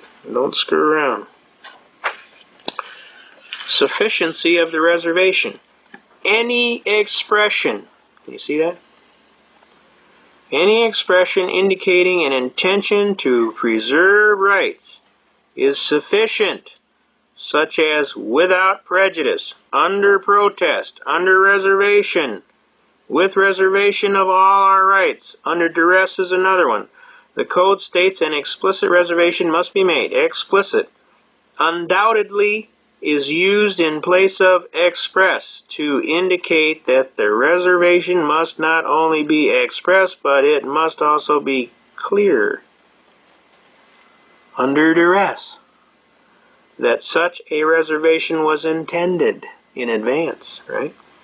The term explicit as used in UCC 1-207 means that which is so clearly stated or distinctly set forth that there is no doubt as to its meaning. Okay? Now that is the reservation I want you to claim. I want you to screw around. I want you to use your head for something other than a hat rack. Because I'm telling you, You just do it, too. just do it. Yeah, just do it. Go up and sign your name. Yeah, you don't tell them nothing. You sign it and you walk out. When they ask you what that is, just say that's something I put down on my signature every time so I know it's me. Okay? You're not. You didn't learn all this stuff overnight, and you're not going to give somebody these classes overnight. Believe me. If you think you're going to teach somebody this stuff all night, you're dreaming. It takes a long time of serious study to get to the level of where you're at, and you're not going to deliver that to anybody overnight. So my sincere advice is don't try and do it, because it ain't going to happen in your lifetime. Just sign it, do what you're supposed to do. If people want to listen, then you let them listen. If they don't want to listen, then you say, oh, well, we want to show off some of these things. Under executive order of the President, all persons required to deliver on or before May 1st, 1933. Try and blow that up. That's a good one. That's all your gold and silver. I want to make sure we get into all kind of arguments here real quickly. Should we have some gold and silver? Yes, I think you should set aside some serious money to put in. I think people shouldn't have everything in gold and silver, though. I think you should buy toilet paper, and I think you should buy food, and I think you should buy cough medicine, and I think you should buy laundry soap, and I think you should buy, have some stuff around like you would keep your normal business, and put a little bit in gold and silver. I think you should have a pump shotgun in your closet to defend your house. Something to defend your house. Not that you may need it, but if you do, you got it. Okay, let's move on here. We got things to do. I want to show you something else, too. Let's look at the very first book of of the United States Codes Annotated. And I don't care which section you grab either Lawyer's Edition. This title has been acted in as positive law. Okay? Notice the little asterisk, and you come down here, and all these titles that got the little asterisk, they're all part of the law. Title 11 Bankruptcy, Title 13 Census, Title 14 Coast Guard, Copyrights, you got Crimes and Criminal Procedure, Title 18, right? Now, I want you to notice something as we come over to Title 26 here.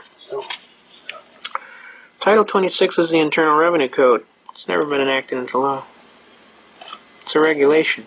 Look closely. Title 26 and Title 27. Do you see an asterisk there? You don't see one, do you? No, sir. That's because there ain't one. Now, let's look at the other version. The other version is exactly the same, and this is the one out of the official U.S. reports for titles. This title has been enacted as law. Look at all the titles that got an asterisk. You'll notice again, Title 26 and Title 27, Zippo. No asterisk. Everybody see that? Real clear? Pull it over. No asterisk. Obviously, it's never been enacted as law. How could it be? I'll tell you how. I got a case over here called Erie Railroad versus Tompkins, and I'm going to bring it to your attention. Erie Railroad versus Tompkins is a magnificent court case. Basically, what this court case did, this court case is recorded at Volume 304, United States Reports, page 64. This is the start of the case. That's 304, Volume 304, United States Reports, Section 604. Now, what this case does is it sets up a duality of citizenship. There are the citizens that live at the common law, and there are the citizens that live at the national law, or what is called Admiralty and Maritime Jurisdiction. Now, the way they get away with putting this Title 26 and this Title 27 out, the way they do it, is they create this Admiralty and Maritime Jurisdiction, and if you volunteer into it, you are in it. If you step in it, it's on you. Okay? So I'm telling you, don't do that. You know what the doctor says? Every time you go to the doctor and you say, Doc, every time I do this, it hurts. You know what the doctor tells you? So don't do that no more. You don't do that no more, it won't hurt, right? I'm telling you the same thing applies with this. Don't volunteer. How do you volunteer? You enter and you watch what you sign, number one. Any evidences of contracts where you are an admiralty or maritime jurisdiction says that you are a party to the contract. So you avoid that. When you sign that bank draft to get into that bank and that Section 9 form you fill out, guess what? Look at the bottom. You signed to get into an admiralty maritime jurisdiction. What the hell would you want to do that for? It's illogical. When you signed up for that Social Security check. So, how are we going to remedy this situation? 1-207. Without prejudice. You sign anything that has to do anything with those guys, take the rights if they'll give them to you. Take the benefits. But make sure when you sign it UD 1-207 without prejudice. And that makes you a common law citizen. And when they pull you into these courts and they claim they have jurisdiction over you, you say, the first thing out of your mouth is, Your Honor, may it please the court, before this matter goes forward, I wish to state that I am here on a special appearance as distinguished from a general appearance, and I am answering in the form of a demurrer. A demurrer is an old way of pleading. It's an old-fashioned, old country, barrister English way of pleading without granting jurisdiction. In other words, I'll answer out of courtesy, and I'll give you an answer out of courtesy, but at no time am I granting jurisdiction. Now, I put on my briefs, I state my name, I state the defendant, in propria persona, on a special appearance is distinguished from a general appearance for jurisdictional challenges. Now, I've raised the issue of jurisdictional challenges. I'm putting on the record. It's clearly cognizant. Once jurisdiction is raised, the burden is on the plaintiff to prove jurisdiction pursuant to McNutt v. General Motors Acceptance Corporation, recorded at 56 Supreme Court 502. It says, jurisdiction may never be assumed, but must be substantively proven by the plaintiff claimant. They don't prove it in a timely fashion, laches incurs. Laches is a species of action wherein a party of reasonable intelligence and integrity having a right to take an action as is prescribed by law, and having failed to timely do so, loses all right to proceed. So if they don't prove it timely, motion to dismiss, Your Honor, failure to state a cause of action for which relief can be granted, and I'd kind of like to collect my costs and fees for having to defend this frivolous case. Does that make sense to you? All right, now, let's get into this Erie Railroad case. This is a railroad case. What it's about, it's a guy was walking down the track and a board was hanging off the end of the train and whacked him upside the head. He tried to sue in the state courts. The state courts hammered him. So what happened was Erie Railroad had flipped around and they tried to sue him in the federal courts to get back at him. And they thought they were pulling a fast one. And what happened was the case bounced back on them. And guess what? When it bounced back, it created a very, very dangerous thing. Now, before this, I want you to understand that for 100 years of law, this case was the one that was the leading case before this. And this was called McCulloch versus Maryland, the state of Maryland. This is a very leading case. This is the most heavy case. It comes in 2 sections. That tells you how thick it is. So you're going to be reading for a while. This case upheld for 100 plus years, practically almost 100 years. This case is recorded at, it's an 1819 case. It is an old case. And it upheld for years the single citizenship relationship. And it deals with corporations. The power of establishing a corporation is not a distinct sovereign power or end of government, but only the means of carrying into effect other powers which are sovereign. Whenever it becomes an appropriate means of exercising any of the powers given by the Constitution to the government of the United Union, it may be exercised by that government. Now, basically, it sets up relationships. The Bank of the United States has constitutionally a right to establish its branches or other offices in discount and deposit within any state. All right? The state within which such branch may be established cannot, without violating the Constitution, tax that branch. All right? Now, it goes into some heavy arguments on taxes and some other arguments on programming, but I'm telling you here, this was the law of the land. It's probably, see these reporters in the early, this is 1819, folks. That's when this case came down. So this was going to be, you know, shortly after the Constitution was signed. 1791 is when the Constitution was signed, so it's going to be an early case. All right, William McCulloch, defendant, below in your branch. Normally they state the case one place and they state it. But anyway, to make a long story short, McCulloch versus Maryland is a very heavy case.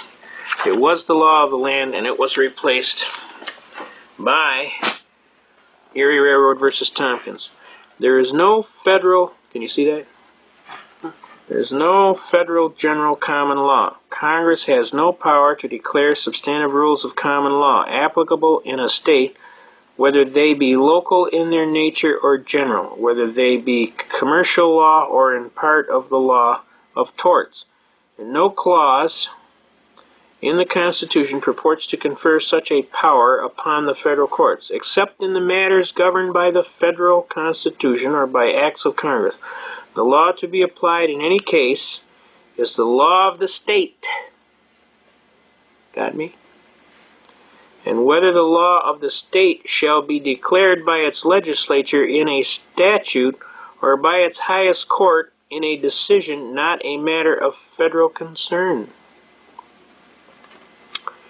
Now, in disapproving the doctrine of the Swift versus Tyson, the court does not hold unconstitutional Section 34 of the Federal Judiciary Act of 1789 or any other act of Congress. Title 26. It merely declares that by applying the doctrine of that case, rights which are reserved by the Constitution to the several states have been invaded.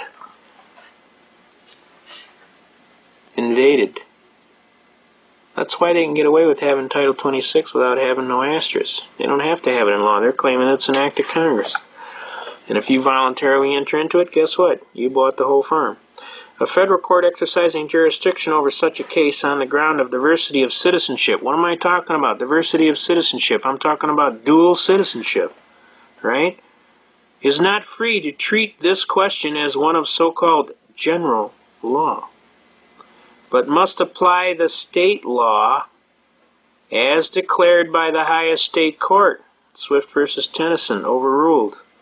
The liability of the railroad company for the injury caused by negligent operation of its train to its pedestrian on a much-used beaten path on its right-of-way interstate, right, along and near the rails depends in the absence of a federal or state statute upon the unwritten law of the state where the accident occurred.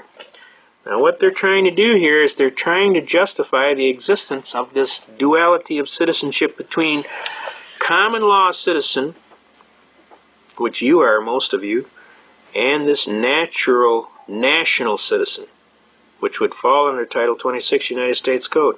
But I'm telling you to look up Section 6331A of Title 26, and you will see that the Secretary of Treasury has jurisdiction only over corporations, officers of corporations, and officers of government residing in the District of Columbia and artificial corporation, who are contractors of the fund. Capiche? Alright? Now this is an important case. If you guys are going to be in this seriously battling and want to argue jurisdiction, which is a very good defense on almost anything they can pull on you, you're going to have to read these cases. Erie Railroad versus Tompkins, recorded at 304. That's volume 304, U.S. Page 64 is where it starts. It's vital that you understand these arguments. I just finished battling a United States attorney, and we were arguing, and he's talking about, this is all gibberish. And I told him, I said, sir, I don't think you're well read on the law. All you got to do is read several of these cases, and they'll tell you, 1, there is a duality of citizenship. 2, it has to be clearly defined. And 3, I have defined it. And now I'm asking you to prove that I'm not a party. Or prove that I am a party. You tell me. It's your burden. You're the one making the complaint. You make the complaint, you get the burden of proof. Who says so? McNutt versus General Motors Acceptance Corporation, 56 Supreme Court, Section 5, or page 502. You made it, you prove it. Okay? You don't prove it timely, I motion to dismiss. Failure to state a cause of action for which relief can be granted, and I will beat your little tail. So I would highly recommend you get to busy to proving it. Now, if you think the stuff don't work, let me tell you something here. Right here, right today, government came, told me, motion to dismiss, right? United States of America hereby moves, pursuant to federal rules of criminal procedure, for leave to dismiss the indictment in the case for the statutes, okay? Now, They can't argue. They give me a certificate of service. Order dismissing indictment, which the judge will sign. The government having moved to dismiss the indictment in the case of this court being fully advised in the premise it is ordered in the indictment of B and the hereby is dismissed with prejudice, and that the defendant's bond is canceled, it is so ordered and adjudged. Wherefore the United States requests that this court enter the attached order dismissing the indictment without prejudice, but we'll figure that out. We'll fix that up. See, I don't care if we go to court, because I know who's going to win. And I pray to God that he'll help me do that. So if they want to go to court, I tell them, make my day. When I'm in the court, the guy says to me, well, we could get you for an income tax evasion, and you might win one, but you won't win them all. I looked at him most calmly, and I said to him in the clearest and gracious language, I said, sir, I'm going to advise you to go look in them law books real carefully, because I'm going to tell you straight arrow, I have had occasion to look in them law books, and I'm telling you, sir, if you bring that complaint against me, I'm going to tell you to make my day. Because I'm a pretty serious fellow, and I'm not going to fool with you. I'll sue your socks off and attach everything you own, bank, business, and home. So, the best thing I can tell you is before you make a complaint, sir, I would highly recommend that you seriously consider the merits of your facts before you go writing a bunch of dribble. And when we got him today, he's talking about, well, your briefs are nothing but gibberish. So we asked him, he said, well, on our proposed order to have it dismissed, do you want us to put it down there for good gibberish shown or just generally good cause shown? So he got a little red in the face and stormed out. But the bottom line is, if you know your facts and you got your stuff together, I'm telling you people out there in TV land, you can do this stuff. As God is my judge, I'm a truck driver, I've been an engineer for a while, I'm a fisherman, a hunter, and a guide. I'm a regular person. I just read a lot, okay? I know people like to add stuff in the game, but I'm a regular citizen of the United States. I love my country and its Constitution. And I'm not fooling around. I want them to honor my Constitution, and I don't think that's too much to ask.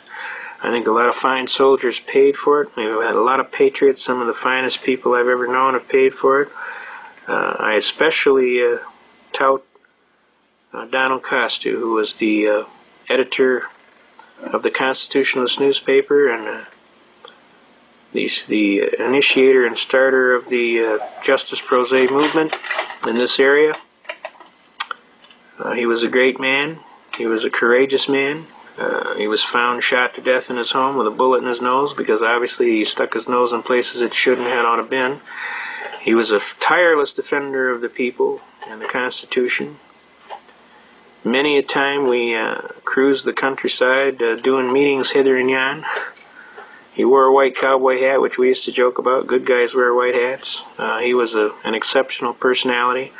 He lost everything he owned, fighting to the death. And I especially offer my serious prayers for his soul, and for the soul of all patriots who have suffered tremendous things to put on this Constitution and to keep us going.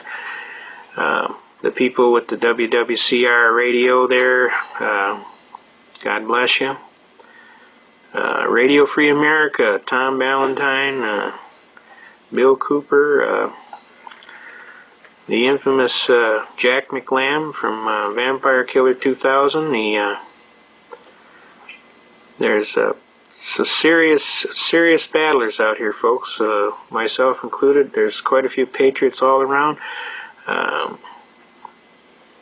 can't tell you the names of the people that I feel absolutely privileged to know because the list would be so long here it would take another 2 hours just for the tape. But I can tell you some exceptional people, and some of them are on bond and they can't be doing that, so so I'm respecting their, some of the things. The infamous Eugene May, E.J. May. There's just so many. The infamous No Tax Jim, James Gordon Lott. The names are endless.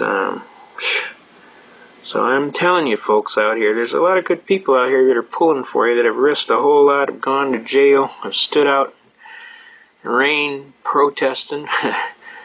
The infamous Dave Franklin, who was one of the most leading arguers on constitutional issues of admiralty and maritime jurisdiction. The outstanding Art Morris, who published the book The Greatest Swindle Ever Told, which is about 4,000 pages of documentary evidence on income tax situations.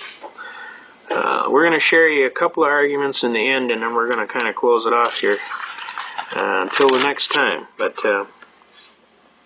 I want to thank you very much for inviting me into your home, and hopefully we haven't bored you to tears, and at the same time you will have a new love of your Constitution and your country, and that you will push like hell to make sure these people understand, hey, this is America, pal. Last time I checked, there's a flag on a pole out there, and that's an American flag. We don't want no blue flag out there. We want that American flag out there.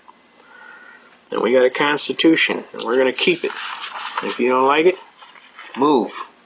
Preferably someplace out of here, like Russia or other places. If you like that kind of government, go for it. Knock yourself out. That's what free America's all about. You got a right to any idea you like, just so you don't injure your neighbor. You got a right to free speech, but you can't yell fire in a crowded theater. Got me? Does that make sense? Okay. If you don't like it here, move. You don't want to exercise your constitutional rights, that's your prerogative, but if you get abused, don't say we didn't tell you. Because God kind of wants us to do this thing, because this is His holy land, and He's hoping that we're going to have enough hair on our tail feather to do it. Now I want to get into a couple other arguments. One of the things I want to tell you about is procedure. If you're going to go to court and you're going to be your own attorney, by the way, this is the infamous No Tax Jim. He just died, God rest his soul. The infamous James Gordon Lott. I helped the gentleman do his appeal briefs to the U.S. Supreme Court, and I can tell you he was one hell of a gentleman. He can quote Tragedy and Hope, Quigley's Tragedy and Hope from the hip, from memory. And he just passed away. Just recently he died. I want you to see how he died, too. Where does it says? He was alone when he died, Monday, and no services planned, and they cremated his body. He fought to the end. To his last day, he was on the Mark Scott program. There's another exceptional patriot, Mark Scott. I can't speak highly enough for the courage it takes to come on the radio and tell God's truth. There's a lot of people like him. Tommy McIntyre, Mike Reagan. We could get you a list a mile long. There's patriots that come on and tell it like it is. J.P. McCarthy is another one that gets on there and tells it like it is. I remember this one casual time he got Gus Hall on, and J.P. said to Gus Hall, he says, Gus, don't you get tired of losing? Because Gus was running for president on the Communist Party ticket. And Gus turned to him and he said, J.P., what makes you think we're losing? He said, we've implemented every plank of the Communist Manifesto. We just haven't got the guns from the people yet. And J.P. turned to him and said, yeah, and you ain't going to get them from the people. What do you think of that? Well, folks, what do you think of that? They're working on it, aren't they? Huh? Now, you're going to go to court and you're going to be your own attorney. You got to be sharp. You got to keep records. You go to court, you write it down. You get anything in paperwork, you write it down. You send them anything in paperwork, you write it down. You got me? You don't be screwing around on me, because I'm going to tell you some of these things got dates and times and things that you got to do. And if you don't take care of business, guess what? They ain't going to take care of it for you. You're your own attorney. If you want to be your own attorney, you got to have records. You got to keep on top of things. So every time you do something, you write it down. And you make sure you can go back and say, yeah, I remember on such and such a date at such and such a time this happened and this happened and this happened. You can construct a chronological order of events, okay? Now, also write down all important numbers to anybody that has anything that's got to be done. Okay, now, what we want to get into is we want to get into some serious arguments on taxes. Okay? And also, we should tell you that if anybody violates your rights, okay, Title 42 United States Code, Section 1983, Everybody got this? Can you see it? Every person who, under color of statute, ordinance, or regulation, custom or usage of any state or territory or the District of Columbia subjects or causes to be subjected any citizen of the United States or other person within the jurisdiction thereof to the deprivation of any rights, privileges, or immunities secured by the Constitution and the laws shall be liable to the party injured in an action at law, suit in equity, or other proper proceeding for the redress. For the purpose of this section, any act of Congress applicable exclusively to the District of Columbia. Why do you think they said that? Because they're members of the fund. And they are under Title 26, Section 6331A. Shall be considered to be a statute of the District of Columbia. Now, does everybody understand about Admiralty and Maritime Jurisdiction? I know you don't, but not a little bit. They have created a duality of citizenship under the 14th Amendment. They're claiming there's common law rights, which everybody gets their Constitution, and there's national rights where you waive all your Constitution. Now, which did you want? Does that sound like a good deal? Sounds like you're being ripped to me. Here we got the 1-207. Remember, 1-207, right? All right, now. Okay.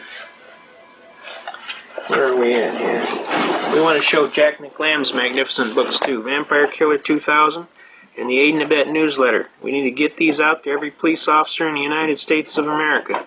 They need to understand what the heck's going on here. You get a hold of Jack McLam and his people at Vampire Killer 2000 and they will be happy to put this book out. This explains to your police officers exactly what the heck's going on. And they have an Aid and Abet newsletter that you can get. Let's get that out. Aid and Abet. Aid and Abet Police Newsletter, P.O. Box 8787, Phoenix, Arizona, 85066, right? And he has a phone number you can call him too, I think. Now, they have these vampire killers out and it tells the police everything they need to know. Also, they publish a newsletter, Aid and Abet newsletter. You want to make sure, Aid and Abet, okay? And get that to your police officers. What I like to do is when a police officer busts me for something, what I like to do is I like to enroll him in a free subscription. And you know what? He hands it out to everybody. Plus, I'm doing him a service. Now, if you folks don't think this is serious, I'm telling you right now, they are building these work camps, these multi-jurisdictional forces, and these work camps all over. Notice that most of them are coordinated between Michigan, Indiana, Ohio, and Wisconsin. And then they got a bunch more out here in the Wyoming, Idaho, Great West. the Great West, and they got them in California. Then they got these detention facilities. Everybody paying attention to these detention facilities? Notice where most of them are, and what they call them is regional prisons. Look at all the ones here in Michigan, Indiana, and Ohio, or Illinois.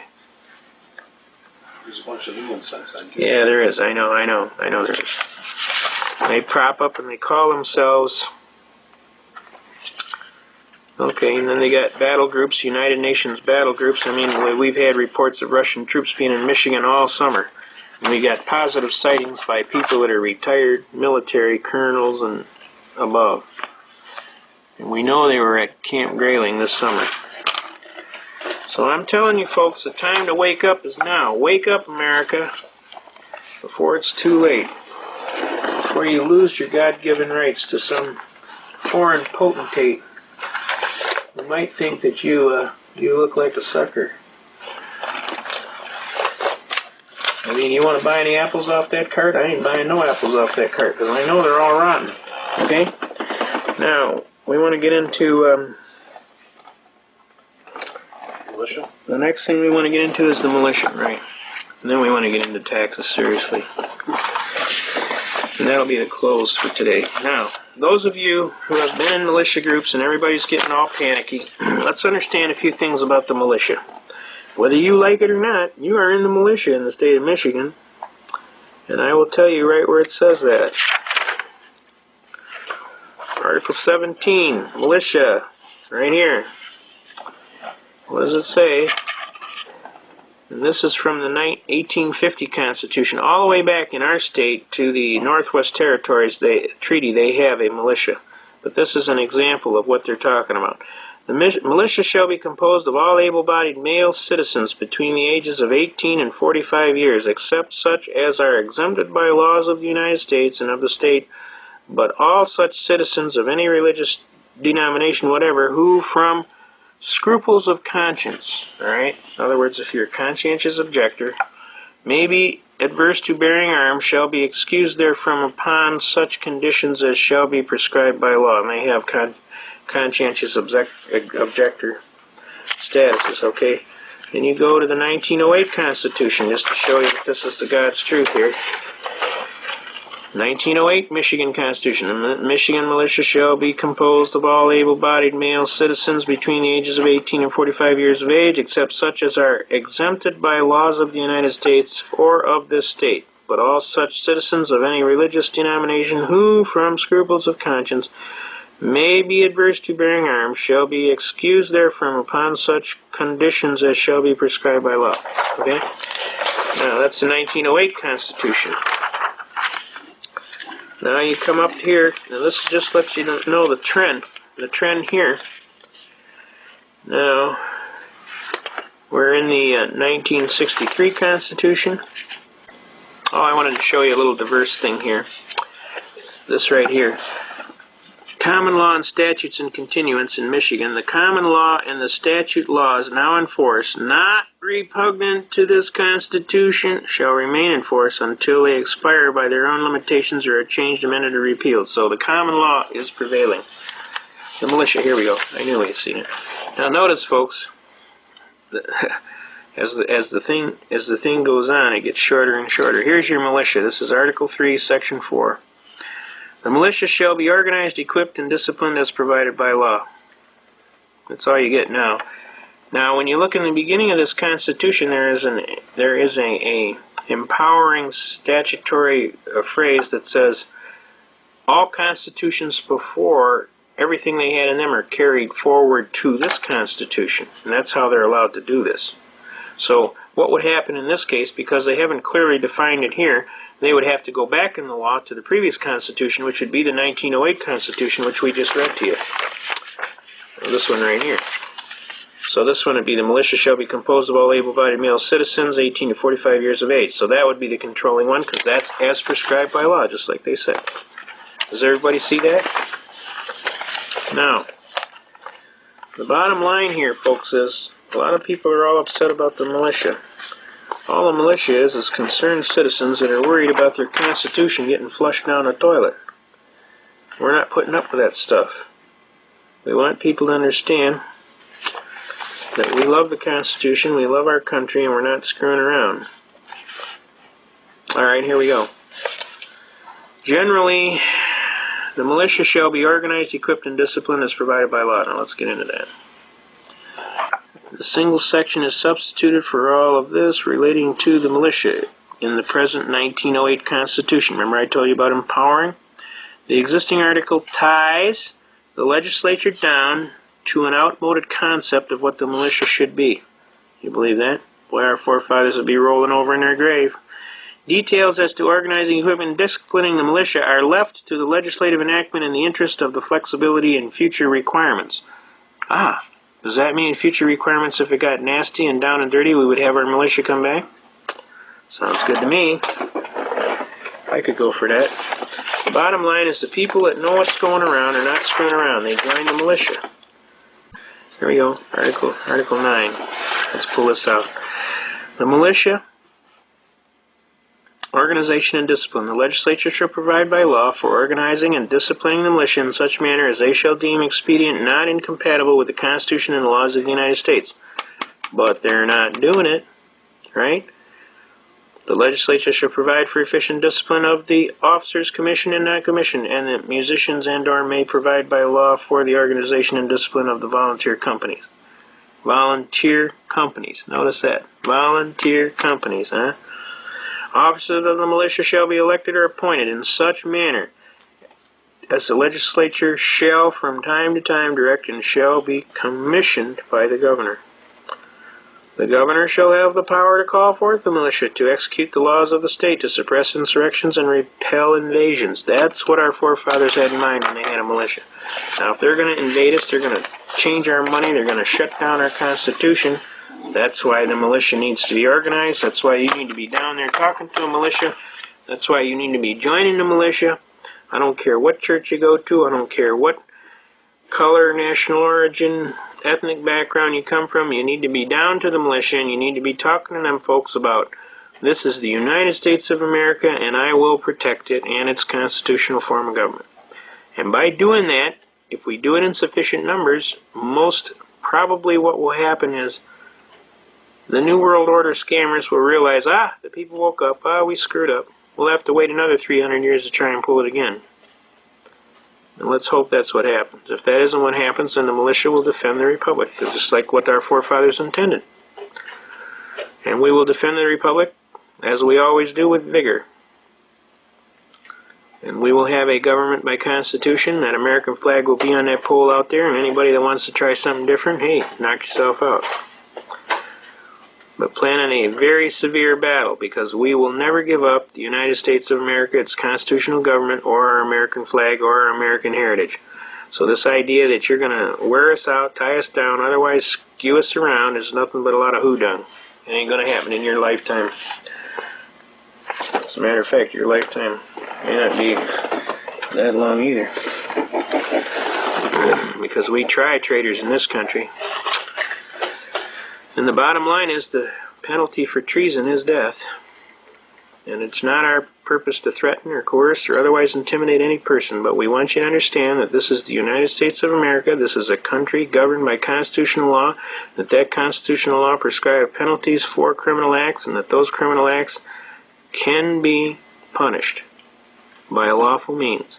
We're asking all persons that are involved in all walks of government or any areas of the law to please, please, please, let's get back to the Constitution and quit screwing around. Let's just get back to what's supposed to be done and quit screwing around. Pull back your Federalist Papers and let's start reading. You're going to find out everything that's in this book is directly applicable today. We need to do it over. We need to get back to a gold and silver standard. We need to get back to a serious means of trade expedience that's going to hold the standards of our country even. We won't have this inflation. We won't have this ridiculous market situation. We're asking you, please, before God, we're asking you. We want our Constitution. We want it back. We want all of the American principles that we stand for, that our brave soldiers died for. And we're asking you to please quit screwing around. Let's get down to brass tacks. You've been feeding the pablum to the babies too long. Believe me, we're way ahead of you.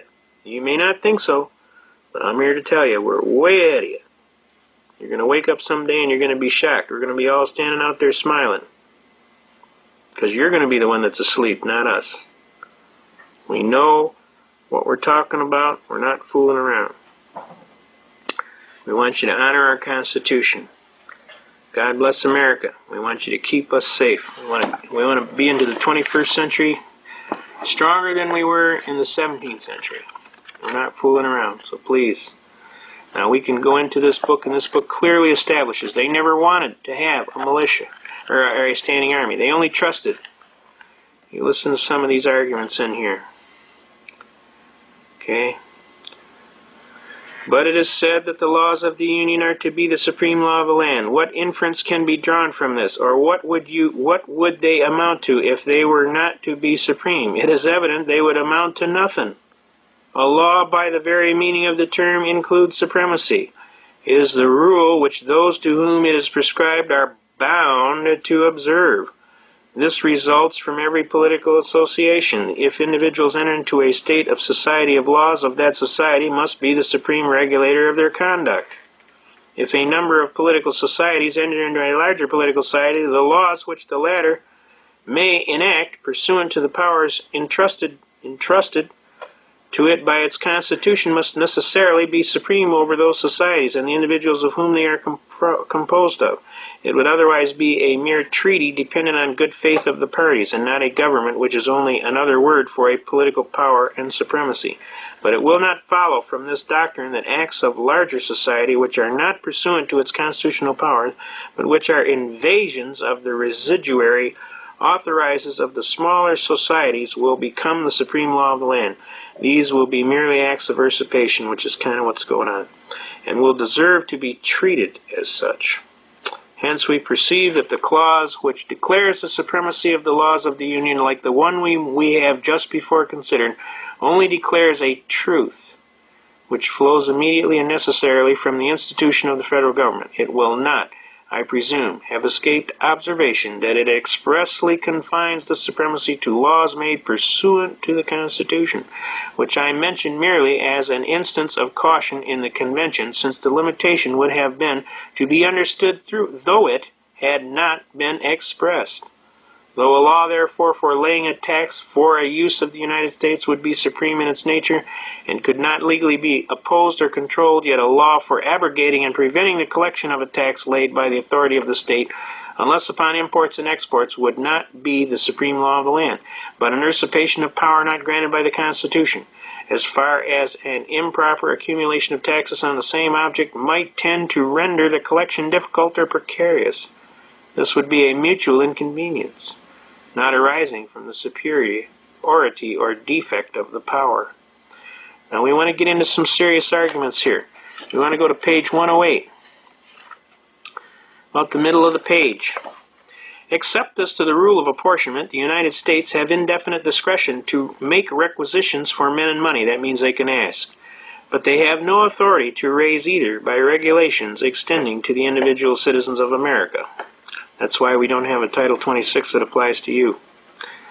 The consequences of this is that, though in theory their resolution concerning those objects are laws constitutionally binding on the members of the Union, yet in practice they are mere recommendations which the states observe or disregard at their option. This is the intent of the framers. Cohen versus Virginia, 632-1821 says this is the exact intent. Is it pretty hard for you to understand what their intent was? They never intended to have an internal revenue, ever. They hated people that operated like that operated a tyranny against the people. All right, let's get on with this. Wise politicians will be cautious about fettering the government with restrictions that cannot be observed, because they know that every breach of the fundamental laws, though dictated by necessity, impairs that sacred reverence, which ought to be maintained in the breast of rulers towards the Constitution of a country, and forms a precedent for other breaches where the same plea of necessity does not exist at all, or is less urgent and palpable. Publius. And it teaches us, in addition to the rest, how unequal parchment provisions are to struggle with public necessity. You start reading. You gotta read. Don't sit there like a bump on a log. Read. Get all kind of good stuff going here. I could sit here and read this to you all night.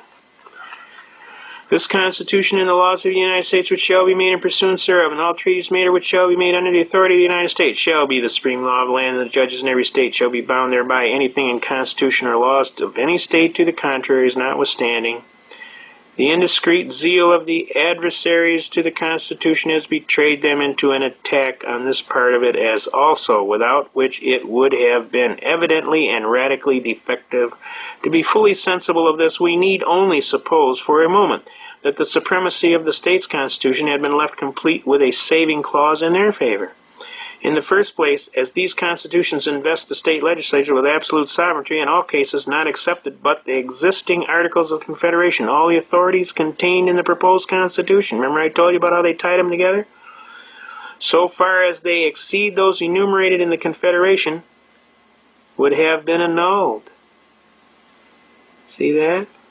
And the new Congress would have been reduced to the same impotent condition with their predecessors. These people were wise way beyond their years. And this talks about the militia. They never wanted to have a standing army. Never. They always wanted the people to defend by a militia. They wanted the militia to be there ready to kick tail if there needed to be. They wanted to have a Paul Revere running down yelling, "The British are coming, the British are coming," or whoever, somebody. They called them Minutemen. They call them Minutemen for a reason, because they wanted you to grab your kit and be out on the road in a minute, ready to kick tail and repel all borders. That's the way our forefathers thought. Now, they were wise men who had come from a tyrannical environment in the European marketplaces. They knew exactly what was going on, and they weren't screwing around. And the bottom line is they were deadly serious, and they were ready to sign their life. They pledged their life, their future, their fortunes, and everything so that we could have this Constitution. And I think we kind of owe them a debt, because a lot of them died miserably as paupers because they dared to sign the Declaration of Independence, and the king went after them with a vengeance. Do you understand? Now the bottom line here is we got a duty, and we're going to finish this thing up. We want to do some stuff on taxes, and then we're gonna be out of here. We're going to do two things on taxes. One is going to be on Title 31 United States Code Section 742, and we're going to rattle it off. If you want the argument later, you'll have to get back with us, okay? Title 31 United States Code, and we're going to quote it. Except as otherwise provided by law, all stocks, bonds, treasury notes, and other obligations of the United States government shall be exempt from state, municipal, and local authority. This exemption extends to every form of taxation that would require either the obligations or the interest thereon, or both be considered directly or indirectly in the computation of the tax. See Memphis Bank versus State of Tennessee et al. Garner. Notice this is Memphis Bank versus State of Tennessee et al. Garner. Everybody got that? That's recorded at volume 459, U.S., page 392. Okay, right here. Can you see that? Okay. Now, what this case is this is a Supreme Court case that says that Title 31 United States Code Section 742 is the supreme law of the land. And it does so on a diversity of tax arguments based on discriminatory franchise of bond holdings. But basically what the Supreme Court said was Title 31 Section 742 was the supreme law of the land. And recorded right in here is exactly what I just quoted to you. Right here, except as otherwise provided by law. Notice it says all stocks, bonds, treasury notes, and other obligations of the United States shall be exempt from state taxation by or under state or municipal or local authority. Now what does this mean? What are they talking about here? This exemption extends to every form of taxation that would require that either the obligations or the interest thereon or both be considered directly or indirectly in the computation of the tax. This is a unique tax argument. See, when the states went off the Article 1, Section 10 gold and silver standard, you can't pay anyway because of Michigan Compiled Laws Act 21.153. You cannot tender anything other than gold or silver coin to an officer of the government without being a party to a felony. On top of that, how do they figure the taxes? Let's look at our property taxes. This is a big issue. A lot of people get involved with this property taxes. They're tired of being taxed right out of their home. This tax argument is specifically for you. They come to your house, they set a value on your house, they tell you that, your house is worth $100,000, so we're going to tax it at a 50% interest, which would be $50,000. That's a 50% amortization value. We'll figure your house is a $50,000 bracket area, and then we're going to go 7 points on that, 7%, or whatever the percentage is. Now, stop for a second here. How did they figure the value on your house? Well, they said $50,000. There is no dollars. What dollars? You ain't got no dollars. You got dollars? I ain't got no dollars. Dollars of what? Dollars of coffee beans? I don't think so. The bottom line is they talking Federal Reserve notes, and they're putting the commodity item at the reserve notes. Now, what did they just do? Except as otherwise provided by law. All stocks, bonds, treasury notes. What is a Federal Reserve note? It's a treasury note. And other obligations of the United States. What obligations? Title 12, Section 411 says the said notes shall be deemed to be obligations of the United States government. Whoops. Now wait a minute.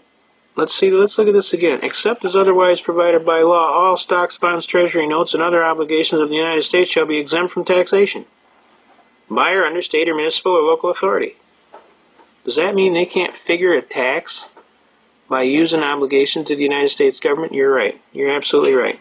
This exemption extends to every form of taxation that would require either the obligations or the interest thereon, or both be considered directly or indirectly in the computation of the tax. Now, what are they doing when they figure it's 50% amortization of value, and then they add so many points percent on, and they attack that on, and then they say, well, you owe us this much. Aren't they using Federal Reserve notes indirectly? They are, aren't they? And they're forbidden from doing that. And the Supreme Court says this is the supreme law of the land. Well, guess what, folks? This case was originally brought in the matter of People versus Shepherd out of Lansing. And after that case, they went in all the law books and they pulled out Title 31, Section 742. That's how scared they are of this title. And we went to Shepherd Citations, and we noted that in Shepherd Citations there was no note that says annulled, repealed, or otherwise transferred to some other law. There's a hole there, folks. It starts at Title 31, Section 734, and then there's a hole, and then it goes to 752. What happened here? They went in all the law books and pulled this argument out. Why do you think they did that? Because every state in the Union that went off the gold and silver standard under Article 1, Section 10 was locked out of taxing the citizenry in any capacity by the use of obligations of the United States government. That's the only thing you got in your hand, folks. So rather than play that game, they went in all the law books and pulled it out. Then they went in Shepherd Citations, and instead of putting a note down there as to what happened, they just created a void. What is that evidence of? Fraud. Fraud. Does not fraud void the contract? Last time I checked, it did. Now, I want you to pay attention to this stuff and get locked in on this argument, and don't try this until you've at least practiced a little bit. But anybody that's getting jammed on their property taxes or any other taxes for the state, lock their heels, is all I got to say. Okay? Now, we're going to go into one last argument on income taxes. And I'm not advising you as your attorney. I'm telling you what I have found as a scholar in the law books. I have found these arguments, and if you want to use them, that's your free choice. This is America. Last time I checked, you have a right under the Constitution. Since the Constitution of the United States is the supreme law of the land, we got a unique argument here.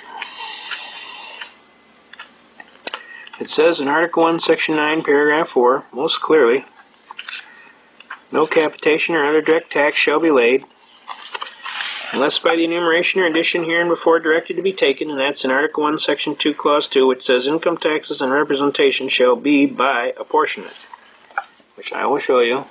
I like to show everybody the rules. Article 1, Section 2, Clause 2. Right? So everybody's on the same wavelength. Article 1, Section 2, Clause 2. Where are we at here? Article 1, Section 2, Clause 2. Representatives and direct taxes shall be by apportionment among the several states which may be included within the Union according to their respective numbers, which shall be determined by adding the whole number. All right, we got the idea. Article 1, Section 9, Clause 4. No capitation or other direct tax shall be laid unless by the proportion to the census or enumeration as hereinbefore directed to be taken. Well, folks, they're not using the census. They're not using apportionment issue at all. They're evading it totally. Now, there's several arguments here, and it's very catchy, so I want you to pay close attention, all right? One of the arguments I want to share with you is brought by an infamous, outstanding judge, Judge Beers. He's the gentleman that actually lived the movie Cheaper by the Dozen. He went out and had 2 wives and had 12 kids by each. Man's got a lot of guts. All them kids went to college, too, I want to tell you. Every one of them. I know some of them personally myself. One of them is the director of the law library at Oakland County Court. Excellent people. But Judge Beers got mad, and he called up Jimmy Carter, and he told him, look, we need to have a raise for our judges because we're not keeping up with inflation, etc., etc. And Jimmy told him, no way, Jose. And so Judge Beers filed in court the case of Evans versus Gore, recorded at 253 U.S. 245. Judge Evans sued I.R. Gore of the Internal Revenue Service because he claimed that the Internal Revenue Service diminished his salary during his continuance in office. And we all know the judges of the Supreme Court and Inferior Court shall hold their office during good behavior and shall receive for their services a valuable compensation which shall not be diminished during their continuance in office. That's Article 3, Paragraph 1. Wait, I'm sorry. Let's see. Let's see. Article 3, Paragraph 1. The judicial power of the United States shall be vested in the Supreme Court and such inferior courts as may from time to time ordain and establish. The judges both of the Supreme Court and inferior court shall hold their office during good behavior and shall receive at stated times for their services a compensation which shall not be diminished during their continuance in office. Well, guess what, Your Honor? They diminished my salary during my continuance in office. You'll notice that there was no diminishment specified, so all diminishment is forbidden. Okay? And since all diminishment is forbidden, I am constitutionally immune from your income taxes. The Supreme Court came back and said, excellent argument. The 16th Amendment didn't create any new taxing power whatsoever, and clearly, Judge Evans is immune from income taxes based on the Article 3, Paragraph 1 constitutional immunity. So up jumped the devil in the deep blue sea. Jimmy Carter was most unhappy, so he had to give the judges all a raise to shut him up. And he took his wrath out on Judge Beers, and he went and published the fact that Judge Beers was a bigamist, and he kind of trashed him and got him disbarred and thrown off the bench, which I didn't think was a very nice thing to do at all, because Judge Beers was a good judge. Now, how does this affect you? Basically, this case of Evans versus Gore makes two basic statements. One, the 16th Amendment didn't create any new taxing power, and two, there was, what? An acceptable, possible immunity to the income tax, right? Whoa, I said. Let's go back to Article 1, Section 9, Paragraph 4. No capitation or other direct tax shall be laid unless by the rule of apportionment is hereinbefore directed to be taken. Didn't I have a right to be free from a direct tax on my property? A direct tax is one where I actually come in your pocket and I tax it. I had a right to be free from a direct tax on my property unless by the rule of apportionment is hereinbefore directed to be taken in Article 1, Section 2, Clause 2. Does that mean I'm constitutionally immune? It sure does. But you have to tell them and demand that it's a direct tax. You guys say it's a direct tax on my property. Now what are they going to do? They're going to come around and tell you this isn't under Title 26, this is under Title 27. And that really you're a coal miner, or you're a miner of some kind, or you're a manufacturing handgun someplace. Well, you ask them, all right, let's see the Form 4456. They'll send you the Form 4456, and sure enough, they're going to have you down under some excise tax where they're charging you under BATF for having some fraudulent claim that you're involved in mining or something that requires an excise tax, and that for the privilege of doing business, you have to pay a fee because you're a corporation, an officer of a corporation, or you reside in the District of Columbia. Now let's ask you, that's Section 6331A of the Code. Look up Section 6331A. Those are the only guys that the Treasury Department can levy against. That's the only ones. Are you any of those? No. How could that be? You're not any of those, they can't levy against you. If they can't levy against you, there's no jurisdiction over you. Got me? Does that make clear? I mean, if they could levy against you, they'd have jurisdiction. Now, if they levy against you and you pay them, guess what? You just gave them jurisdiction. You sign their documents, you sign their W-4 form, you don't put down there, like I told you, UD 1-207 without prejudice, guess what? You're in. So, you think. Now, isn't that fraud? Doesn't fraud void the contract? You need to read, folks. We need to get you down here and we need to read. There's so many beautiful arguments in here. I mean, we can just hammer them. What is income? There is no income defined anywhere in the code. Oh, Section 61A of the code says income is wages. No, it doesn't. It says Section 61A of the code says this is a list of sources from which income could be derived. Not necessarily is be, but could be. And it's compensation. Now, think about the word compensation. Look it up in Black's Law Dictionary. You're going to find out compensation, to make whole. Now, if you're out there and you painted your neighbor's barn, and he told you he'd give you $300 by Christmas, all right? You painted the barn, and Christmas came and he didn't pay you the $300. Wouldn't you have a loss on paper? You would, wouldn't you? And wouldn't you have a gain? He would, wouldn't he? Now, let's say he pays you the $300. What do you got? Do you have a loss? No.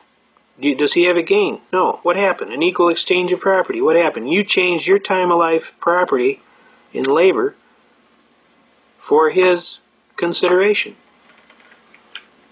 You have a 0-0 balance. You aren't ahead and he isn't behind. And you aren't behind and he isn't ahead. That is compensation. That's what it means, to make whole.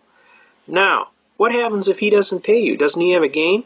He would have a profit, wouldn't he? A realized profit or gain. He got you to work for him and he didn't pay you, right? And you would have a loss, right? Does that make sense to you? The only way you would have income, by the way they define it in Brusheber versus Union Pacific and some of these other cases, Pollock versus Farmers Loan and Trust, first you would have to have a realized gain from some source, right? Before the period under consideration happened. Now, did you get paid any more than you agreed to? You didn't, did you? You got paid $300. You agreed to $300, you got $300. If you got $301, you had a gain. And if you were a corporation, an officer of a corporation, and a person that resided in the District of Columbia was an officer of the government, you'd have a income. But you're not any of those. You're not a corporation. You're not an officer of a corporation. You don't reside in the District of Columbia as an officer of government. So you're, first of all, not even in the game. Second of all, you didn't receive anything above what you bargained for. Okay? So you don't have a realized profit or gain before the period under consideration was commenced, so you don't have any income. What you have is compensation. Before it can become income, it would have to be corporate property, you'd have to be a corporation, and you'd have to have a realized profit or gain. You don't have that. So don't tell anybody you have income, you ain't got none. Every time you volunteer to get in that, you get in trouble. Don't volunteer. Didn't they tell you that in the Army? Don't volunteer. You volunteer, you get the broom, and you get to drive it around the floor. Just ask me, I'll tell you. I know. Now, the bottom line is this. There's a lot of things that you need to know. The biggest thing is that you need to get a hold of one of these books, and you need to read it, cover to cover. And you need to be able to rattle it, just like I told you. And you need to trust your God in heaven above, in whom you should put all your trust and love. And you need to kick some tail and try and coordinate this. Program, format. You understand? Holy Bible? You got it? You need to get with the program. We can't keep screwing around like this, folks. You can't keep putting off till tomorrow, because I'm going to tell you, there ain't going to be a tomorrow if you keep it up. You're going to have to get serious. Get hooked up on that radio station, 5.065 WWCR. Go down to Radio Shack, get one of them 20 dB gain amplifiers to plug into your radio so you can make the thing work better. Plug that thing into your external antenna. It runs on a 9-volt battery. Put a damn, about a 3-inch strip of coiled solder on the tip of the antenna. Go outside, throw your fishing rod over the highest limb you can when the weight comes down. Take a roll of speaker wire, 100-foot speaker wire. You can get it at Radio Shack for $3, man. $3-4. Bare the end, twist it together, tie it in a loop, put it on the other end of that fishing line, pull that fishing line up in the air, get you a 100-foot antenna, tie that baby off to your fence, come outside, take that wire, bear it off, and take it into your house and wrap it around the antenna on that 20 dB gain amplifier. You can pick up Moscow just like WXYT radio down across the street. You got a 100-foot antenna. You put on that 20 dB gain amplifier and you're going to have your signal generating 20 times the force that it would before. So even if they jam the channel, you're still going to be able to hear, okay? You need to be listening to Radio Free America, to Jack McLam, to Tom Ballantyne, to Bill Cooper, to Mark from Michigan. You know, you need to get in touch. You need to get in touch with your God. You need to get in touch with your fellow Americans. You need to get down to the militia. You need to quit screwing around, sitting on the couch, watching the ball game and the life going by and nothing's getting done. You understand? You need to get out there and hit a couple of these patriotic meetings and listen to some of these folks talking that are trying to save you and your country. And you need to start realizing that you need to put your money where your mouth is. It's like, you know, put up or shut up. Because I'm telling you, if you don't do something soon, you're not going to have a country. What you're going to have is a chain around your ankle, and you're going to be pissed.